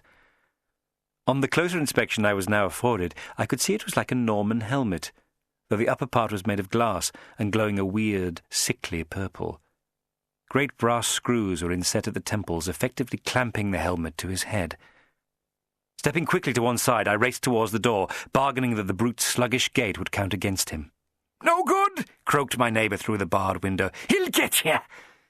At once the creature changed direction and cut me off, his eyes rolling in his head, arms outstretched in deadly intent. I resorted to my pistol, but he swung at me, knocking the weapon flying. As I moved to retrieve it, his sweaty hands jerked forward and clamped about my throat. I staggered backwards, gasping at the terrible pressure. "Hee-hee-hee," cried my neighbour. "Now you're done for." The fiend's bloated white face was right by mine, and I could see directly into the glass section of his strange headgear. Inside seemed to float a purplish miasma. I dug my nails into the flesh of his throttling hands, but he did not even react, forcing me backwards as I beat and pounded at his face. My head felt as though it would explode at any second. Desperately, I thrust my thumbs into his eyes and pushed with all my strength. The soft flesh gave sickeningly, but still I pressed on, digging into the very sockets and forcing my thumbs upwards. No scream did he make, nor sign that he felt even a scintilla of pain. Told you so. They feel nothing. The devils!" cackled my fellow prisoner. I hammered my fists against my attacker's chest, but his great weight forced me to my knees. I groped wildly about in the straw. The revolver! Rolling us both over with a supreme effort, I grasped at the pearl handle of the gun, aimed desperately, and loosed off a bullet into the brute's chest. He was knocked back as though plucked by a giant hand, staggered and slumped against the wall. I groped at my throat and rubbed my crushed windpipe, struggling to draw ragged, whooping breaths. Suddenly the helmeted monster was on his feet again, seemingly oblivious to the wound in his chest. He surged forward, his great hands flexing, intent on rejoining battle at once. Though dazed and exhausted, I scrabbled to my feet and made a dash for the door. The fellow threw himself forward and grabbed at my ankles, succeeding in getting both hands around one of them and bringing me down on the floor. I swiveled on my rump and planted my boot in the middle of his face, kicking savagely until I felt his nose crack and bright blood fountain onto my trouser leg. I tried to take aim again, but the lumbering giant gripped my other ankle and shook me about like a rag doll. The pistol went off, but was sent clattering against the wall. With a cry, I shuffled forward and managed to get my fingers under the edge of the helmet. I tugged violently, desperately. Swarming forward with one last effort and gripping the helmet for dear life, I kicked the fellow in the throat, sending him vaulting backwards. I was left clutching the brass helmet in both hands. And now he began to scream. A dreadful, tortured gurgle it was, as his suddenly bare head was exposed to the world. There were huge, gory gouges in his temples where the attaching screws had been ripped out, and he raised his hands to them, gasping in pain and shock.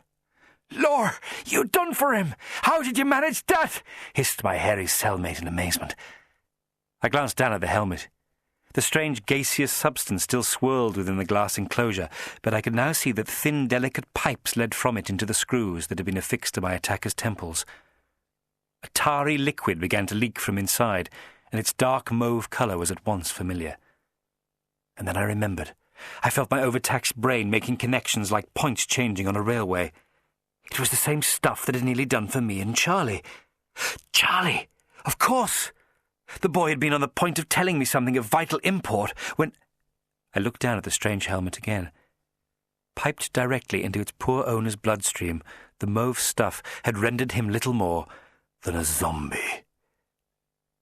Putting the helmet carefully aside, I scrabbled for my revolver and levelled it at the prone figure.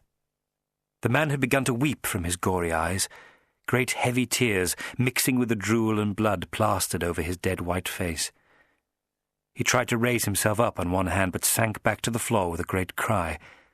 I suddenly realized there wasn't much time. Scuttling across to him on my knees, I managed to raise the fellow's head up, cradling it in the crook of my arm. It was like the death of bloody Nelson. "Tell me," I whispered, "who did this to you?" The mauve fluid was trickling out of the wounds in his temples. Great rasping gulps began to sound from the fellow's blood-caked mouth, and then, with a dreadful, rattling gurgle, he pitched back into my arms, quite dead. I got to my feet. The fellow had been sent to collect me or to kill me. Either way, it was wise to get moving. "Wait, wait!" cried my neighbour. "What about me?" I paused on the threshold. "You're no use to me in this babbling state." I slipped through the open door and out into the darkened corridor. As I passed the adjacent cell, the old fellow thrust towards me desperately. "Please, I'll tell you, just let me out!" I took a chance and shot the lock off. He raced out into the corridor, but I covered him warily. He seemed just the type to leap for my throat. "All right," I muttered, backing away from the stink he gave off. "Where are we?" He pushed his long grey hair from his eyes. "Why, the Vesuvius Club, of course." "Still? Good. That's good. Now tell me more about Poop and these looted treasures." I gestured with the pistol, and we began to creep off up the corridor, keeping our voices low. "I knew Mr. Poop. Did a lot of work for him. I know my way about this city, you see." "You're an informant?" The old man cackled. "I keeps me ear to the ground." "Go on." "Well, Signor Poop was onto some sort of racket and stolen stuff. Old statues and that sort of thing, hawked off to the best Chelsea drawing rooms and Nobb's offices. He reckoned that's how Venus's feller got the V-Club up and running. They was smuggling stuff out of Naples in coffins, pretending it was bodies, then smuggling the moolah back in. He was getting close to nabbing them when... Well, I nodded slowly. You got your ear a little too close to the ground, eh? This must be the fellow Charlie had mentioned. I scratched my chin. Where was Charlie now? It was vital that I find him and pump him. For information, you understand. We emerged suddenly into a curtained area, and there, sitting on a stool with his back towards us, was the curious ape-like chap who had greeted me when I first arrived. I gestured to my bearded friend that he should make for the front door and scarper. He nodded and gave me a little bow. Then I cleared my throat noisily, and the monkey man turned on his stool. Out of the corner of my eye, I saw Poop's informant steal towards the exit and silently slip through it to freedom. My head still ached appallingly from the mauve gas, but I thrust my hands into my trouser pockets and looked about with a casual air. "Hello again. I got a little lost in all these damned corridors. Had a little adventure, but found my way back. Not to worry." With a merry wave, I strode off down the long corridor. When finally I stood once more before the great doors, I paused to make myself presentable. Magnified by the gasping gas jets, my shadow leapt hugely over the walls. Once again the sweet sounds of debauchery bled from under them. Raising my fist, I hammered twice on the black surface. Almost immediately the doors rasped open and a flickering red light washed over me. I stepped inside, but felt my way barred at once by a great bear-like shape. Membership was clearly an exclusive affair. Charlie, of course, had previously gained us ingress, and I suddenly realized that it might be a little more difficult alone. "Yes," came a thick voice from the dimness.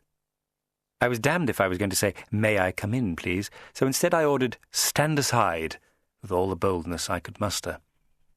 There was movement in the darkness, which I realized must be the fellow shaking his fat head. "Can't do that, sir. You have to give the signal." I nodded and shrugged as though cursing my own stupidity.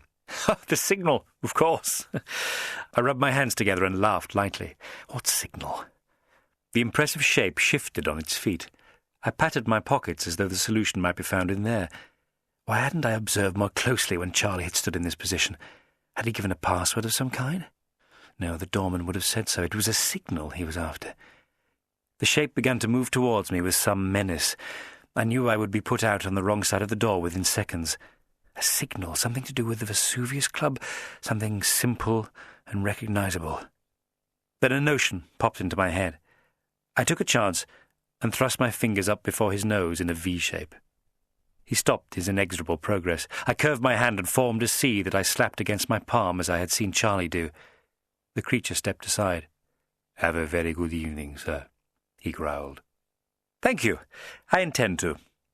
I breathed with relief, moving swiftly past him and into the heaving chamber beyond.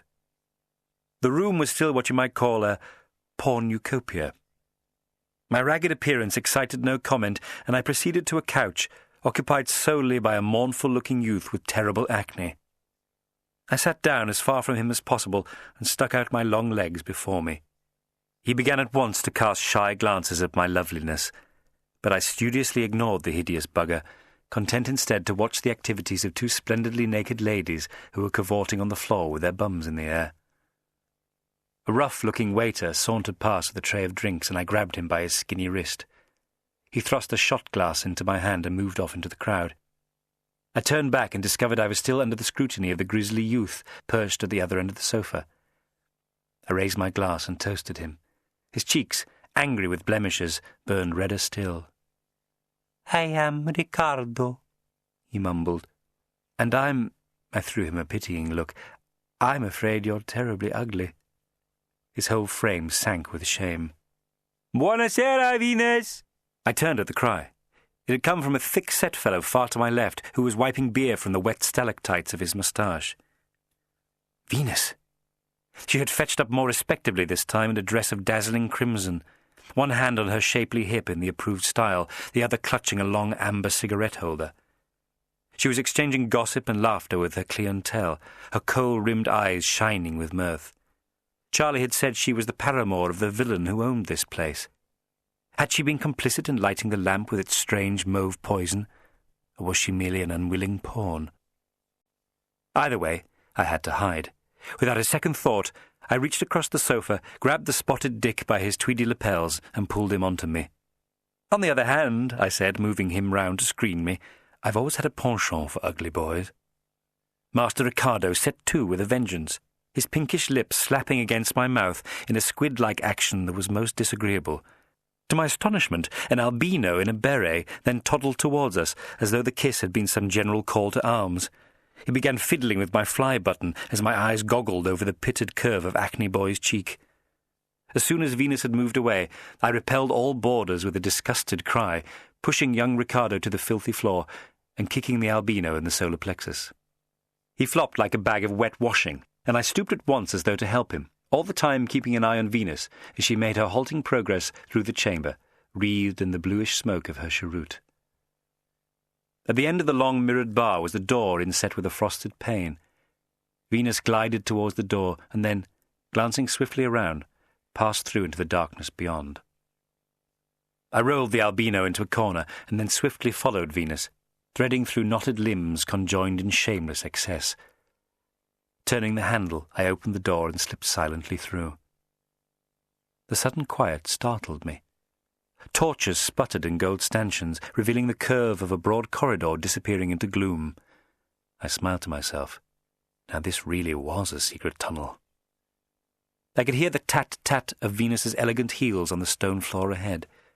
Pulling off my boots as quietly as I could and clutching them to my chest, I followed her.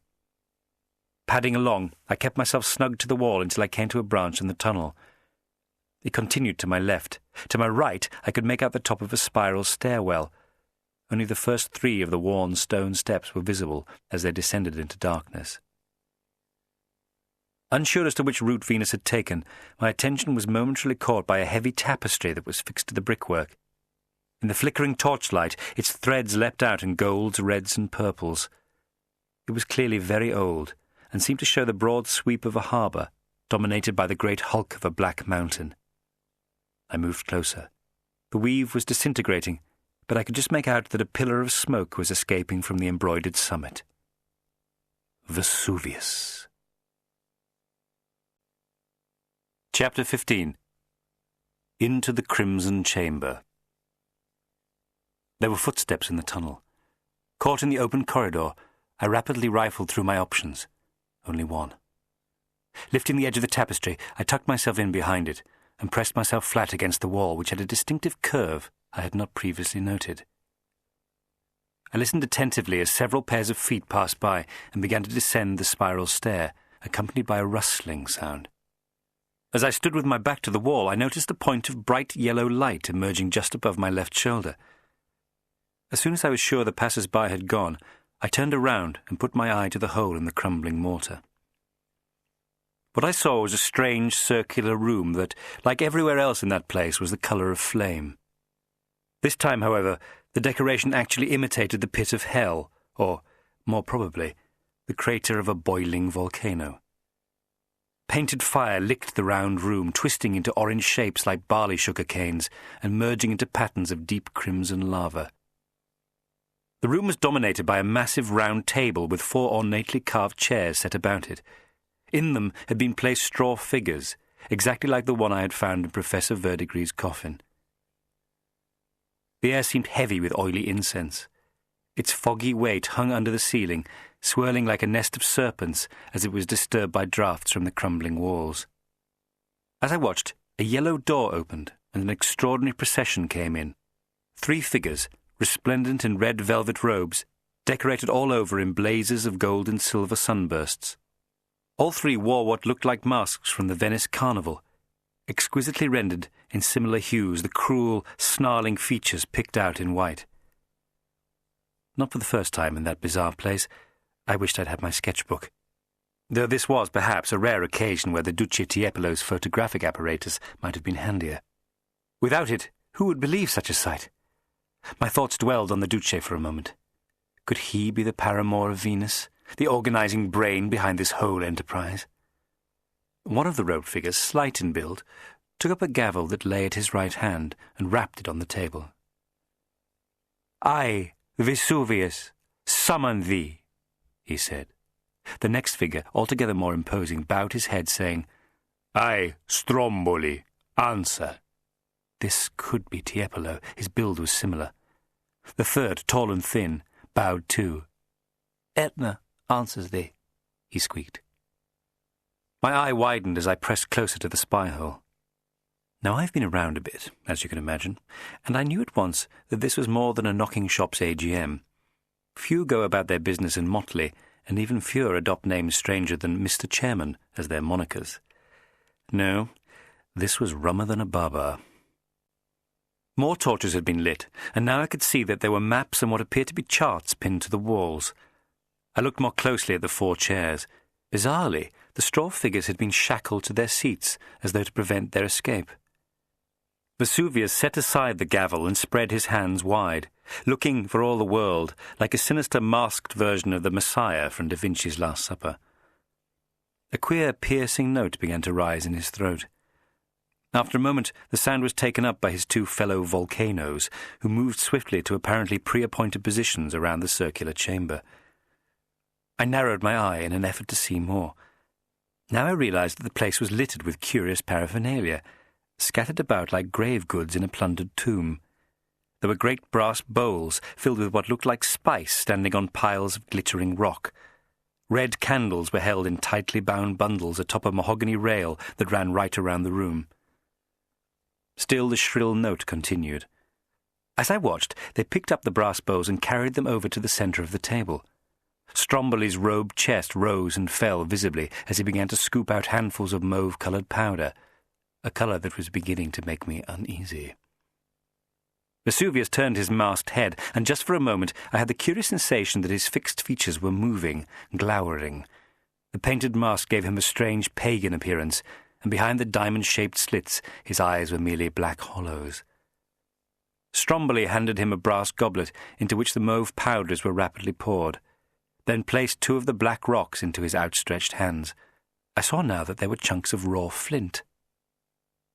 "O Vulcan," bellowed Stromboly, "son of Jupiter and Juno, forger of creation, labourer beneath the slopes of great Etna, smith of the gods." "Vulcan!" cried the assembly. I strained to hear. The intonation rose ever higher. "Builder of the brass houses," thundered Stromboly, "sure of the golden shoes with which the gods trod on wind or water." Something about wind? "Ye who shod the mighty steeds of Jove's chariot, we honour thee." What was that? Cobblers? "Vulcan, we honour thee." Stromboly brought his hands together with a great crack as he smashed the flints against themselves. At once they sparked, and in the blink of an eye the ruddy powder that lay piled high in the goblet caught and flared up with a glorious purple flame. Yet the smoke did not seem to choke the assembly as it had with Charlie and me. Rather they seemed to relish it, swaying gently as though in the grip of some powerful drug. The hem of his velvet robes rustling over the flagged floor, Stromboly strode towards the wall. "Now, in honour of the mighty volcano of Vesuvius, we offer our sacrifice." With great precision, he took hold of one of the torch sconces and pulled it towards him. At once, unseen gears began to clatter into life. Then, to my astonishment, the great round table began to hinge open like the lid of some titanic coffee pot, revealing, beneath it, the top of a stone-faced well. A waft of dank air came flooding towards me. It reminded me of the bottom of the vase stink of Tom Bowler's office. Then with the sound of further machinery, the whole roof began to open, as though some baleful eye was set there. What I first took for a puppet began to droop downwards. In the guttering torchlight I could see bare feet and legs. Then, with a crunch of gears, a whole body flopped into view, suspended by its arms above the hole in the floor. It was Charlie Jackpot. He had been beaten, manacled at the wrists and hung from chains, clad only in a pair of grisly grey undergarments. "Oh, Christ," he groaned. "What do you want with me? Let me go." Stromboly was standing with hands on hips, surveying his nefarious handiwork. With a great clank, like the moving hand of a town hall clock, Charlie fell another few inches. "Please," he begged, "don't hurt me." "A gift to Neptune." For the first time the pomposity of the ceremony was broken as Stromboly burst into throaty laughter. Clunk! Charlie's chained form descended a foot further towards the well. The boy cried out, but the figures remained unmoved. "So much for traitors," hissed Vesuvius. Then with a snap of his fingers he turned on his heel and marched out with Stromboly, Etna scurrying behind them. The yellow door slammed shut. Footfalls on the spiral stair told me that these strange apostles of the volcano were passing right by my hiding place. I waited until their steps had receded, and then, taking a chance, I slipped out from behind the tapestry and dashed down the spiral stair toward the door of the round chamber. With a quick look around, I pulled it open and nipped inside. The air was still thick and unhealthy. Above me, Charlie, eyes closed, was groaning softly to himself. The strange system of cogs and pulleys that suspended him juddered again, and his bound body descended another inch. "Hello, Charlie," I said, leaning against the edge of the well. His eyes flicked open, and he stared wildly down at me. "Oh, thank God! Mr. Box!" I, in turn, looked down into the dark water below. It was moving, either a sewer or an underground river of some sort. Either way, it would be enough to dunk Charlie to death, like a human Madeleine cake. "Glad to see you hale and hearty. Now, where were we? You were, I believe, about to tell me something rather important." "Mr. Box, please, you've got to get me out of here." I shrugged casually, jumped up onto the lip of the well, and grabbed at one of the boy's shoulders, but only succeeded in setting him swaying to and fro in a fashion that endangered us both. The mechanism dropped again. It seemed to have increased its speed. Charlie groaned pitiably. "Can you move your hands at all?" I cried. "No," he gasped. With a great creaking shudder, he dropped a whole foot into the well and gave a little yell. I shook my head. "If I can't stop this infernal device of theirs, then you'll drown for sure." "Oh, thanks a million." Again, Charlie's chained form dropped alarmingly. Now his head, hair stiff with sweat and grime, was level with the lip of the hole. Rushing to the wall, I scrabbled about amongst the maps and charts that littered the wooden rail.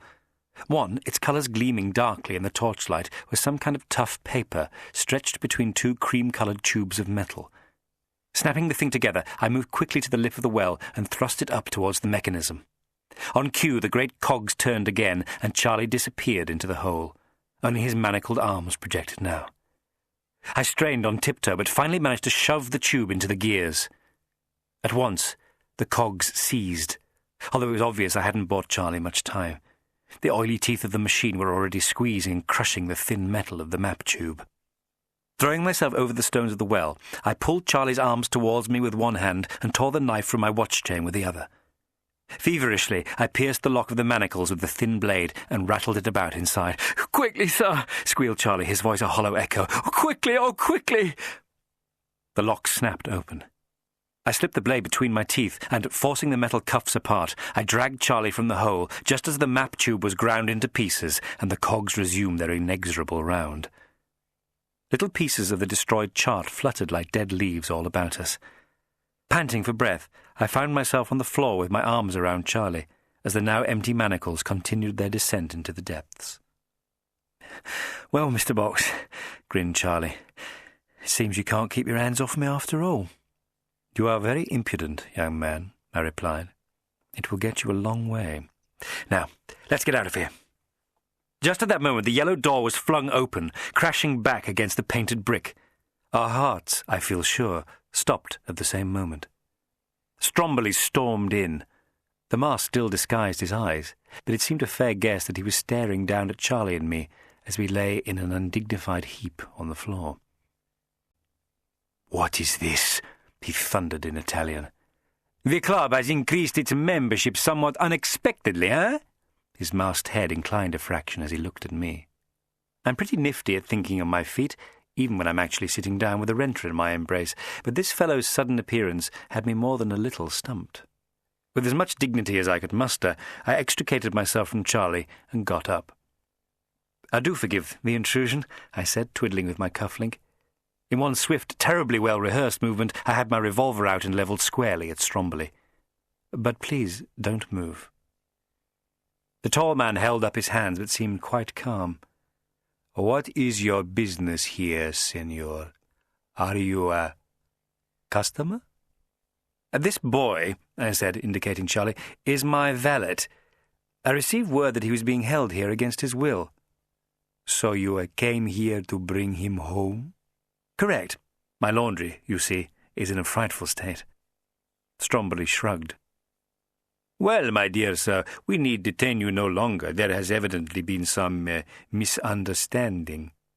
Your valet has been employed in this establishment, and it appears that one of our gentlemen's games," he pointed to the chains hanging from the ceiling, "took on a logic of its own. If you were to let this little matter blow over, I'm sure no more need be said."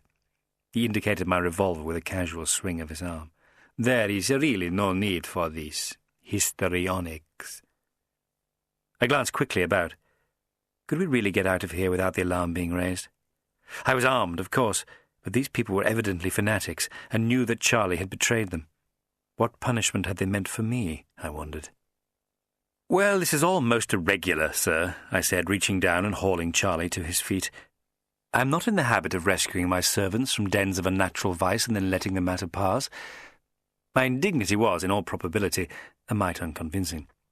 Given my pressing need for fresh linen, however, I am prepared to go no further with this, but I should like to know who I have the honour of addressing.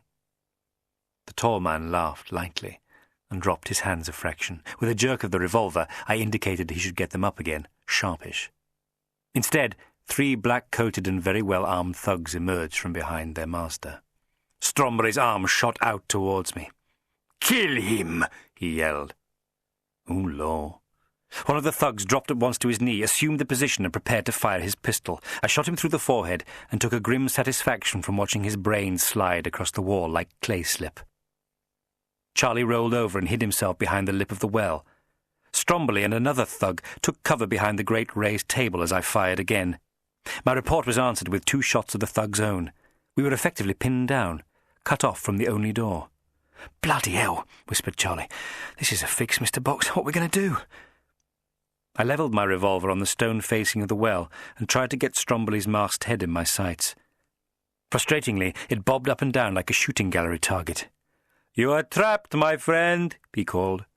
"We had been saving you for our next rehearsal, but now I fear we must put a swift end to this sport." I was breathing hard. There seemed no way out. Bullets sang off the stonework that was our only cover. I held up my arm to shield myself from the splinters of masonry. There was a cry to my left, and I saw that Charlie had been hit by the debris. He crumpled to the floor at my side. "Take them!" roared Stromberly. "Take them, even if you have to die in the attempt. Forward, you scum!" Obediently, the remaining thugs dashed forward. I looked around desperately. Only 1 bullet remained in my pearl-handled lifesaver. No options presented themselves. Except one. I glanced down at the well. Peeking over my stone barricade, I fired my last bullet. 1 black coat was hit in the eye, but the other was undeterred. Grabbing Charlie by the arm and rolling over the lip of the well with a great unwilling cry, Lucifer descended into the pit and into the stinking darkness. Chapter 16. A Desperate Flight. I tried to grab at the chains that Charlie had hung from, but we fell into nothingness, a sickening, awful lurch that felt like the hangman's drop. I was conscious only of my arms holding onto Charlie for grim death, and my stomach flipping and my head spinning as we were precipitated downwards. If this was the fall, then I understood why my namesake came out so ill-tempered. All of a sudden we were in water, warm, brackish, filthy water that seemed all around us, though I was hardly aware of a splash. I swallowed a pint and then felt myself rushing towards the surface. Charlie was like a dead weight in my arms. Our heads broke the surface and I shook mine, blinking furiously as I tried to get my bearings in that horrible blackness. Treading water, I managed to tuck Charlie's head in the crook of my elbow and wipe the slime from my stinging eyes. We were in some sort of tunnel, as expected, though whether this was a sewer or the course of an ancient river was impossible to tell. That there was a form of current was unmistakable, however. I glanced upwards quickly. Above us, I saw the surviving thug's white face looking down at us, as through the wrong way down a telescope. Would Stromberly order his man to jump after us? I gave in to the current. Charlie, oblivious, it seemed, to everything, was swept along with me. In seconds, we were moving swiftly away, borne like corks upon the effluent. As yet, no one seemed rash enough to follow us down.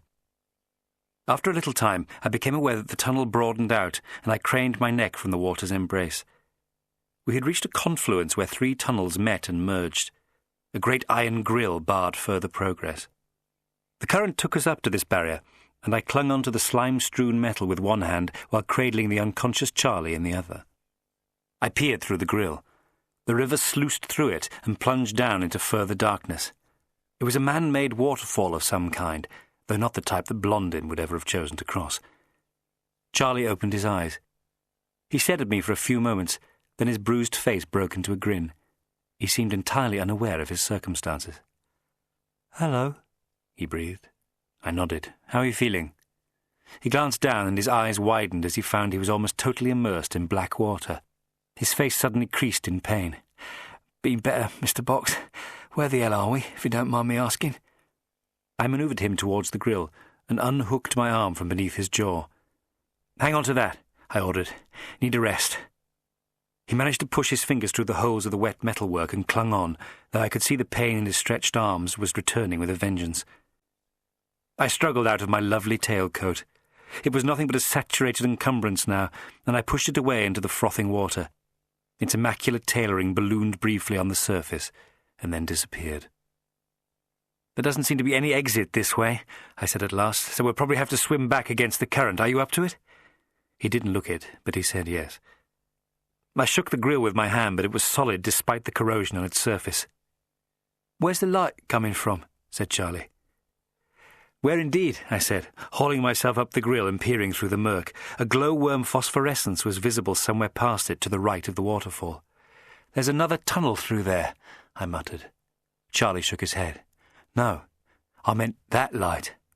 He raised his arm from the water and pointed back the way we had come. Bobbing in the darkness were the unmistakable outlines of men in the water, the searing white light of flares hissing in their upraised hands. I looked around wildly. The livid new light threw huge, jagged shadows against the grill before us. I looked it up and down, thinking frantically, then pushed myself off from the tunnel side, took a huge breath, and plunged down into the river. It was utterly disorientating. Thrusting forward, I immediately felt for the grill in front of me. It was impossible to see a thing in the murky brine, so I ran my hands over the surface of the submerged metal, groping for any change in the structure. Somewhere at the back of my mind, I could picture one such sewer construction. A vast gated thing, perhaps glimpsed as a child on a school visit to one of Joseph Bazalgette's shit-sifting palaces. For a few seconds I groped blindly in the disgusting water, feeling nothing but the same repeated pattern of slimy iron bars. Then, yes, at last! My hands met space and I was dragged forward by the tug of an undoubtedly faster current. There had to be room for first Charlie and then me to push ourselves through. I kicked off from the grill and raced to the surface. Shaking the water from my hair, I briefly glimpsed a flotilla of flares bearing down on Charlie. Then, without a second thought, I grabbed him, pushed his head under the water, took another breath, and followed. Bubbles rushed along the lines of our soaked bodies as we reached the hole in the grill, and I forced us through. All at once we were tumbling down, half emerging into the air, then immersed again in the falling water, finally crashing into the tunnel on the other side, and freedom. Well, freedom of a kind. It wouldn't take those thugs long to discover what we had done and plunge through after us. Charlie was taking in huge gulps of the fetid air. "All right?" I quizzed. He nodded exhaustedly. I swam ahead a little. There was now a clearer view of the strange light source. Not far from where we were floating, there was a small hole in the tunnel wall. Half a dozen or so rotten bricks had tumbled through, revealing a chamber beyond.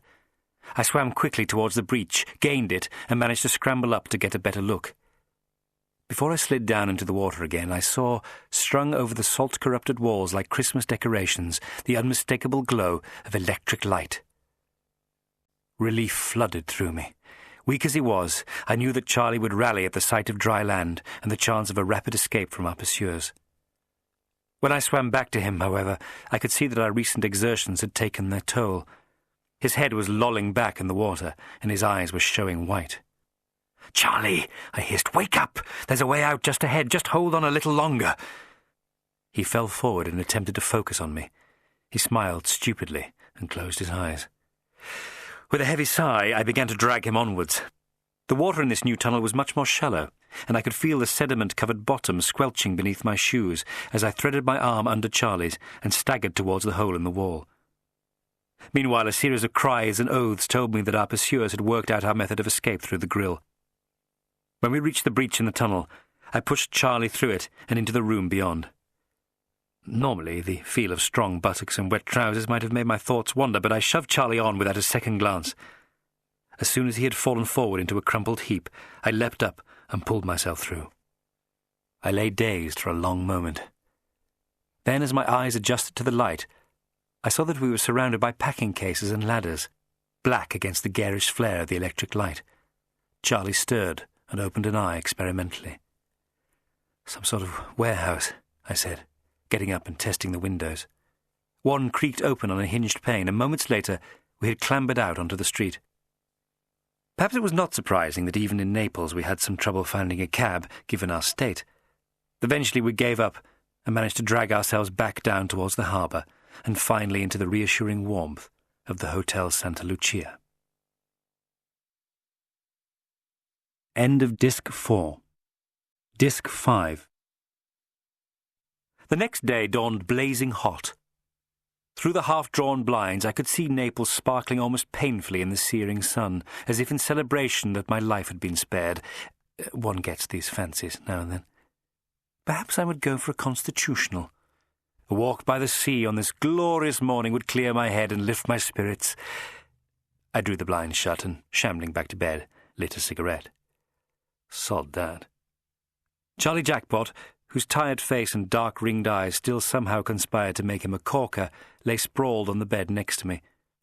In the mess of sheets his form showed pale and flawless as a marble tomb effigy. I slapped at his buttocks, and he grudgingly emerged from sleep. "Good morning, Charles." He grunted and burrowed further into the sheets. "Let us return to our previous conversation," I said brightly, the one so rudely interrupted by the noxious oil lamp. "What's going on in the Vesuvius Club?" Charlie rubbed at his hair and groaned. "Oh, not now. I'm half dead." And, thanks to me, only half. I examined my bare knee. It was barked and blooded. "As I recall, you were trying to interest me in a little bargain." He raised himself up on one elbow and yawned. "That's right. You want a leg up, yes? A way out of your sordid little existence."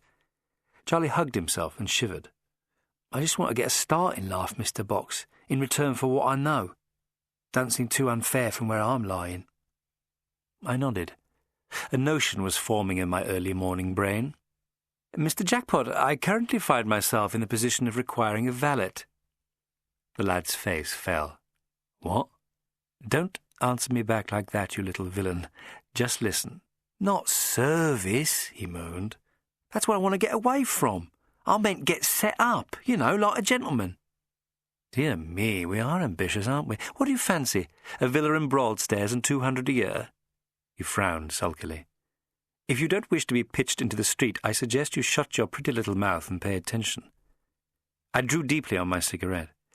"Your duties will be fairly light. Valeting, as I say, cleaning, a little cooking, running my baths, saving Britain from mortal peril, that sort of thing."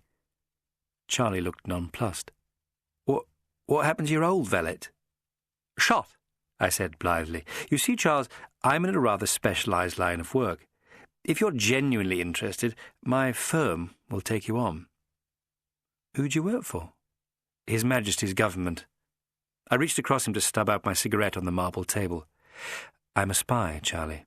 An agent, an assassin, a sharp instrument of the powers that be, and I need an assistant. What do you say? It's not a bad life, and you will have King Edward's undying gratitude." He frowned. "Oh, I don't know." "Don't seem too unfair from where I'm lying," I threw back at him. "There'll be a nominal wage. Just think. You'll be a peppercorn renter." Charlie patted his bruised eye tenderly. "What do you mean, nominal?" I snorted. "You're on approval, my boy. There can be no question of a decent salary until I am quite satisfied as to the depravity of your character." "Bloody hell!" "Cheer up," I murmured. "I'm sure we'll rub along together very well." There came a knock at the door. Cursing, I jumped from the bed, slipped into a dressing gown, and padded to the door. A uniformed telegraph boy bowed to me. He was a stringy thing, wearing the insolent slouch of the adolescent like a badge of pride. "Signor Boggs?" I nodded, and he placed the wire into my hand. I scrabbled at the envelope. "Sir Emmanuel vanished," I read. "Come at once. Thomas Stint, butler." The boy cocked his head. "You answer, signor?" "No. No answer." I closed the door. Charlie had risen and was struggling into his frightful grey knickers and striped socks. "What is it?" Your former master has disappeared, Charles. We must make our way there forthwith. You can continue your interrupted tale as we go. I dressed in a whirlwind, reloaded my pistol, and, as I followed Charlie to the door, passed the pile of clothes I had discarded from the previous night's adventures. I pulled up sharp. Something shiny was projecting from the damp mottled cloth of my destroyed waistcoat. Stooping, I pulled it out. It was a fragment of chart that I must have salvaged from the round room. It showed some kind of cross-section, coloured in various lurid inks. It was impossible to make out much detail, and I realised at once that I must consult some literature on the subject. 2 birds with 1 stone, I muttered to myself with a smile. "Eh?" said Charlie. "Nothing. Come on." We raced down the quayside and found a cab. The driver, an old fellow with eyebrows like white sea urchins, propelled us northwards with gratifying expedition. Rocked from side to side as we sat in the dingy carriage, Charlie continued his story. "Well, I kept my eyes and ears open like Mr. Poop had said to do. I didn't pick up anything for ages. Not like you. Then, one night, I overheard a bit of talk. It concerned some old geezers back in Blighty and one over here. Well, me ears pricked up because the one over here was his nibs, Sir Emmanuel, my bleeding employer. Hello, I thinks. What are they up to?" "And did you find out?" "Not exactly, but I heard 'em saying there was a woman to be brought across too, party called Knight." I gave a satisfied grunt. K to VC. "Go on." "Well, I told all this to Mr. Poop, but then he never come back." I looked out of the window and frowned. No, he wouldn't have. They were onto him, Charlie. They smashed his brains in with one of their quaint antiquities. Anything else? It seems to me your precious information is rather thin. Charlie shrugged. "Listen, I've risked everything to throw my lot in with you. I tried to hear more, but I weren't allowed in. Venus's fella, you've seen him?" "Just the back of him." "Big fellow? Broad back?" Charlie shook his head. "No, not at all. Slight, really. He had a hat and a cloak on, but he looked pretty slight to me." "Oh, I see. Well, you were saying." "Don't know if I should tell you, seeing as how you set so little store by my precious information." I sighed.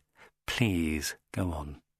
Charlie gave a small smile. "All I know is Venus's fella has something to do with the House of the Lightning Tree, the biggest den in Naples." "Den?" "Opium, Mr. Box."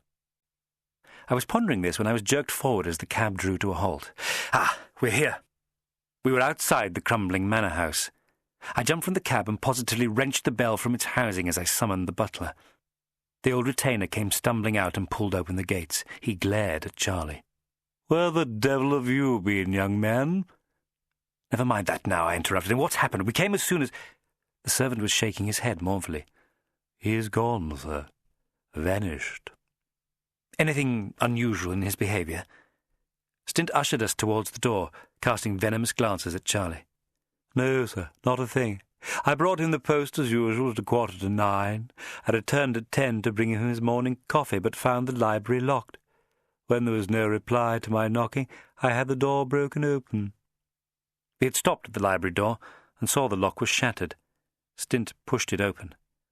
The library was empty. I looked over at the wheeled chair, the imprint of the ex-occupant's arse plain in its faded orange cushion, and then at his desk. Nothing leapt out as being particular, although the atmosphere of the room was unusually stifling, even allowing for the weather and Quibble's infernal overheating. Moreover, the windows were open. The question being, then, how does a crippled man escape via the French windows? "It is unthinkable, sir. That the windows were open at all is most singular, given Sir Emmanuel's horror of cold." I nodded absently. "The post you brought, of what did it consist?" Stint pointed towards the desk. "There they are, sir." I looked down.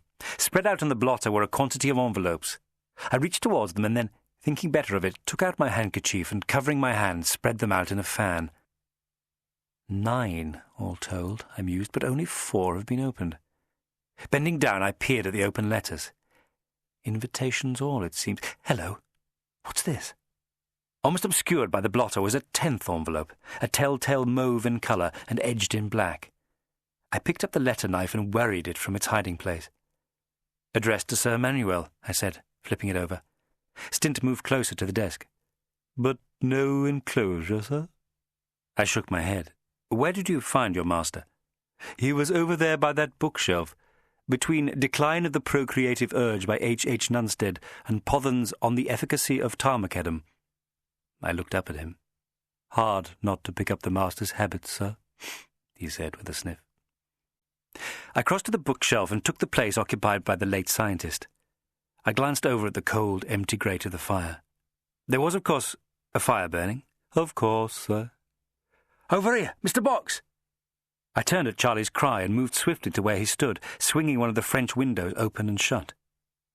He stepped outside and pointed to the exterior lock. A swift examination told me all I needed to know.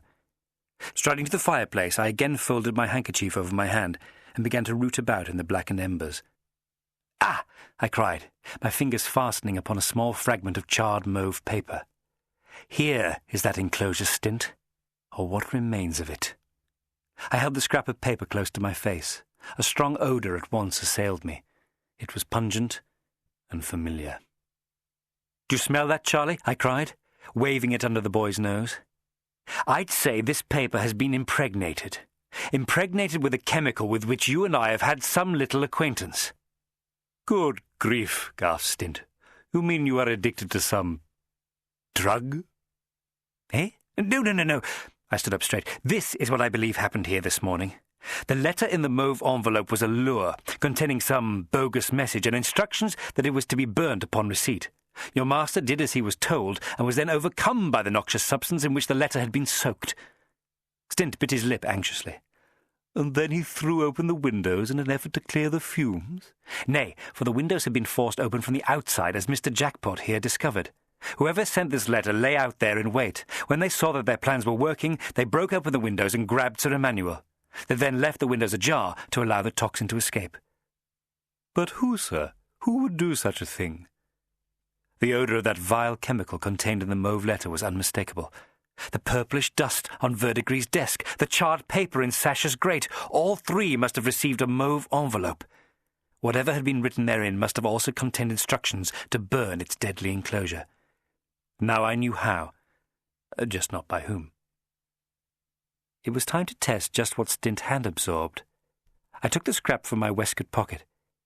"What do you make of that, Stint?" The butler peered at it. I thrust my hands into my pockets. "A cross-section of some kind. I wonder if you could point us to a volume or two on the structures of modern machines." Stint shook his head. "Oh, no, sir." "No? Why not?" "It's not a machine, sir. It is a volcano," he said. Chapter 17. The Lair of Mr. Lee. "Is it, by George?" I looked over his shoulder and indicated a double line that had been inked into the shape on the chart. "And this?" "I believe it is known as a vent, sir, a fissure in the rock through which the magma flows to the surface." Charlie took the fragment from him. A series of arrows had been drawn by hand inside the lines. "Then why are these arrows pointing towards the inside of the volcano?" "I really cannot say," sniffed the butler. We advanced towards the bookshelves. "Tell me, Stint, do you think by any chance we could track down the particular volcano?" A smile fluttered over his pale lips. "Every chance, I should think so. I'm sure Sir Emmanuel would be very happy to know his collection is being put to good use. I believe we shall need the steps, sir, if you would be so kind." Charlie pulled the revolving library steps from their shadowy niche. Before I could protest, he had mounted the steps and began pushing his way along the shelves. The steps' wheels squealed appallingly. Said Stint disapprovingly. "Now then," he said, and pointed upwards. "Third shelf, what do you see?" In the feeble light, Charlie passed treatise after dreary treatise. There were atlases, textbooks. "Man Loves Tectonic Activity," Charlie read. "Volcanism in the Pacific Rim. The Lava Bomb." "We're getting warmer, you might say." Charlie had stopped with one hand on the shelf, preparing to push himself off again, when a hefty book in a cloth-bound cover seemed to catch his attention. "Magnetic Viscosity?" he called hopefully. "That's the one," said Stint. "Maxwell Moraine," I cried. Stint looked over at me. "Yes, sir. What of him?" "It never occurred to me to ask you, Stint. What do you know of your late master's colleague, Moraine?" He threw me out at the house at the very mention of his name." Stint shrugged. He seemed suddenly weary. Charlie came down the steps and stood by him, handing him the book. Stint began to flick through it as he spoke. "You are far too young to remember, sir, but it was quite a tragedy. Professor Moraine went funny." "Funny?" "In the head, sir. They do say it was on account of his wife running off with some gent, but Sir Emmanuel told me Mr. Moraine had always been a little touched, even when they were students together." "Yes, I had heard they attended the same college, and they came out here, didn't they, to work?" Stint nodded vigorously, then paused, comparing the fragment of chart with an illustration within the great book. "Sir Emmanuel's father had this house, and he always loved the Italian countryside. Seemed like a natural place to pursue their researches. All Greek or Italian to you and me, I suppose, sir. But Professor Moraine had theories about the massive potential energy contained within the lava, within the very stuff of the Earth's core. But it all came to naught. Then there was the fire, and poor Mrs. Moraine, well, I have found the volcano, sir." He held the book aloft, the piece of chart pressed against the relevant page. To no one's great surprise, it was a cross-section of Mount Vesuvius. Emmanuel Quibble's extraordinary library was proving to be invaluable. Following the positive identification of the geological chart, we began digging for a clue as to the identity of the strange chemical used on the old man. Charlie sat down and put his feet up on the desk, pulled off his boots, and began to pick at his toes, earning fierce stares from Stint. "Make yourself useful," I ordered, tossing him a copy of Arsenical Poisoning and Its Causes.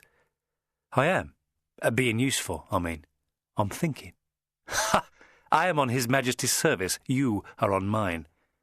He put his hands behind his head. Is it possible to swagger while sitting down? "Seems to me there's a connection between this purple stuff and what I told you about Venus's fella."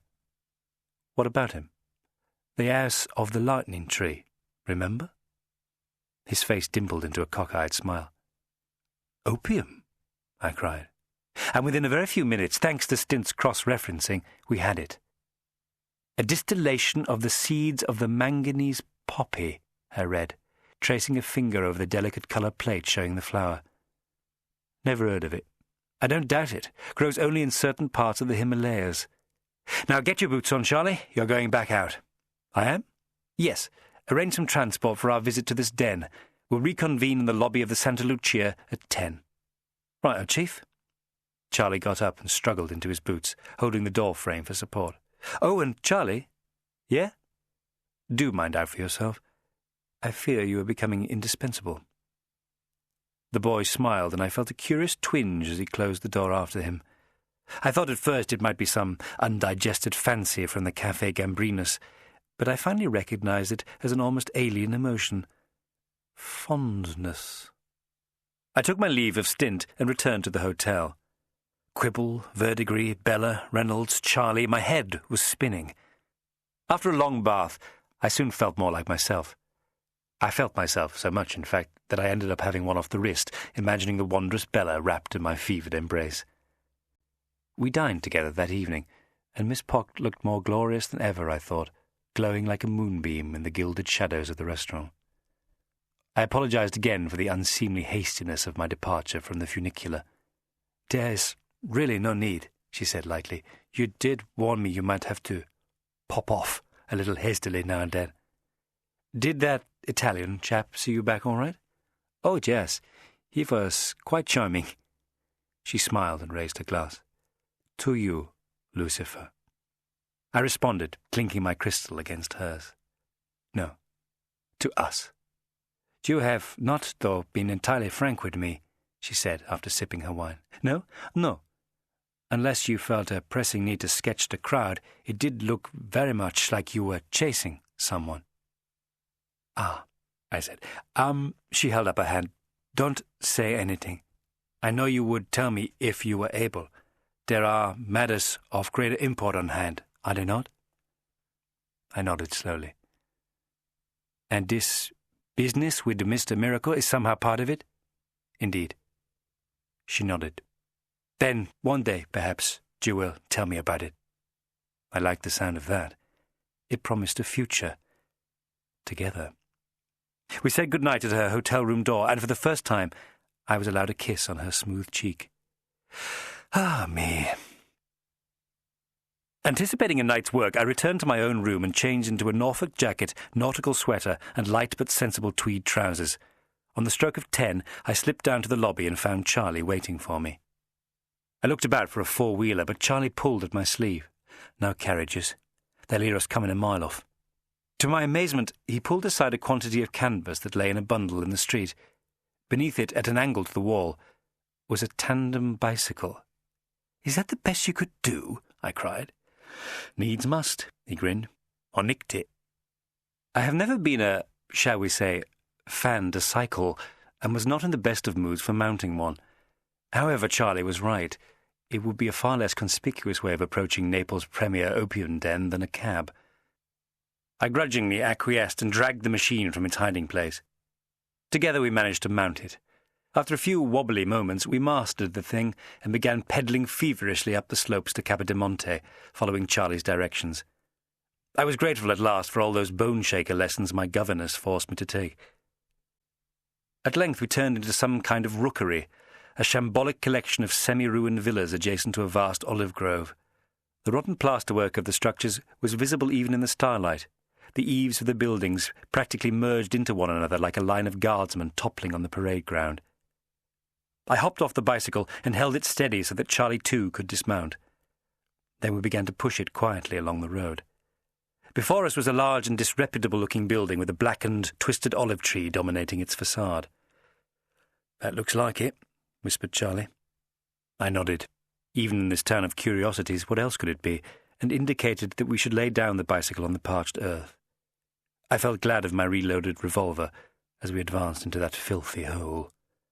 Torches burned in sconces on the fronts of some of the buildings, and it was possible to see figures huddled in the shadowed gloom. That they meant us ill was obvious, and I raised the gun and cocked it in as blatant a fashion as I could. "Stay close by me, Charlie," I hissed. The shadows fell back a little, but we hurried briskly along past walls of blotched green plaster. Charlie hammered repeatedly on the door of the big house. I slipped into a shadowed niche, watching as the figures that surrounded us grew bolder. I distinctly saw a great bear of a man with a kerchief knotted around his head, grinning at me in the flickering torchlight. In his hand he carried a thick cudgel, and he was slapping it repeatedly into his palm. "Let's cut along, eh, Charlie?" I said quietly. Suddenly the door creaked open, and an indisputably Chinese face loomed out of the darkness. "What you want?" squawked the newcomer, his scantily bearded face appearing as a strip of red flesh in the torchlight. I surged forward through the door and pushed him backwards. Charlie bounded inside, darted past him, and slammed the door shut behind us. "What you do? What you do? You can't come in here!" barked the little man. He was round as a pudding and clad in a filthy muslin robe. I levelled the revolver at him. "I think this will do as my passport," I hissed in his face. "No need for this," cried the Chinaman in a hoarse whisper. "Why you come right this? We're all friends here. You want pipe?" No. Yes, let's get inside," I urged. We followed the Chinaman through a warren of rubbish-strewn corridors, emerging eventually into a large chamber that might once have been a sitting room. The walls were festooned with cobwebs and damp blossoms. What was visible of the floor showed naked and broken floorboards, leading to some noisome cellar beneath. The prevailing impression, however, was of a terrible fug, a poisonous atmosphere rich in the unmistakable scent of the poppy. Opium smoke hung in wreaths over the heads of the multitude that crammed the room, their slack jaws and rolling eyes speaking of days and weeks lost to the pipe.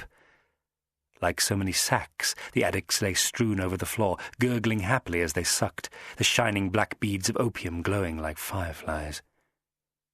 Don't get me wrong, I'm no prude and like a pipe as much as the next man, but all things in moderation, as Genghis Khan used to say. Our Chinese host was threading his way through the heaps of human detritus, lantern in hand. "My name, Mr. Li. You fine gentleman. I have office. We talk there." The office was at least clean. 2 chairs and a table comprised the only furniture. I sat in one and Charlie sat down heavily on the other. Li set the lantern on the table and giggled most unpleasantly. "I have extra fine poppy for you English. Very cheap." No, thank you. I have very expensive tastes. I want some of the purple poppy." Li blinked, then laughed. I not understand. House of Lightning Tree, how many pipes, but no purple poppy. Calm. Relax. I stood up, seized him by his filthy robe and pushed him up against the wall. My friend and I are in something of a rush, do you see? We need to know to whom you supply the purple poppy. His fat face flushed in alarm, and he shot an appealing look over my shoulder at Charlie. "You're crazy! You're crazy! Please!" Charlie got to his feet. "I can't help you," he said to Lee. "This fellow's a painter. He'll as like bite your ear off unless you tell him what he wants to know." Lee gave a gulp, and his chins wobbled. "I know nothing." I slammed him against the rotten plaster. "Tell me, you glorified tobacconist."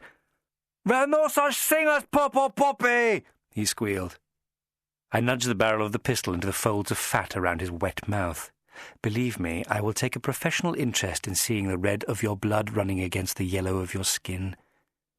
Lee looked at us desperately, wringing his chubby hands. I tell you! Shaking with terror, Lee sank back against the rotten plaster. His pinprick eyes closed momentarily. "Purple poppy come over special from Shanghai, most rare, most precious. It's much dangerous. It has many faces.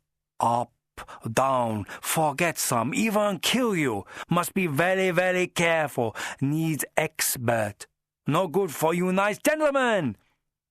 "I see," I said quietly. "And you've been supplying this filthy stuff to someone, haven't you? To what end?"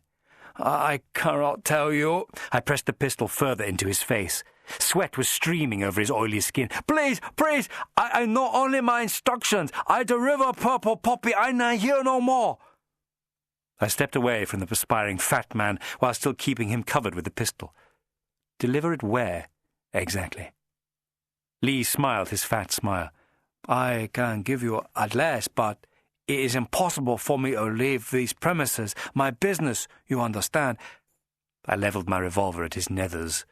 "You will take us there, Lee, or the Neapolitan castrati will be acquiring a new member." The darkness was thickening as I commandeered a dog-cart and set off with Charlie and the reluctant Chinese into the sleeping streets.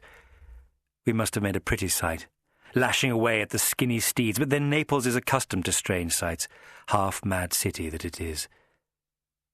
Lee spoke little, but contented himself with pointing and urging as we clattered through the narrow alleys, ducking wet washing that was strung between the houses and shops. We clattered out of the city and along the coastal road. "Now look where we're heading," observed Charlie with a grunt. It was no great surprise to see the great volcano looming before us, its fiery crown smoking like a beacon. After an hour or so, we rolled on into an area of broad parkland. A strange collection of buildings formed a squared C shape around the perimeter. In the ruined isolation of the C's centre stood a blackened villa, its windows fogged with soot. "This place," said Lee, "place where I bring poppy." I jumped from the cart and swung my pistol round to cover Lee. "Come on, out!" The Chinaman shook his head. "Please, do not make me. I don't want to go in there." "What's the matter?" cried Charlie, clambering out and lighting a lantern. "We'll look after you." Lee did not appear to be reassured and shook his head violently, eyes glittering like jet. "Not that. I never see anybody when I come, but house haunted." "Pah!" I ejaculated. No, protested Lee. "It's the truth, sirs. Please, let poor Lee go home now." I shook my head. "I fear not, old man. Don't worry your topknot, though. Any spooks will get a blast of this." I cocked the revolver, and the three of us began to make our way stealthily across the grass. A dim light shone in the lower floor of a neighbouring house. We slipped into the shadows so as to remain invisible. I looked about. A pair of old, blistered black doors were visible at the base of the building.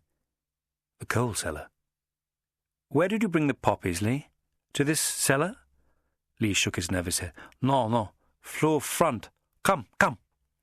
We moved silently forward to the blackened edifice of the villa and crept over the gravel to the porch. The front door seemed intact, but all the windows that were visible had been boarded up. I reasoned it was wiser not to advertise our presence, so in a very few moments I had pulled down some of the splintering wood and exposed a smoke-blackened window pane. I took off my muffler and, wrapping it round my fist, smashed the glass. It gave with only a faint tinkling. The three of us clambered inside. our feet sinking slightly into a carpet of glass and debris, Lee whimpering and squealing like a nervous child. The atmosphere was at once oppressive with decay. The lantern showed fire-damaged furniture, their varnished surfaces blistered and cracked. I turned to Charlie. "Seems quiet enough." "As the grave." Lee wailed softly. I grabbed him by his robe. "Where did you leave the opium?" The Chinaman was looking about in terror. "Here, in hallway. Not want to stay longer than need to." The dusty floor of the entranceway had clearly been disturbed. Charlie held up his lamp, revealing a series of trails, as though sleds had cut swathes through the dust. I tapped him on the shoulder. "You explore the house, Charlie," I whispered, lighting my own lantern. "Mr. Lee and I will take the cellar." "Right-o." I watched him heading for the mouldering staircase, then began swinging the lantern about in search of the entrance to the coal cellar. I found what I was looking for in a recessed corner beneath the stairs. "Please, sir," whimpered Lee, "let us go now. This place bad." I felt for a door handle. It was big and carved into a hexagonal shape. To my very great surprise, it turned easily, and the door creaked softly open. Gingerly we stepped down onto a poorly lit wooden stair. The smell of damp assailed me at once, but my attention was riveted on the curious sight before me. The coal cellar appeared to have been adapted into some kind of laboratory. The remains of tubes, flasks, and retorts littered benches, and there were fragments of geological charts pinned to the wall. Fragments merely, as the place now resembled the flue of some great chimney. The broken walls were soot-streaked and wet. Glass lay twisted into fantastic shapes on the remains of benches and cupboards. In the corner was a broad, fat-legged table, and on it burned a single candle. There was someone else in this house. Just as the thought crossed my mind, I heard a terrible moaning. For a moment I took it to be Lee, but the fat creature was gibbering with fear right by me, his eyes clamped shut. I glanced over my shoulder and back the way we had come. The sound was coming from up the stairs, an awful, wretched groan followed by a burst of ragged sobbing. "Charlie!" I cried. "Is that you?" At once the noise ceased. I felt the hairs in the back of my neck rise. "Charlie?" I jammed the pistol in Lee's back and quickly remounted the cellar steps, pushed open the door, and stepped back into the hallway. I held the lantern high above my head, but could see no one. Then the moaning began again, as though a soul were in torment. It seemed to be coming from upstairs. I swung the lantern in that direction, and just for an instant caught a glimpse of something white on the landing above. It seemed to flutter into the shadows like a great bird. I started. Lee absolutely yelled in shock. "Shut up, you fat fool," I spat then, and, urging him forward with the revolver, made for the staircase. The creak of our feet on the rotten stair seemed to halt the sobbing once more. We pressed on, ascending swiftly. I called out for Charlie, then swung the lantern round as I caught sight of the whitish shape again, still above us on the staircase. It was a figure, dressed in some sort of billowing white gown. Or shroud, I thought dully. I strode towards the phantom shape, determined not to be rattled. "Who's there?" I demanded. "Show yourself!" With Lee almost hysterical at my side, I reached the top of the staircase and was confronted by a door. Gingerly, I reached out a hand and took hold of the knob. I swallowed, nervous in spite of myself, and began to turn it. A hand reached out of the shadows and clasped my arm. I pulled back in undisguised alarm, thrusting the lamp aloft and shining a light down on the frightened face of Charlie Jackpot. "Bloody hell, Mr. Box! Did you see it? Did you see it?" I nodded a little too quickly. "I saw it. The face," he whispered. "Did you see its face?" All at once the door in front of us flew open and the figure in white seemed to swarm upon us. I yelled in stark terror and battered at the thing with both hands. Lee took to his heels and pounded down the rotten stairway. Charlie threw himself behind me, and we sank back against the wall as the spectre went hurtling down the stairs after the Chinaman, screaming and sobbing as though it were a denizen of hell itself. "Christ almighty!" I gasped after we had picked ourselves up off the landing. "What was it?" Charlie shook his head. It went towards the cellar." I stood up and opened the lantern to its fullest extent. Slowly and silently we descended the stairs and approached the door to the cellar. There was no sign of Lee. I opened the door, taking care that it should not creak, and then took a few tentative steps downwards. I lifted the lamp. Behind me, Charlie gasped and clapped a hand to his mouth. Sitting in a fire-charred chair was the ruin of a woman. Dressed in a stained and tattered white robe, her hair hung about her shoulders in great knotted clumps. It was her face, though, which drew all our attention. The eyes looked out from a skull-like visage from which the flesh seemed to have been boiled away. Great blistered lumps of skin hung like candle wax from the jaw and cheekbones. "Good God," whispered Charlie. The woman looked at me wildly, those dreadful eyes glistening in the lantern light. Then she began to moan once more, her whole body shuddering as though a disinterred mummy had been brought to some foul simulacrum of life. And all at once I knew her. "Mrs. Knight?" I cried. "Mrs. Midsummer Night?" "Yes," said the voice of Lee behind us. "Most regrettable that you will never have chance to meet her properly." He was brandishing a Colt in his pudgy hand. "Please to stay still. I can certainly kill one of you before you have chance to overpower me." The Chinese turned his narrow black eyes upon me and smiled. "Drop gun." With a sigh, I dropped my revolver to the tiled floor. Lee levelled his own gun at me, a horrible snarling grin flickering over his lips as he bent down to retrieve mine. He thrust it inside his ropes. "You have done well, Mr. Box, but it's time to stop toying with you. You dangle like child's puppet." "So sorry." He advanced to the wretched woman before us. He plucked a hypodermic syringe from somewhere in his robes and, with practised efficiency, plunged it into her forearm. With a groan, she slumped forward. "Now, please to escort ready from Sir." He gestured with the Colt, and Charlie and I manhandled Mrs. Knight up the stairs and back into the hallway. Thanks to the nameless drug, no doubt the purple poppy in one of its many guises, she was the very opposite of a ghost. She weighed a ton. Lee ushered us through the house into a large, gloomy room dominated by a pair of disreputable-looking French windows. Its floor was an inch thick in dust, but clearly visible in its centre were 4 coffins, dragged in from the hallway. 3 of the coffins were sealed, the 4th open. Lee smiled. "One bird fly. She not have enough of purple poppy. Now she sleep better. Please to put her in." Reluctantly, Charlie and I lowered the woman into the empty coffin, its satin lining rustling in a peculiarly horrible fashion. "Let us check on others," said Lee with a smile. "Please to open coffins." Gingerly, Charlie knelt down and lifted the lid from the first of the grisly boxes. "Let's lantern, please, Mr. Box," said Lee with infuriating politeness. Within the coffin was what appeared to be the corpse of a man, his skin waxen and deathly pale. He was of large build and had a very prominent chin. His eyes were spaced wide apart. Professor Eli Verdigris. The remaining coffins revealed, as expected, Professor Sash and Quibble.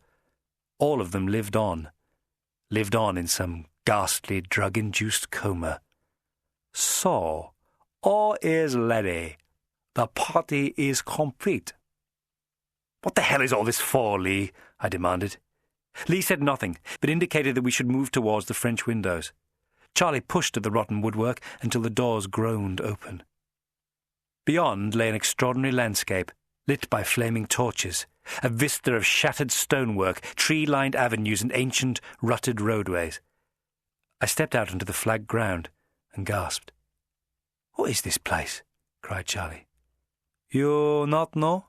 said Lee with a horrid smile. "I know," I breathed. "It is Pompeii." The torches illumined the ruins in a fearful relief, the hazy black hump of Vesuvius rearing over the lost city like the back of some dreadful beast. "And now," said Lee, hissing with laughter and brandishing both pistols, "it is time for you to die." For an instant I despaired, letting my hands drop to my sides, but in that moment Charlie jumped out in front of me and hurled his lantern at the Chinaman. It hit him full in the chest. There was a satisfying splintering of glass, and as the startled Lee looked down in surprise, his foul gown burst alight, and he was enveloped in flame. I darted forward and brought my own lantern crashing down on Lee's head. He staggered and fell forward onto his knees, dropping a pistol and battering desperately at his blazing robe with his free hand. Despite his panic and his hideous shrieks of pain, Lee raised a shaking hand and aimed a pistol at me. Roaring like an enraged tiger, I ran at him full force and planted my fist in his throat. I felt the flesh give sickeningly, and he toppled to the flagstones, smacking his cheek against the crumbling masonry. Charlie was at my side in an instant. He whipped off his jacket and succeeded in putting out the flames. "Well done, Charlie," I said breathlessly. "Let's get the fat lump inside. Once he's recovered his senses, he can tell us what the hell's going on." Charlie looked down at Lee and shook his head. "Afraid not, sir. You don't know your own strength. He's a goner." I turned the Chinaman over. His windpipe was crushed, and he was quite still.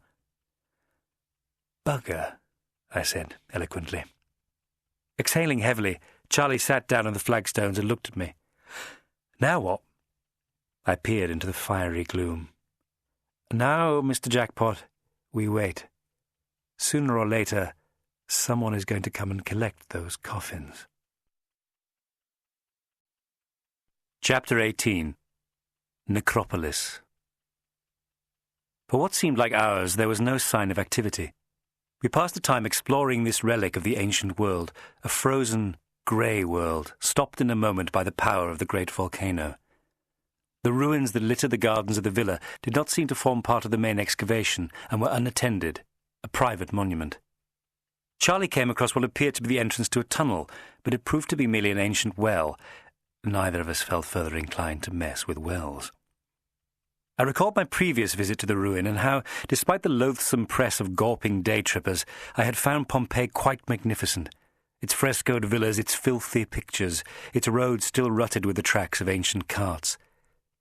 Yet it also wears a melancholy aspect, for here are laid bare past lives.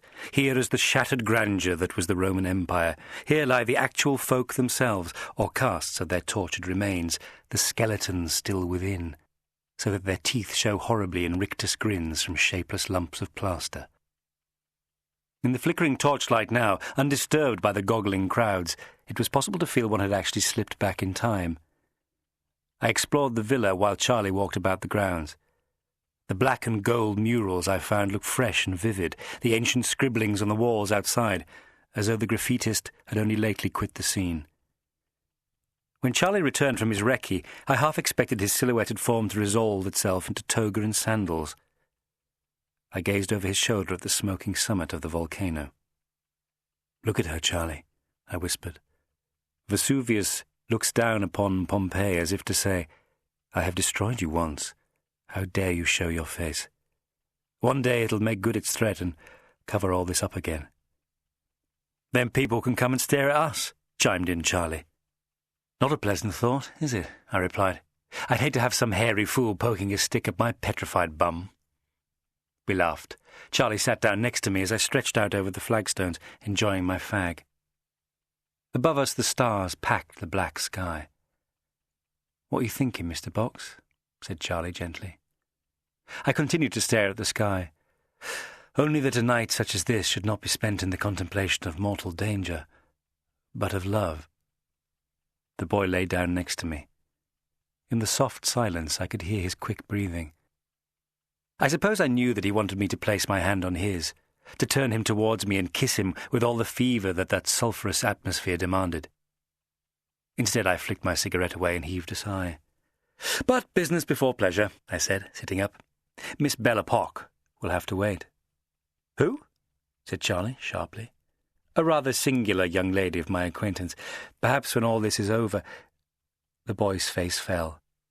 "Aren't I a rotter?" Before Charlie could say something he might regret, I stayed him with an outstretched hand. Just visible in the distant gloom was a curious purplish glow. Charlie had already moved away, and I could see him straining to listen. Soon I became aware of the sound of trudging feet on stone, and, a little afterwards, 7 or 8 unnaturally tall men lumbered into our line of sight. Charlie gasped, and I too wondered briefly whether there was some kind of phantasm. The queasy mauve light above their heads told its own story, however. The poor wretches wore the same brass helmets as my attacker from the Vesuvius Club. They clumped in single file towards the villa, and I beckoned Charlie to duck behind the cover of the open windows. As the strange procession trooped past us and into the villa, we stood stock still, aware solely of the warm breeze and the great dark trees. With effortful grunting, the helmeted zombies trudged back into the garden, carrying the 4 coffins between them. We waited as long as we dared, and then set off in pursuit. The unearthly glow from the brass helmets functioned like the Israelites' pillar of fire, and so Charlie and I were able to shadow the funereal procession with some deftness. Appropriately enough, we were making our way through the city's ancient cemetery, the rather charmingly named Via delle Tombe. Passing through the old town gateway, we soon reached what seemed to be a massive earthworks. The zombified men put down the coffins and stood stock still, as immobile as the tombstones that surrounded them. Crouching low, I peered across the earthworks. A thin strip of yellowy light was just visible. "Where's that coming from?" gasped Charlie. "I do believe," I said, getting to my feet, "from under the ground." Charlie began to rise also, but stopped, half-crouched. "Sir? You hear that?" I listened, very, very faintly. I could hear a curious susurration. "What is it?" said Charlie. It was indeed a strange sound, somewhere between the wheeze of a bellows and the whir of a motor-car engine. Suddenly one of the helmeted men jerked into life, like a wound-up automaton, and bent down towards the ground. The strip of light widened as, with a rending squeal, he opened some kind of hatch set into the rubble. With surprising dexterity, the others then began to lower the coffins through the hatch, clambering down after them. We gave it a minute or so after the metal door had finally swung to before we advanced across the excavation. With the quiet concentration of a professional, I got to work on the hatch, and within a few minutes I had levered the thing open. Despite my best efforts, it creaked loudly as I pulled it back on its hinges. I peered down into the hole beyond. A shaft led steeply downwards, its sides studded with small electric lights. I could just make out the top of a metal ladder. "Down?" queried Charlie. "Down." Leading the way, I swung myself over the lip of the shaft and began to clamber down the ladder, the rung sharp with a blood-like smell of warm iron. We seemed to have been descending for a full 5 minutes when I paused for breath and reached out a hand for Charlie's ankle on the rung above me in order to stop him clambering onto my head. He crouched down and tried to peer past me into the gloom. "Seems to me someone's been doing quite a bit of digging." The helmeted automata could have only manhandled the coffins down here with inhuman strength. We recommenced our descent, and after a further minute or so we reached a layer of soft volcanic rock where the shaft abruptly flattened out, stretching ahead in a kind of dreary, dusty grey corridor. Again, electric lights had been strung from the walls, coiled wire looped between them like strange umbilical appendages. "That sounds much louder now," commented Charlie as we advanced. I nodded. Perhaps some kind of air pump. After a time, the loose, shale-like rock began to give way to the familiar sight of a Roman pavement. Seemingly, we were now in the unexcavated bowels of Pompeii, among structures no man had seen for almost 2,000 years. No man save those we now sought. The road branched off to the right almost immediately, giving on to a wonderfully preserved archway. The light was brighter here, and clearly getting brighter still, as the whole structure was suffused in a great ball of luminescence. Charlie stumbled slightly on the pavement, and I looked down to see that the stone floor was concave, a great grooved channel having been excavated in its centre. I glanced around swiftly, then noticed the distinctive decoration that covered the walls in a series of serried niches, each containing a yellowy electric bulb. "That appears to be Neptune," I cried, pointing at the carving's twisting tail and powerful muscled torso. "This must have been a bathhouse." Charlie nodded indifferently. "What is it now, though? That's what we have to worry about." There seemed to be no one about, so we pressed on. The first chamber we entered, again decorated with the motif of the sea god, had been only partially excavated from the rock. A series of chair-like niches, not unlike church vestibules, occupied each wall. Here the Pompeians had evidently changed out of their togas and gone skinny-dipping in the plunge pools. One such pool, now half full of the rainwater which streamed in from above, still stood close by. Charlie gave a sharp gasp and I turned on my heel. "It's all right," he breathed, steadying himself. "Just didn't expect that." He brought the torch beam to bear on one of the vestibules where lay sprawled a complete skeleton, its arms flung wide, its jaw grotesquely open. The soft grey rock still swathed half of its carcass like a volcanic robe. "Come on," I urged. We passed through the ancient changing rooms into a much larger chamber, supported by more of the Neptune columns and boasting a grand domed roof. Within was a frankly fantastic sight. One might have been forgiven for thinking some nouveau riche tradesman had decided to desert his aspidistra-stuffed environs and move into the old Roman fort down the road. Every inch of that great chamber was crammed with a weird combination of domestic contemporary furniture and looted ancient treasures. A headless nymph stood next to a huge armchair. Magnificent glassware shared table space with fruit bowls and a Napoleon hat clock. The whole place was steeped in a curiously pellucid green light, as though the baths were still active. At the far end of the room stood a huge fountain shaped like a round table with a raised edge to contain the forgotten water stream. One great crack marred its flawless surface, yet it had been altered by newer and stranger additions. Papers and charts were strewn across it, together with a quantity of queer-looking machinery. At the centre of the fountain, a three-dimensional cutaway model of the volcano was hooked up to some sort of Wimshurst device. Wires spilled from the stonework, and huge pipes had been erected against the walls. From these emanated the strange, wheezing whirring we had encountered on the surface. Charlie stepped gingerly into the room, his mouth agape. He held up a hand towards the great fat pipes, then looked back towards me, smiling delightedly. "Feel them, Mr. Box," he cried. "They're warm." It was true. Whatever strange machinery had been erected here, it brought light and heat to the dead ruins. "Quite something, ain't it?" said Charlie. A footstep. Then the voice, familiar to me yet strangely elusive. "Isn't it just?" said the voice from the shadows. Both Charlie and I turned towards the sound. Framed in the doorway stood a beautiful figure, resplendent in a crimson velvet gown. Her auburn hair was piled up, and her dark eyes lined with kohl, as I had first seen them that night in the Vesuvius Club. "Venus!" cried Charlie. "Good evening, my dear," I said mildly. The gorgeous creature inclined her head slightly.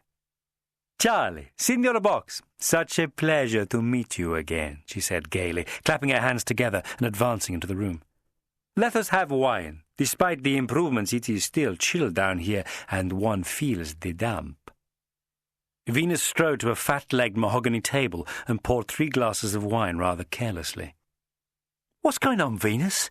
said Charlie plaintively. "That fella of yours has gone too far this time. You got to throw your lot in with us." Venus smiled.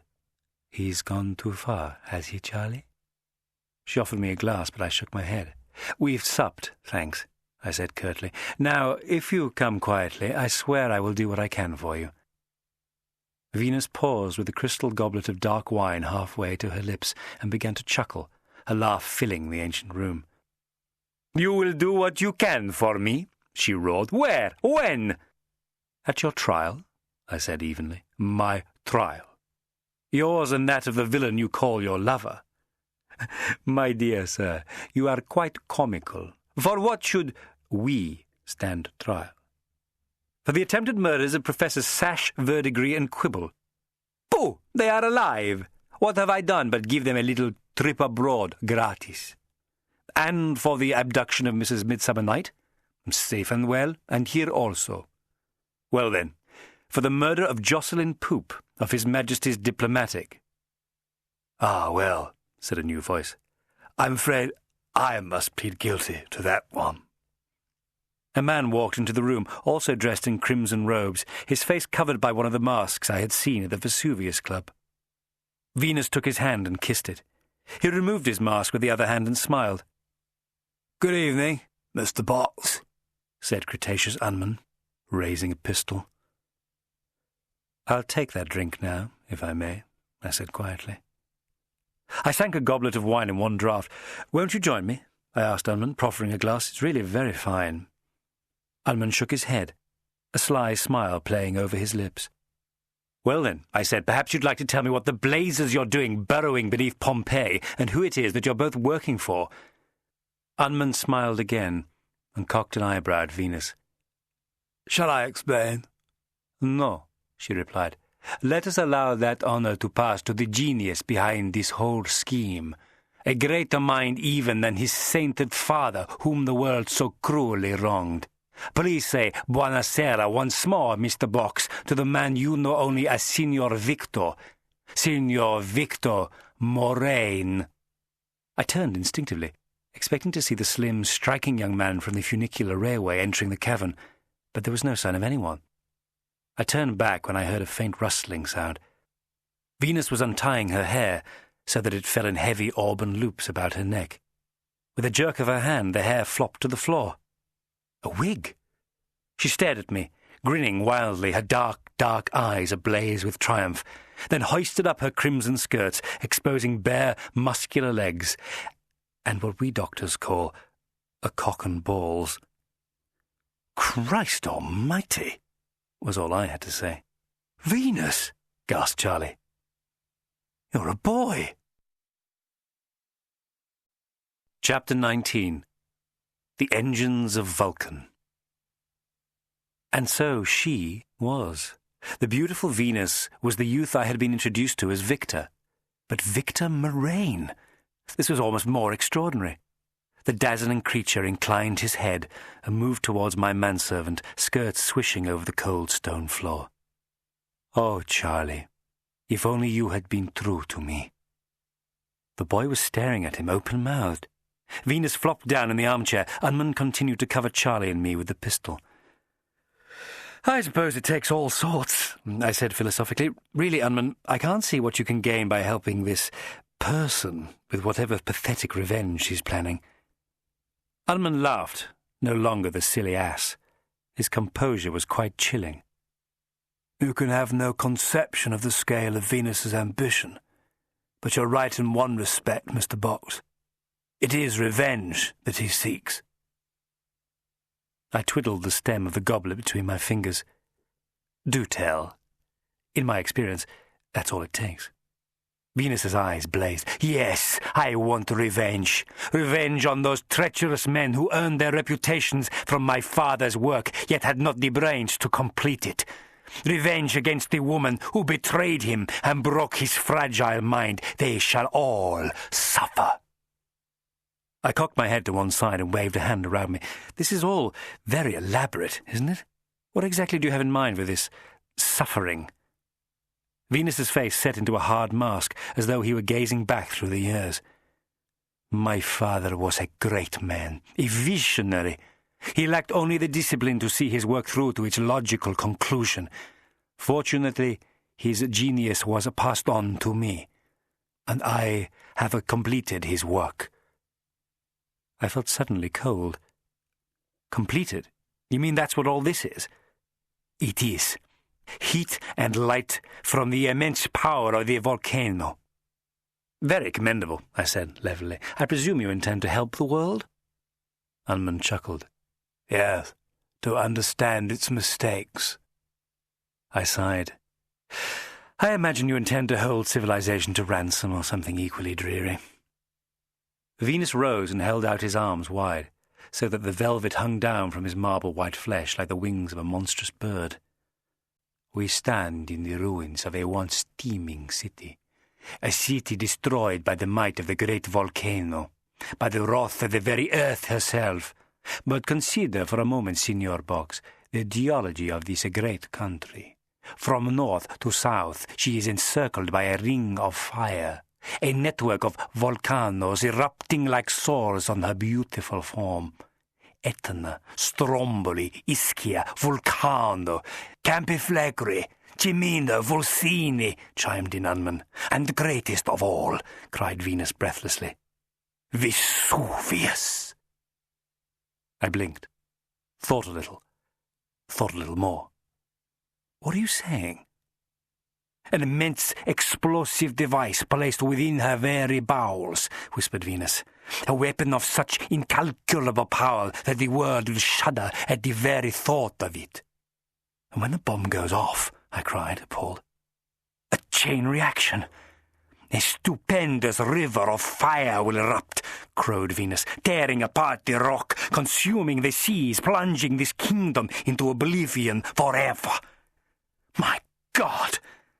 You're out of your bloody mind, cried Charlie. But what do you gain from such an act, I demanded.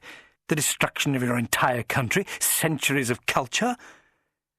Venus's eyes grew brighter yet. I owe this country nothing. It was the arena for my father's dissolution and ruin. I only know that I must show those traitors that Maxwell Moraine was the greatest scientist the world has ever seen. They and all this sordid land shall perish in the flames of my vengeance. I shot a wild glance at Unman. And you want this too? I want what Venus wants, said the young man simply. And you'd condone the destruction of all Italy, the deaths of millions, just to slake your thirst for retribution? Why not? He shrugged. I must inform you that I cannot permit that. Unman laughed. It seems to me, Lucifer Box, that you have very little say in the matter. Venus crossed to the great round table and pressed an ivory button on the machinery that had been clamped onto it. There was a loud squawking sound, and within seconds 4 huge helmeted thugs had slipped silently into the room. I was rapidly searched and my precious revolver confiscated. I found myself pinioned with my arms behind my back by Venus's creatures, Charlie likewise, and together we were escorted from the bathhouse. My question remained unanswered. I caught one more glimpse of Venus's scowling face, and then we were being pushed out into another of the grey corridors. Charlie seemed to be in something of a state of shock. "Bloody hell," he muttered. "If I'd only known her fella was hurt all the time." "Well, you certainly missed out on a rare frolic, Charlie boy, but you mustn't get sentimental. Remember, it was he who tried to drown you in the sewer, and God alone knows what he means for us now." The helmeted thugs pushed us on until we came to a set of doors, incongruously shiny in the blank grey walls. One of them wrenched back the grille that covered them, and I realized that some kind of elementary lift had been constructed. For a horrible moment I thought they meant to do us in there and then by hurling us into the empty shaft, but no. There were brass doors behind the grille, and at the touch of a button they squealed open. The tiny cabinet beyond could scarcely contain us, but all 4 thugs duly squeezed inside, their meaty hands clasped tightly about our arms. One of them rotated a handle and the lift began to judder downwards, the temperature constantly rising and the sound of clanking, grinding machinery beginning to throb from all around. Finally, the lift shuddered to a halt. There was a pause, and then the doors sprang open into a dismal tunnel. The very air seemed heavy with steam, as though we had entered an atmosphere only fit for the Titans to breathe. A jab in the back told me to get moving. As we walked, I saw that one whole side of this tunnel had been panelled with crystal, as though to provide a viewing platform, and I strained to peer through it. Such was the quantity of steam that had built up, however, the crystal window was totally fogged. What devilry lay beyond? "Chin up, Charlie," I called. "Will do, sir," he responded with more cheeriness than I expect he was feeling. "You reckon these gorillas speak English?" "I'm rather relying on them not to," I said, casting a quick look and grin at my captors. Their only response was another shove in the small of the back. "Got any ideas?" "Well," I sighed, "it's a very pretty mess. We are dealing with a lunatic. There's no way to reason with him because he wants nothing but destruction." I pulled up suddenly. "Hello, what's this?" We had approached another lift inset in the blank wall. The doors were open, and 2 more of the helmeted zombies were engaged in curious activity within.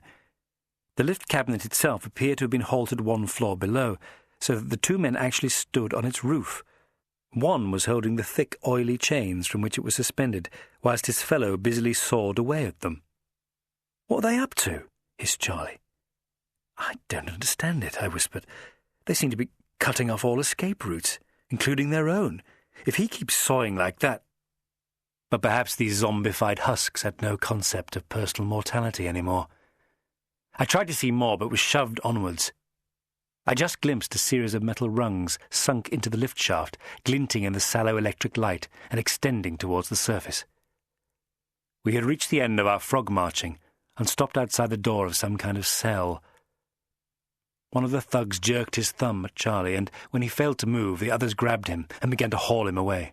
"Charlie!" I cried. "You fiends! Get your ruddy hands off him!" I was then bundled unceremoniously into the total blackness of the cell. The clang of the door behind me was like the last trump. I sank to the floor and wiped the streaming sweat from my face. How far below the ground I was I could not tell, but the heat was almost unbearable, and all the time came the constant thrum, thrum of mighty engines. I crawled over to the wall and blindly examined the structure of my confinement. There was no hope of escape. The walls were of solid rock, and the floor, though softer, was hardly less impenetrable. I could only wait until they came for me and then attempt to flee. If they came at all. Perhaps they meant me to boil alive in here as the great volcano erupted. End of Disc 5. Disc 6.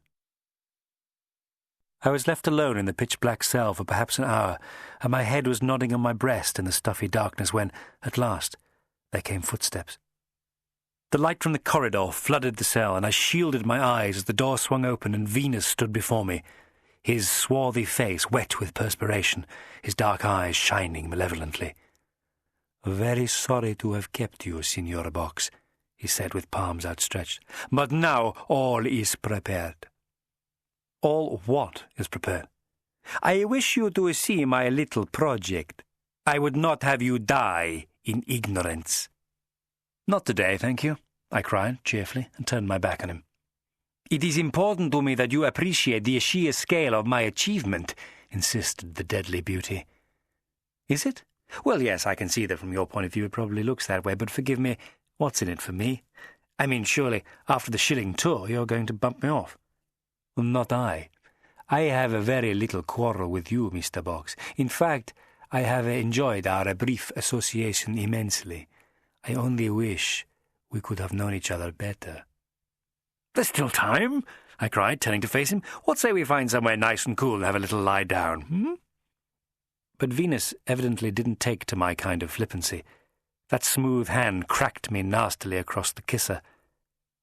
"It is my associate, Mr. Unman, who will do the deed. I believe he has something particularly unpleasant in mind." He threw back his head haughtily and gestured to the corridor beyond. The guards dragged me from the cell, and we retraced our steps up the corridor. Venus paused and leant across to the crystalline window, wiping away the condensed steam that clouded it with one delicate hand. Evidently satisfied, he pulled open an iron door. As I was about to be pushed through, I strained at my captor's hold and jerked my head back. "What's going on there, Mr. Moraine? Your lackeys are sabotaging the lifts. Are we all to die in this great revenge of yours?" Venus merely smiled, and I was hurled through the door into what I can only describe as a mechanical cathedral. It was a vast chamber hewn from the very rock, perhaps half a mile across, and so high that its upper portion was obscured by clouds of steam. Behemothal brass and copper pipes as thick as tree trunks fanned from a central organ-like structure resembling tentacles on some giant metal squid. Said pipes had been channeled into the glistening rock walls, leading, I imagined, deep into the very heart of Vesuvius. Vast pistons slammed into one another, sending up great clouds of superheated steam and flooding the floor with gobbets of black grease. Above all this wonder had been erected a network of spindly galleries and platforms, all connected by row after row of spiral staircases. Helmeted zombies swarmed everywhere, monitoring switches and levers and cranks, attending to the minutiae of Armageddon. Seated in 4 chairs near us, their wrists and ankles securely bound, were Mrs. Knight and Professors Sash, Verdigris, and Quibble. The effects of the purple poppy seemed to be gradually abating. All 4 were stirring slightly in their bonds. "I always need an audience to bring out the best in me," trilled Venus. One figure detached itself from the crowd of helmeted workmen and came towards us. It was wearing some kind of protective clothing, fashioned from rubber, and a helmet with square glass eye-holes. He removed the mask, revealing himself to be none other than Mr. Tom Bowler of Belsize Park, or Stromboli, as I now realized he must be. "You I hissed. Me. Hello, Mr. Box. So sorry I couldn't help you with your bereavement. I promise to be very attentive, though, when it comes to your own interment. He flashed a horrible smile and turned to Venus. We're almost ready to begin the ceremony. Wonderful, enthused Venus. But first, we must show Mr. Box our little toy. I stared at Bowler. Great God, man, I shrieked. Why are you doing this? What hold does this creature have over you? He wiped at the sweat that was pouring into his eyes. This is the future, Mr. Box. A new world of machines and engines. We shall control the magma flows of this entire planet, and once the world witnesses the destruction of Naples, they'll give us anything we want. Something about Bowler's tone gave me pause. He obviously had plans beyond this day of destruction. The destruction of Naples was to be a grand demonstration, not a suicidal act of revenge that would consume all Italy. I seized upon this chance. There's more to it than the end of Naples, I yelled above the clanking din. You don't know, do you? Silence him, cried Venus. Tell him, Venus, tell him about the chain react... I felt a rough gag being fastened over my mouth. In the filthy, steaming heat, it was a desperate struggle to breathe. I was dragged back, which is better than being dragged up, like mine host. Bowler gave me a strange look, then shook his head and returned to his diabolical work. Venus grabbed me by my shirt front and pulled me towards the centre of that soaring chamber.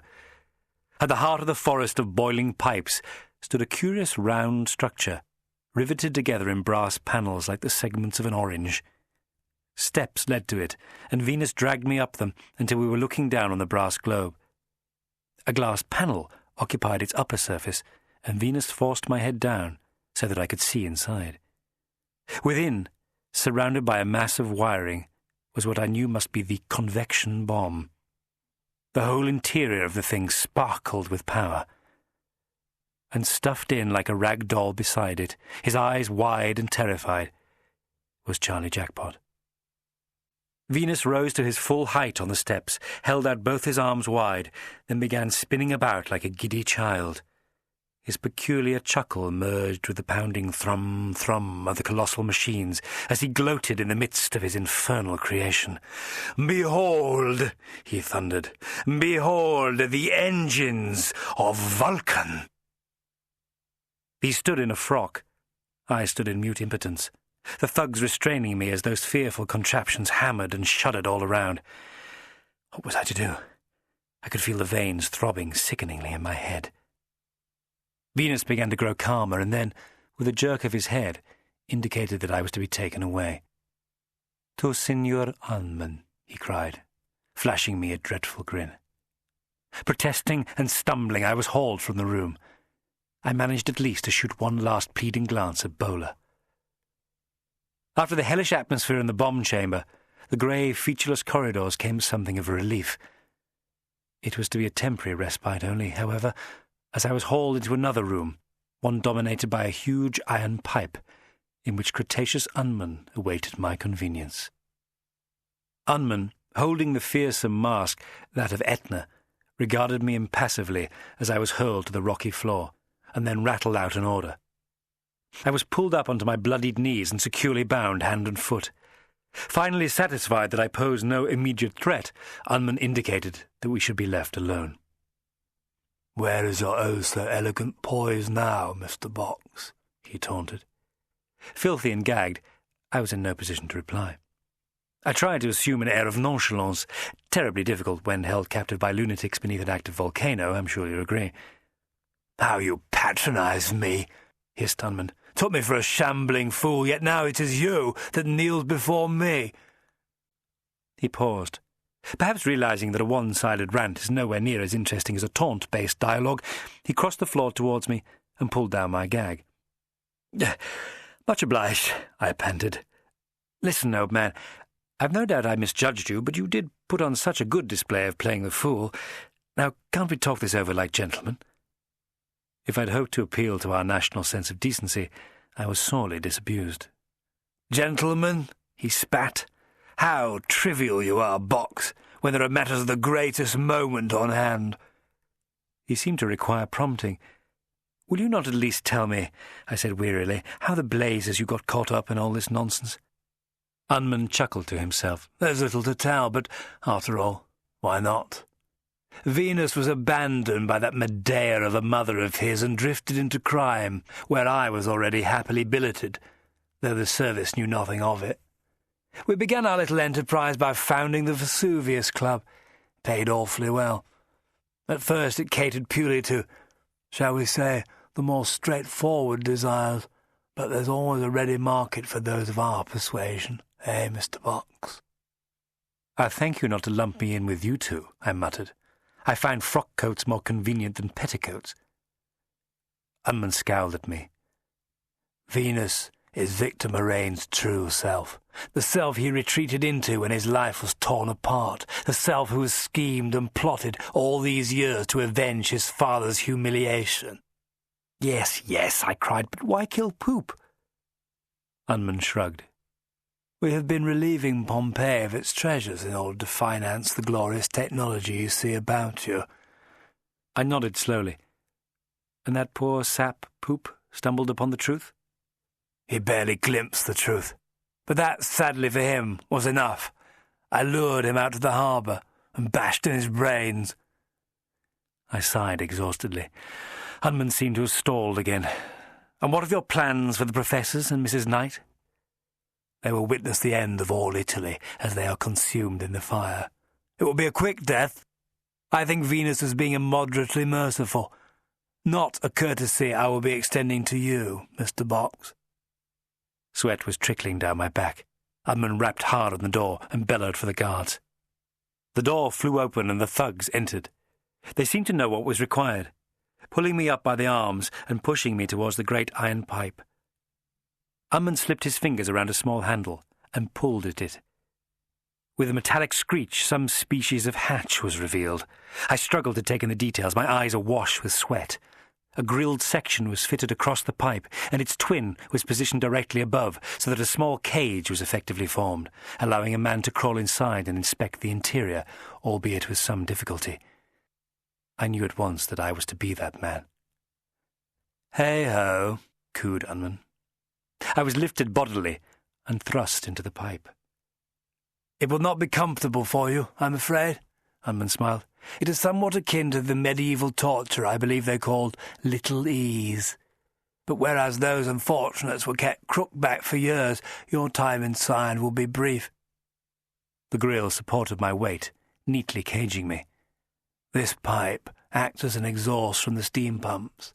Every few hours a vast jet of surplus steam is channeled through here and out onto the surface." He let the implications of this sink in.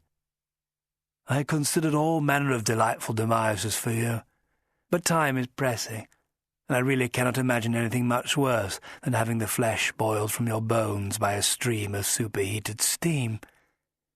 Nor, for that matter, could I. "Oh, fuck," was all I could manage.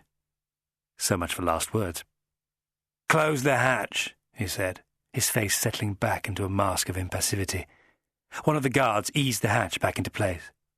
"Ciao," I heard Unman cry over the rending creak of the iron shutter. Then all was hot, unbearable darkness. Chapter 20. Death by Steam. Although dear Mr. Unman hadn't furnished me with a precise time, I knew I wouldn't have to wait long, stuffed like a plug of tobacco in an iron pipe, for my end to come. I also knew that it was ludicrous to think of shinning my way upwards. Even if I could get out of the bonds that imprisoned me, it was clearly a very long way to the surface. No, I had one chance, and that was to get down the pipe and into the bomb chamber. All this flashed through my head as I sat there, my lungs burning in the airless tube, my head throbbing appallingly as I fought down the urge to panic. I am no escapologist, but had taken the very basic step, heaven bless my tutoring at Lady Cecily Midwinter's, of expanding the sinews of my forearms and ankles as much as possible, so that when relaxed, there was at least a little give in the ropes. I tested that give now, and found that it was inexpressibly comforting. I would not be saved from being boiled alive like a crab in a kettle by having my hands and feet free, however. My immediate priority was to break through the grill upon which I was perched. Conscious that Unman and his thugs might still be in the room, I began to press down as silently but as hard as I could on the meshed surface. Cramped by the identical grille above me, it was almost impossible to get any kind of momentum going, but I struggled on, sweat coursing down my body, occasional jets of steam warning me of the horror to come. I brought both feet down harder and harder on the grille, yet it seemed scarcely to yield an inch. Now caring not a whit that my actions might be overheard, I slammed my whole body weight onto the grille, grunting in frustration and pain as the heated metal bit into my flesh. At last, I felt a tiny movement. The grille had drooped at one edge. I felt with soaking fingers and touched bare, sharp metal. Elated, I moved my hands towards the break and began to rub my bonds rapidly over it.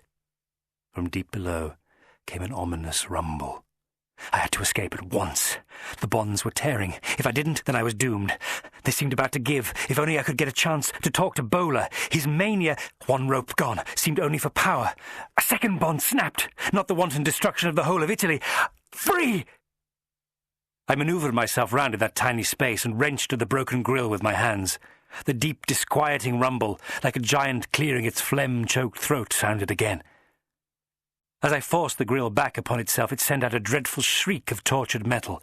Without a second thought, I wriggled like a caterpillar into the shaft beneath it, and let go. Under different circumstances, it might have proved exhilarating, but my head was pounding sickeningly. My arms and legs ached and bled, and I was still in imminent danger of tumbling straight into the bowels of that infernal machine. As it was, I skittered pell-mell through the great iron pipe until I crashed, feet first, into another grille. I sank back and yelled in pain as my knees cracked on impact. A great trembling began in the pipe, and red-hot vapour began to bleed upwards through the grille. The steam was coming! Where there was another grille, there had to be another inspection hatch. I began to kick frantically at the grille beneath me.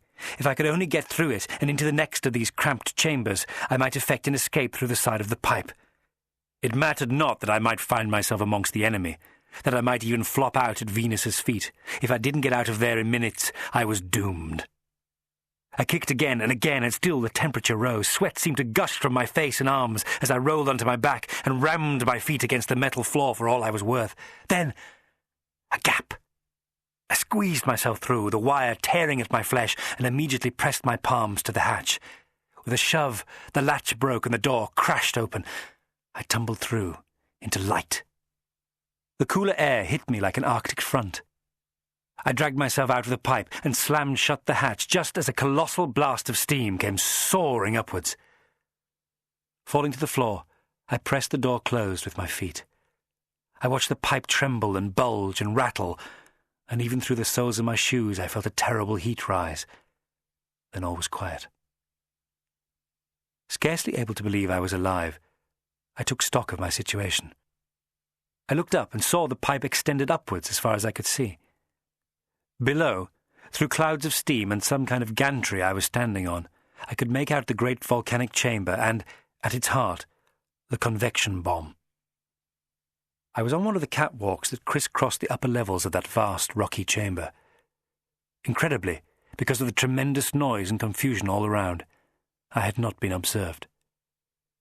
Reduced to a sodden wreck in shirt-sleeves, I crept along the gantry, stealing occasional glances over the railing at the scene below.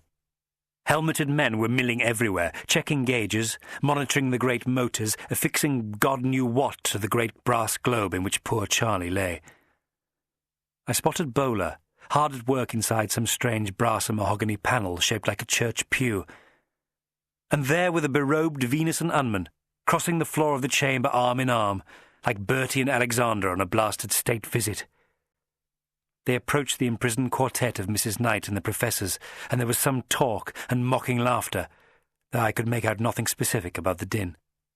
With a final flourish, Venus and Unman put on their grotesque ritual masks and separated, Unman towards my side of the cavern, Venus up a spiral staircase and into a small hut that projected from the rock walls like a wasp's nest. I kept well hidden and watched as Unman quit the chamber through the iron door. I glanced down at the hapless hostages and then over towards the curious hut. Unarmed, I had little chance of blustering my way into it and ending Venus's deranged plans. But if I could get to Bowler, there was just a chance I could convince him of his folly. And of course there was Charlie Jackpot, who seemed to require rescuing 6 times before breakfast. I sped down the spiral staircase, round and round and round, until I emerged giddy and breathless in the shadowy perimeter of the great cavern.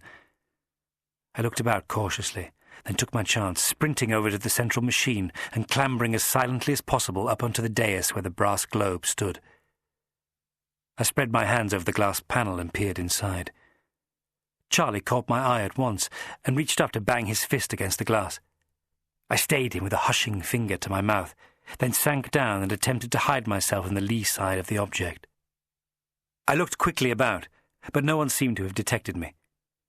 Making an instant examination of the bolts that held the device together, I knew I'd require some kind of tool if I were to release Charlie.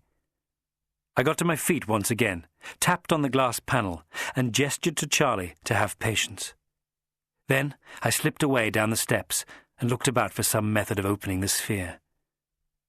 A burly helmeted fellow with a kerchief wrapped around his mouth and a rifle around his shoulder was the closest person to me. In a broad brown belt around his ample waist I spotted tools, including spanner, screwdrivers, and knives. Noiselessly, I crept up behind him, pulled the spanner from his belt, and cracked him over the back of the neck with it. If I had expected him merely to sink to the floor, like any reasonable thug, I was disappointed. I had forgotten about their immunity to pain. I tried again, even harder, but the spanner merely thwacked over his bull-like neck as he turned sluggishly toward me. I really didn't have time for this. I dropped to the floor, pulled a knife from his belt, and sliced away his hamstrings in one graceful roll. He dropped like a stone. Grabbing the belt, I dragged him over towards the sphere and then planted the knife into his chest as though staking a vampire. That was the end of him. Sometimes one must be direct. Relieved, I picked up the spanner and turned towards the sphere. Bowler was waiting for me. I raised the spanner above my head and the shocked undertaker ducked. At once I locked my arm around his throat and dragged him back towards the hissing machines. "You're mad!" he cried. "I'll be missed!" "I'll smash your bloody head to pulp if you don't listen to me and keep quiet," I ordered. Cowed, he held up his hands to the level of his ears and shrugged. "You're too late anyway, Box. The ceremony will begin in minutes." I tossed the spanner to him and poked the end of the guard's knife into his nose. "Unscrew that thing and get the boy out of there." Bowler got to his feet and began to unscrew the glass panels slowly. "Hurry, or you'll be seeing the inside of a pine box damned sooner than me." I jabbed the knife towards him, and his actions grew noticeably quicker. "Now listen to me, Bowler. Venus has lied to you. This bomb will start a chain reaction that will cause all of Italy's volcanoes to erupt. It will destroy the entire country." Bowler unscrewed another nut and tossed it to the floor. "He would never, wouldn't he? Now tell me what your evacuation plans are." Bowler shrugged. "At the climax of the ceremony, the process will begin and we will be ferried back to the surface." I shook my head. "In what? Venus's trained zombies have been making short work of the lifts, Bowler. There's no way out for anybody. He wants you all to remain here with him for his ultimate revenge." Bowler took this in and then shook his perspiring head. "Why should I believe you, Box? Venus is an honourable person, terribly wronged. He would lead us out of the fire and towards glory." The panel was off, and Bowler lifted it carefully to the floor. Keeping him covered, I looked down into the device. "Charlie!" Looking tired and ill, the youth began to clamber out of the sphere. "Put it on my tab, Mr. Box. Thanks. What do we do now?" I swung back towards Bowler. "Now we're going to pay a little call." It took only moments for Charlie to change into the dead guard's clothes and to disguise his face with the sweaty kerchief. I tossed him the rifle. "Lead the way, Mr. Bowler. I am your prisoner." I raised my hands and encouraged Charlie to make a good show of threatening me with the rifle. With a deep sigh, Bowler led the way, and the 3 of us advanced through the steaming mess of pipes and machines towards the spiral staircase. Bowler took out his watch from the pocket of his oil-stained coat. "This is senseless. The countdown will have begun. You're too late." "Shut up and move." We ascended rapidly and approached the metal landing on which the observation room stood. A solitary guard stood outside the door. Bowler gestured to me, and the guard stepped aside. The undertaker knocked and opened the door. Charlie pushed me through in a show of aggression. and suddenly we were inside. The chamber was rather curiously like a signal box on some suburban railway line. The window was fogged, so that the only light in the dim little room came from the multitude of panels and switches that covered the far wall. Sitting in a swivelling red chair was Venus, resplendent in the scarlet robes he had adopted in the Vesuvius Club for that little rehearsal I had witnessed. His delicate white hands were busy at the controls, and he glanced over at us absently. "So, Bola, you have brought us a little present.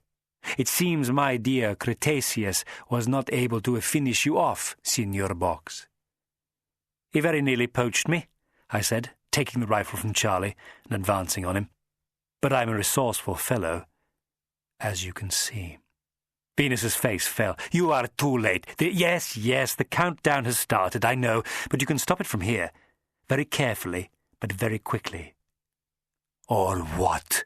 hissed Venus. "You think I fear death? I embrace it. It is my destiny." I looked at Bola. "You see, man? He's utterly deranged. He has no intention that any of you should leave the volcano." Bola gave a strained laugh. "You're pathetic. Do you really think that—" He tailed off, and his gaze became fixed on Venus, who had a strange messianic smile on his fine features. Is this true?" Venus threw back his head and laughed. "It will be a glorious end, Signor Bola. We shall take all of Italy with us." Bola's hand flew to his mouth. "Oh, my God!" He raced towards the door. Charlie caught him. "Oi! You're going nowhere, mate." Charlie hauled him back into the room. Bola's chin was trembling. "But we've got to get out of here." "We shall stay," I commanded, "and stop the countdown. All of Italy is at stake. Mr. Moraine, will you oblige?" For answer, Venus merely folded his arms. "Then if you will not, I shall," cried Bola. "You cannot be allowed to destroy us all." So saying, he dashed across the cabin and began to wrench wires from the machinery. With a roar of rage, Venus was upon him, pummeling Bola's face and chest with surprising force. I wasted no more time and shot at the flashing scarlet form. The first bullet hit Venus in the arm, and he staggered back. The second tore through the fabric of his robes and bit into the wall. Clutching his injured flesh, Venus powered past me and, knocking Charlie to the floor, flung open the door and was gone. "Quickly!" called Bola, pulling more of the complicated mass of wiring. "The device! If he reaches it, he could still set it off!" I needed no further encouragement. "Come on, Charlie," I urged, and we raced from the hut. Charlie took the rifle and shot the helmeted guard dead without breaking his stride. I leant over the staircase and could see Venus's slim figure flitting through the steam-shrouded pipes towards the sphere. I grabbed the rifle from Charlie, rested it on the iron banister, and loosed off a volley of shots. Venus emerged from the steam with a large group of his opium-sodden drones. He pointed up at us. "Kill them!" he howled. "Kill them!" With their curious, sluggish movements, the helmeted fiends began to fire back at us.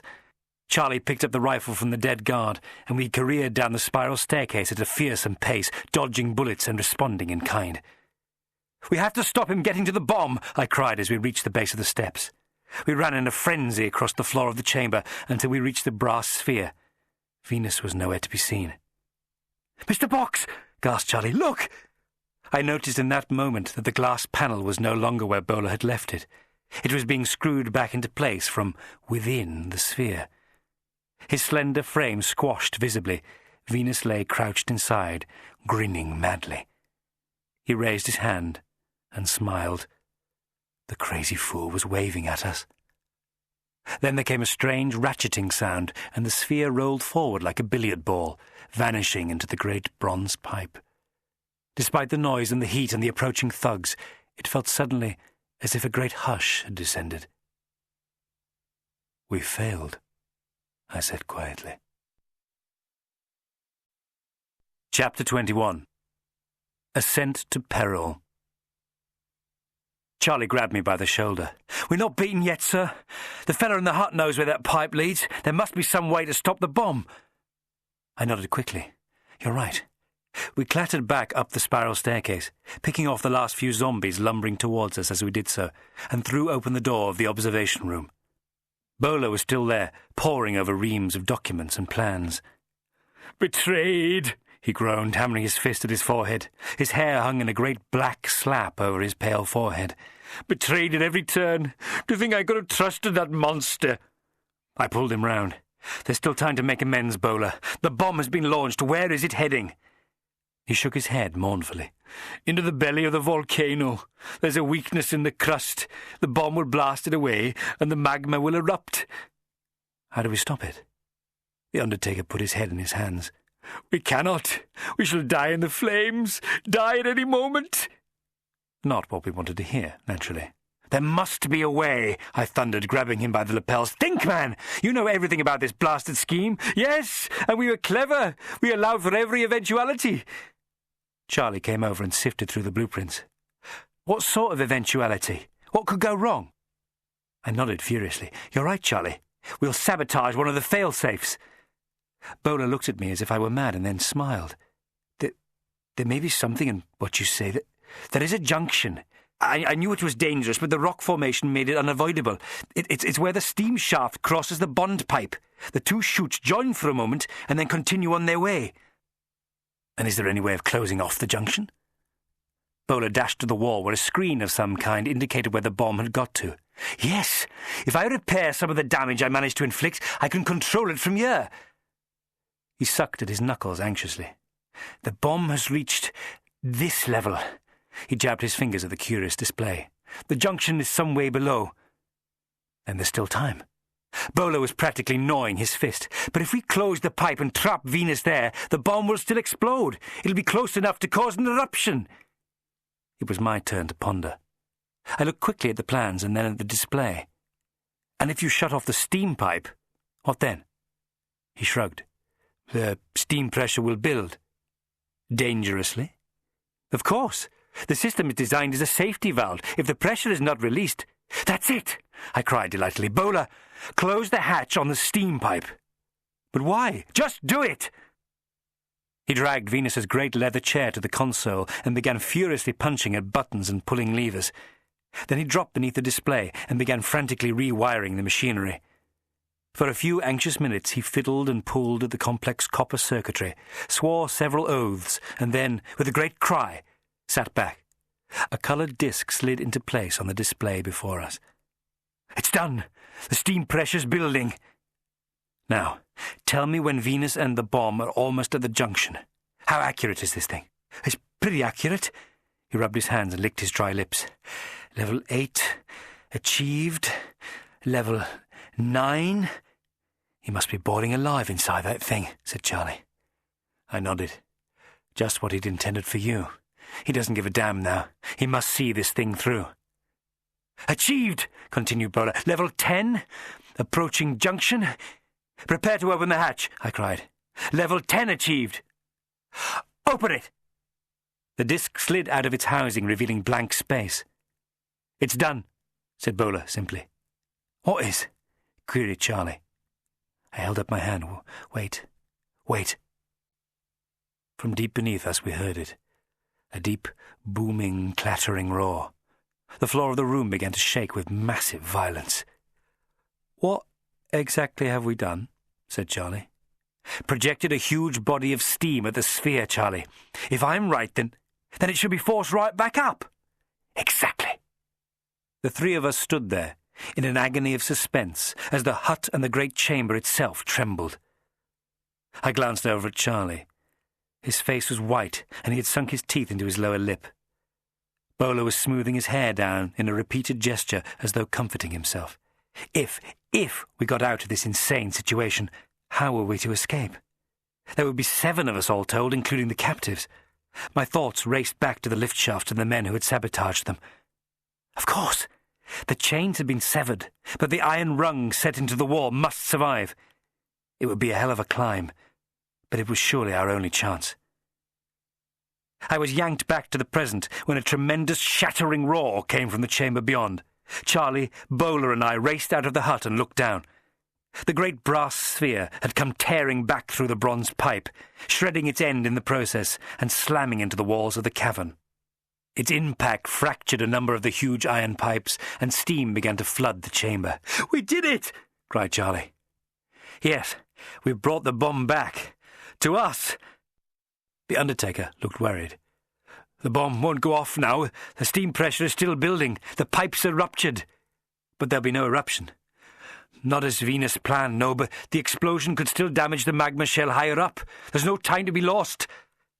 "First we have to free Mrs. Knight and the professors." "What?" wailed Bowler. "To hell with them! We have to get out!" I trained the rifle on the reluctant mortician. "You have much to make up for, Mr. Bowler. I suggest you get down those stairs and help them. Forthwith." With a scowl, he ran pell-mell down the stairway, Charlie and I close behind. As we picked our way across the floor, I glanced over to where the sphere lay embedded in the wall, crushed like a spoiled fruit, the glass panel shattered. Hanging half out of it was the body of Venus, his scarlet robes plastered to his body like a shroud, his once beautiful face set in a crazed rictus grin, the sinews exposed red raw by the heat that had boiled away his flesh. His eyeballs goggled at us in a macabre, steam-palled death stare. "Come on," I urged. I turned my attentions to the captives in their chairs, and was at once confronted by the not too dissimilar features of the unfortunate Mrs. Knight. "Are you all right?" I inquired. She merely groaned in reply. Charlie was already hacking away her restraints. Despite their weakness, Verdigris and Sash were able to make some sense of the situation, and once free, pulled themselves up the gantries towards the next level. I helped support Mrs. Knight, who had been more recently stupefied, and Charlie and Bowler carried the crippled Quibble between them. The old man groaned pitiably as we clattered up the steps towards the next level. Of a sudden, there came an ear-splitting crack, and the floor of the cavern began to shift and undulate. With a horrible belching roar, molten lava began inexorably to force its way through the gap. We needed no more encouragement to tumble through the door and bolt it behind us, falling gasping into the corridor beyond. "The lifts!" I yelled. "Quickly!" Charlie let out an exhausted sigh, then all 7 of us staggered off up the corridor, the way we had been brought what seemed like half a lifetime ago. We reached the lift doors, closed now, and Charlie and Bowler lowered Quibble to the floor. I stabbed at the controls, but the blasted things refused to open. Mrs. Knight appeared to have fallen into a faint. "Professor Sash," I barked, "are you fit enough to help open these doors? Verdigris, you two? Charlie, Bowler, give them both a hand. I'll see to our invalids." It is not in my nature to slap a woman, especially when she looks like a boiled hog's head, but now was not the time for subtlety. I batted as kindly as I could at the poor soul's ruined cheeks until she became once more sensible of her surroundings. "We have to climb, Mrs. Knight," I hissed. "All of us. You too, Professor Quibble. It's our only hope." "What?" he gasped from his resting place on the shuddering floor. "What is all this?" "We're inside Vesuvius, Professor. I know it's hard to credit, but Maxwell Moraine's deranged son has developed his theories into practical form, and a great big bloody bomb has set off an eruption. You understand?" He peered at me myopically and opened his mouth to protest. "You want me to leave you here?" Quibble's rat-trap mouth closed firmly. From deep below us came a fearful rumble. I glanced feverishly about.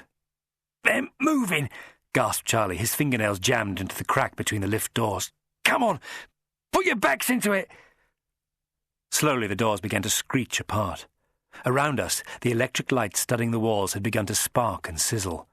All at once, the doors gave, and Charlie, Bowler, Verdigris and Sash hauled them apart. Inside there was only empty space. I gazed up at the shaft. The chains from which the lift had been suspended swung uselessly, stirred by the hot winds from below.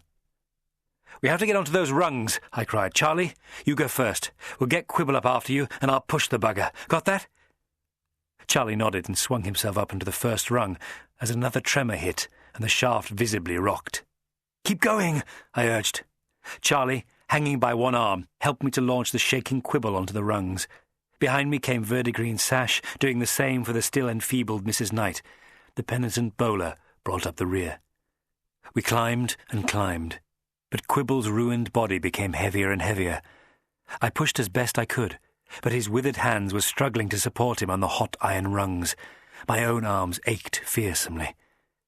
Chest heaving, I struggled on, Quibble's useless legs dangling before me like empty stockings. "Must get out, Professor," I gasped. "Can't rest. Move!" The old man was certainly game. Somehow, incredibly, we made progress. I craned my neck to see above. "Charlie!" I called. "How far?" "We're getting there," he cried. Suddenly the lift shaft shook again, and there came a bizarre, sucking, grumbling sound. "Don't stop!" I shouted. "All of you, keep climbing!" But I sneaked a peek down the deep shaft, and saw that instead of the darkness we had left, there was now a dreadful, fiery red. "My God!" I cried hoarsely. "The lava! It's rising!" Far below, thank the Lord Harry, crowned by flame and smoke, a vast plug of molten rock was surging up towards us. I swung my head up to yell at Charlie to help drag Quibble up, but the words died in my mouth. The top of the lift shaft was only 10 feet or so above us, and looking down, holding my revolver, was Cretaceous Unman. "You have a choice, Mr. Box," he called down. "Jump down into the lava, or be picked off by me." "What the hell do you mean?" I cried. He loosed off a shot that sang off the ladder with a screeching clang. I heard Mrs. Knight squeal in terror. "What I say, I offer you a choice of demises." "Listen, you mad fool," I shouted diplomatically. "If we don't all get to the surface in the next few minutes, we're going to fry. Is that what you want?" "You think I wouldn't do it?" he yelled. "You think I don't have it in me to shoot you down?" "I have no doubt you have it in you." I cast a quick look downwards at the rising tide of lava. The figures of Sash, Verdigris, Mrs. Knight and Bowler were silhouetted starkly against a curtain of blood orange. "I'm only saying you will die as surely as the rest of us if you don't move right now."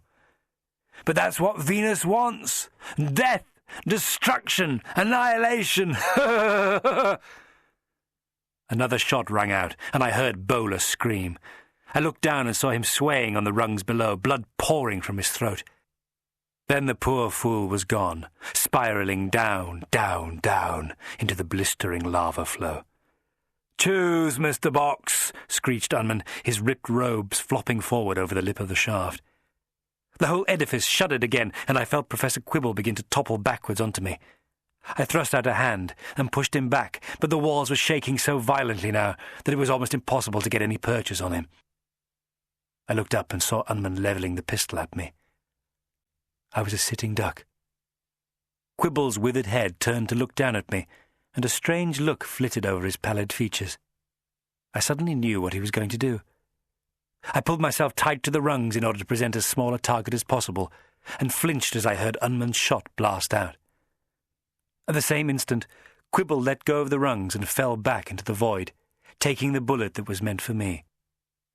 As he spiraled noiselessly down the shaft, all was confusion. I tried to clamber the last few feet towards the top of the shaft before Unman had a chance to recover, but was suddenly aware that Charlie, with a great bellow of rage, had taken hold of the ripped fabric of Unman's robe that hung streamer-like over the lip of the shaft and pulled on it for all he was worth. With a great, disbelieving gasp, the lethal diplomat toppled forwards. I caught a glimpse of his startled face as he sailed past me, and then he was just a ball of swirling scarlet, plummeting down the shaft after the noble Quibble into the pulsating stream of molten rock. Just before he hit, though, there was a bright flash, and pain seared through my shoulder. I gasped and looked down at where Unman's parting shot had penetrated my flesh. I swayed on the iron rungs. In a second, Charlie's strong arms were under mine. "Hang on, sir. I've got you." Waves of nausea began to pulse through me, and I felt my senses swim.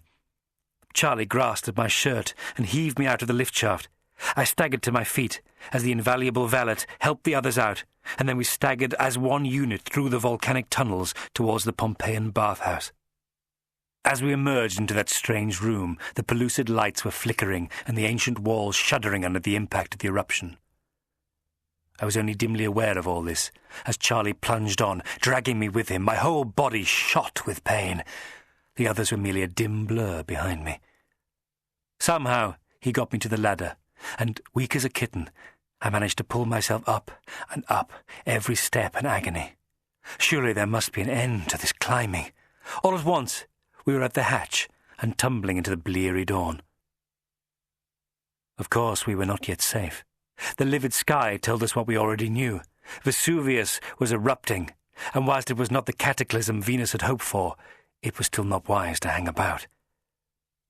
I chanced to look back as Charlie lugged me out through the Pompeian ruins the way we had come. Above us, the great black hump of the mountain was belching smoke, and a thin river of livid red was dribbling from the cone like Gorgon's blood. And then the 5 of us were part of a great fleeing mob. I received a confused impression of voices and smells, and it was suddenly as though I were back there in ancient Pompeii. The dawn sky overhead was blackening with ash, and the world was disappearing in a vortex of reds, ochres, and yellows. My eyes fluttered, and the canopy of my lids was a cool green. The blood flowing from my shoulder looked almost black, flowing in a stream over the snowy whiteness of my exposed arm. How strange, I thought, to die in such a terribly beautiful palette. Chapter 22. Endgame. And yet, gentle reader, as I'm sure you've gathered, I did not die. A long week later, and the great shuddering roar of that eruption was like a strange dream to me. After the removal of Unman's bullet from my shoulder, and much rest, I had been re-established in my room at the Santa Lucia, where I was at least able to sketch a little. An easel was optimistically set up, but I found myself quickly exhausted, and it was far easier to drift off into sleep after some of Charlie's nourishing soup than to work. It was fully a fortnight before I was able to receive visitors. First came Joshua Reynolds on a rare foreign trip, bearing the profound thanks of HMG and whispers of medals, which I nobly refused for fully 2 minutes, until he started taking me seriously, and I had to beg for them. The next day brought the newly liberated Christopher Miracle. He looked a little drawn, but not badly drawn, ho-ho, as well he might, and he beamed at me with what looked suspiciously like renewed respect.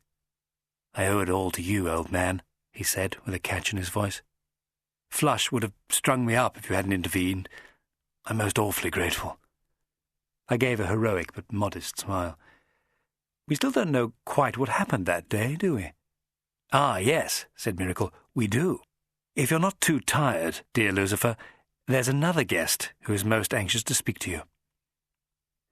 Charlie showed in the extraordinary apparition that was Mrs. Midsummer Night, once more swathed in veils and sporting a rather splendid new gown of deepest emerald. She took a seat by my blanketed form and inclined her head in greeting. "Mr. Box, how do I begin to thank you?" "Oh, please, don't even try," I said manfully. In truth, I didn't have the strength to be gushed over. "It's reward enough to know that my friend here is exonerated and that you and the professors, well, a quorum of them, at least, are out of danger. That and the fact that a dangerous lunatic's plans have come to naught." "Ah, yes," mused Mrs. Knight, "my unfortunate son." I sat up on one elbow, wincing slightly. "It would please me greatly, however, if you could clear up 1 or 2 points in connection with this matter." "Anything." "Perhaps I can help you there," came a booming voice from the doorway. The massive frame of the Duce Tiepolo emerged from the shadows. "Your Grace," I said quietly, "I fear I have done you a grave disservice, for I thought you behind this whole mad scheme." "I am guilty," said the great man. "Guilty of a mad love for this wonderful woman." He took Mrs. Knight's hand in his. "It was so long ago," he croaked. "It is not an easy thing, Signor Box, to know that you have been born into wealth and privilege, and then see all that swept away. I was a hunted man. One day I arrived in Naples and I met a girl. She was only 16 or so and a little frightened of me, but I knew at once that I loved her. Loved her." "But she was married." The Duce nodded bitterly. "With a child. The husband, Moraine, was a good man, an honest man, but we could not help ourselves, could we, my dear? It was like a fire, the passion that burned within us." Mrs. Knight sighed. "At first it was easy to see each other in secret. My husband, Maxwell, thought only of his work. He and his colleagues laboured from dawn to dusk, but finally our secret was betrayed. Maxwell was mad with jealousy. I went to see him, to tell him I must leave him. I found him in his laboratory, told him that the Duce and I were in love. At first he seemed not to hear me. He was burning his papers after some scientific disappointment. He threw more and more paper onto the fire until suddenly it was out of control and—" Mrs. Knight pressed her hand to her mouth and sobbed.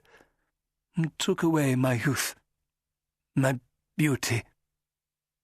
The Duce clamped his huge arm around the delicate woman's shoulders. "And I knew nothing of this for years. The authorities caught me, and I was deported. I found out about the fire, and believed Kate to be dead. How was I to know that she had been spirited away from Naples and was back in England? Years passed. I never expected to see my lover again." "But you did," I drawled, taking a slow drag of my cigarette. "I did? Can you imagine it, Senor Box? After all that time, I have roamed Europe like a vagrant. I was passing through London, and one day, as I was walking through the park, you saw me, didn't you, my pet?" He turned to his lost love, his weathered face wreathed in smiles. Mrs. Knight continued. "Even after all these years, I knew him at once." "And you felt the same?" I asked the Duce. "Once I knew it was her, of course. What did I care for her scars, her ugliness? She was my darling girl, restored to me when I thought her long dead." The Duce's noble head bobbed low in his breast. Then he raised it again, tears welling in his rheumy eyes. "I bought the silence of her companion, and we spent the whole afternoon together. There were secret letters, stolen moments, and then I hit upon the drawing class scheme. We planned to elope like star-crossed lovers. That night, the night of Miracle's ball, she was meant to steal away and meet me in the gardens. But she did not come. And then I heard about the body. Oh, a second time she was taken from me."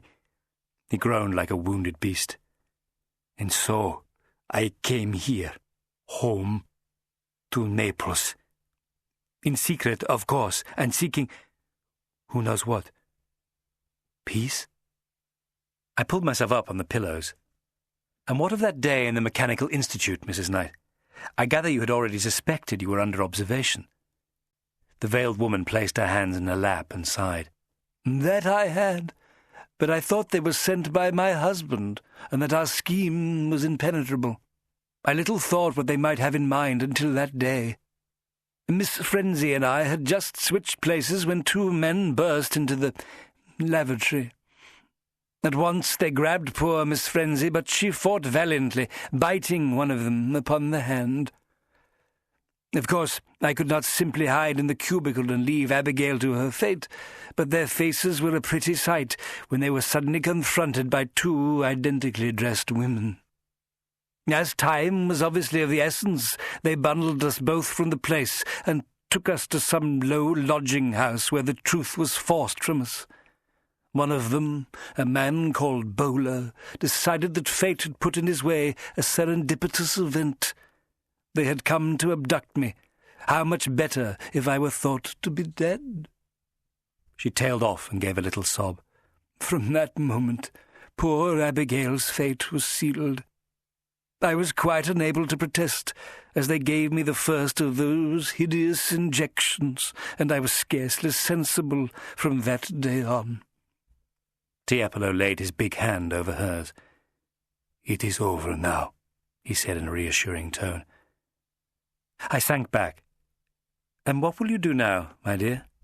If you will take the advice of an impecunious artist—" "Thank you, Mr. Box, but I do not need it. I am resolved to change my life while there's still time." The Duce Tiepolo grunted his approval. Miracle frowned. "And what of your husband?" "I'm afraid he shall have to get used to it," trilled Mrs. Knight almost girlishly, "for the Duce and I are, well, eloping tonight."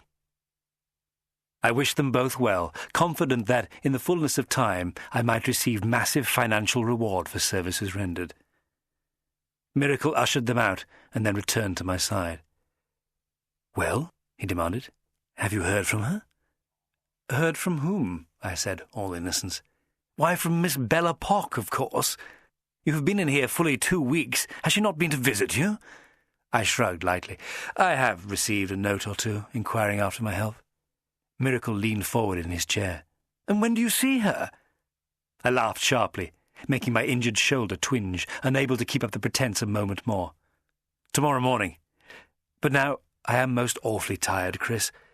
You must let me get my strength up for the great occasion." He left me, promising dinner at Maxime's, showers of gold, and all the tea in China once I was fully recovered. A happy peace had settled over my routine.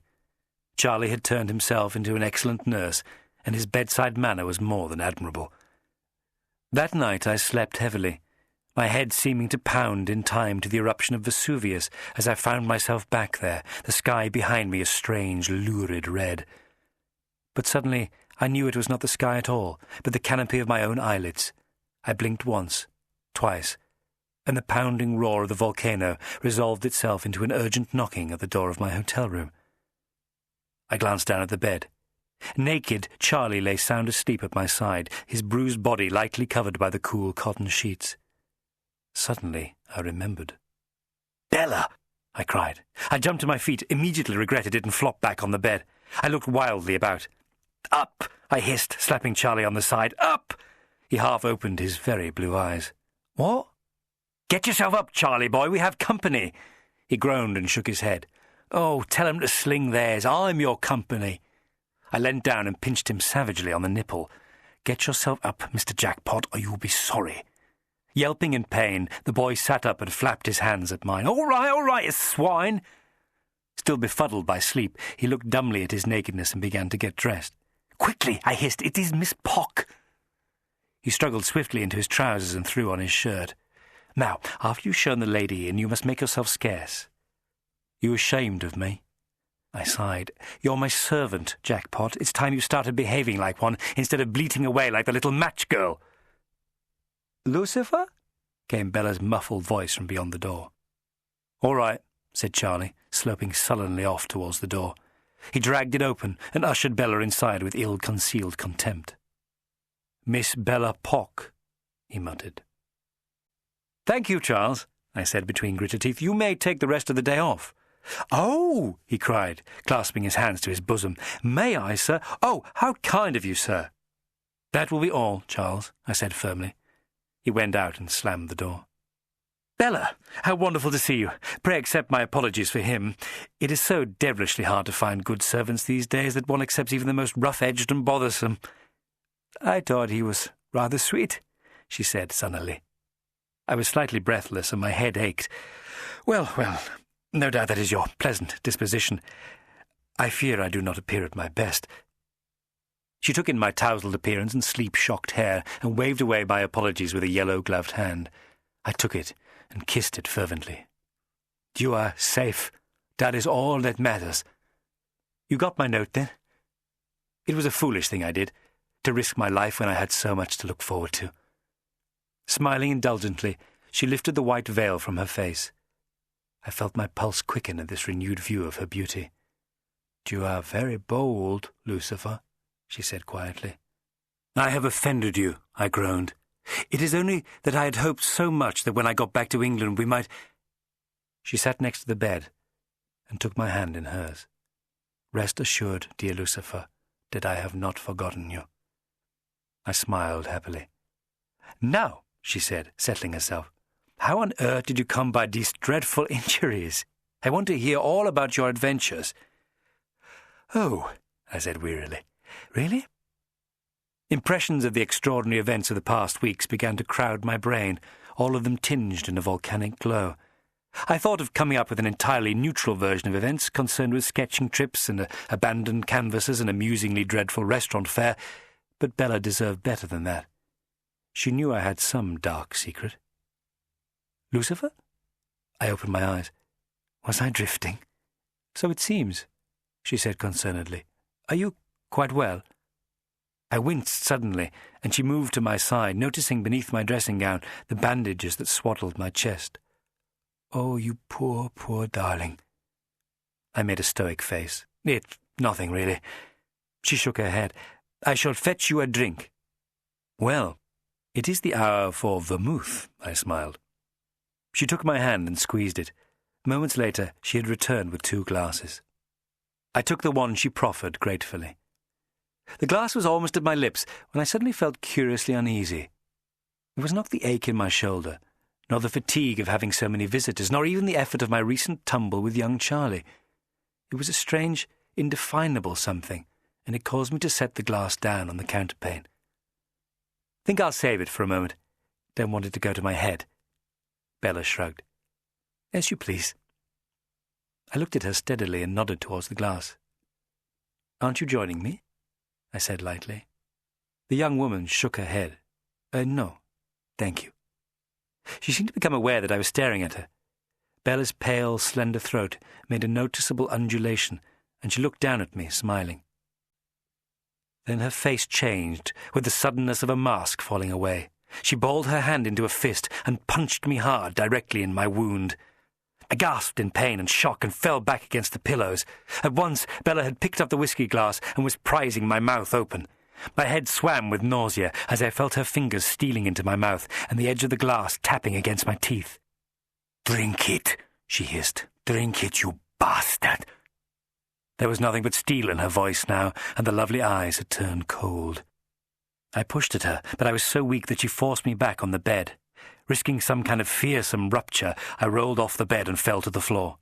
Bella at once stalked towards me, holding the glass in both hands.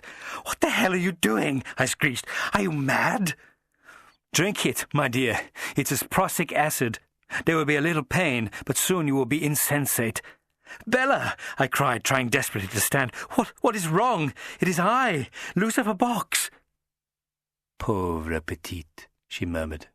"You pursued me like a goat from the day we met, didn't you? And never once did you guess at the truth." "Truth? What truth?" She put down the glass, and from her dress produced a dainty pistol which she levelled at my chest. She laughed. It was that gay, musical laugh I had grown so fond of. "Do you remember a chase by coach to London?" "Of course. I drove that coach. I sent the venomous insect to your home. I did it all to get my revenge on you." "On me?" I said, all innocence. "I believe I once told you I am Dutch by birth. That is not quite true. I am Afrikaans. I lived in Pretoria till I was 9, just me and my beloved father, Everard Supple." I shook my head desperately. "Who? Can you have forgotten so soon? The man you gunned down in cold blood? I know, Mr. Lucifer Box. I know all." "Everard Supple? Everard Supple?" It seemed incredible. The old fool I'd killed all those weeks ago as a routine assignment. But how could she have found out? This was just the sort of thing Joshua Reynolds was meant to protect me against. "Supple was your father?" "Yes, a great man, a man whose feet you were not worthy to kiss." I wasn't having this. I struggled to my feet, tears of agony springing to my eyes. "A dangerous anarchist," I yelled. "I dispatched him because he planned to assassinate the Foreign Secretary." Bella's eyes blazed in fury. "I will not listen to your lies. I only know that I've spent these last weeks planning how best to dispatch you, Box. I was not sure at first, despite my information, that you were responsible." "Information?" "My father's diplomatic contacts." "Ah," I gasped. "Spies. I had no idea how I might engineer a meeting, and then your little advertisement came along. It was too perfect. I came to your studio, and I confess I could not believe you to be a killer. And then, there, amongst the paints and brushes, I saw it, my father's glass eye." "Ah." "And then my heart hardened, Mr. Box. I swore I would destroy you." "You didn't manage very well, did you?" I piped up, eyeing the door. Despite my weakened state, I was going to make a break for it. Fool! Why had I sent Charlie away? There were hotel staff about, but could I make it in time? If I could but raise the alarm. Unlike you, Mr. Box, I am not a professional murderer. I looked at her with as much stoicism as I could muster. "What do you want me to do?" I asked. "Beg for my life? I won't do it, my dear. You must know me well enough by now. I may be a cad, but I'm not a coward. I stand by what I did to your father. I should do it again. Ha! You must understand that I am a servant of His Majesty's government. I never kill without taking the greatest pains to ensure that what I'm doing is right. Of course, I feel for you and your loss, but you must believe me when I say your father was a dangerous fanatic. And what does that make you? The fated artist, the dashing dandy, but not philanderer, sodomite, and assassin. As a thumbnail sketch of me, that wasn't half bad. Bella aimed the revolver at my face and cocked it. And so, farewell. Then things moved very quickly. I sprang forward, throwing the deadly contents of the whiskey glass towards Bella's face. Her arm shot up defensively, and the liquid splashed harmlessly over the sleeve of her gown. An instant later she fired the revolver, but I had already thrown myself to the floor and, gasping in pain, rolled over and behind my easel. Bella skittered towards me. I grabbed at a pot of brushes and flung it at her. The glass shattered against the wall, and the pistol spat fire again. I scrambled under a chair, the pain of my wound making me giddy, and struggled to think. I would never make it across the room alive. Come out, wherever you are," cried Bella with a kind of dreadful gaiety. She dragged the easel aside on its squealing casters, and my ludicrous hiding-place was exposed. "What an ignominious end, Mr. Box," she crowed. "Now, Papa, you shall be revenged." All at once, and to my utter astonishment, the bedroom door flew open, and Charlie launched himself onto Bella's back. The two of them careered around like a carousel, Bella's skirts sending painting materials flying. She bellowed alarmingly and began to twist her arm from Charlie's grip so that she might get a clear shot at him. "Lucifer!" cried Charlie. "Quick!" I needed no prompting. I dashed out from under the chair, grabbed at a half-finished canvas and cracked Bella viciously under the jaw with it. She toppled backwards, and Charlie fell from her, the gun grasped in one hand. He threw the weapon to me, and I had raised it ready to fire when I stopped dead. Bella had fallen back against the dresser and now stood stock still. Her shaking hands flew to her back and came away bloody. She sank to her knees, seemed to pause for a moment, and then pitched forward onto her face with an awful, gurgling moan. Stuck in her back was the lance of that frightful spelter statue she had drawn so prettily on the first day of our acquaintance. Charlie dashed to my side and lifted my head onto his knee. Fatigue and nausea were washing over me. "Charlie."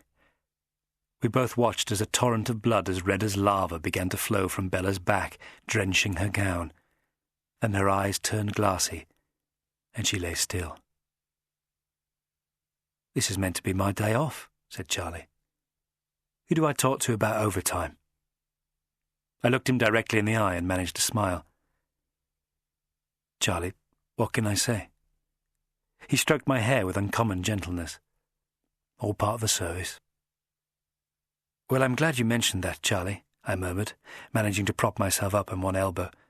"You know, my pal Beardsley always said that his indisposition made him frightfully horny. No doubt one is not quite in control of oneself when one's glands are up." I smiled what my friends call, naturally enough, the smile of Lucifer. The Vesuvius Club, written and read by Mark Gatiss, is published by BBC Audiobooks.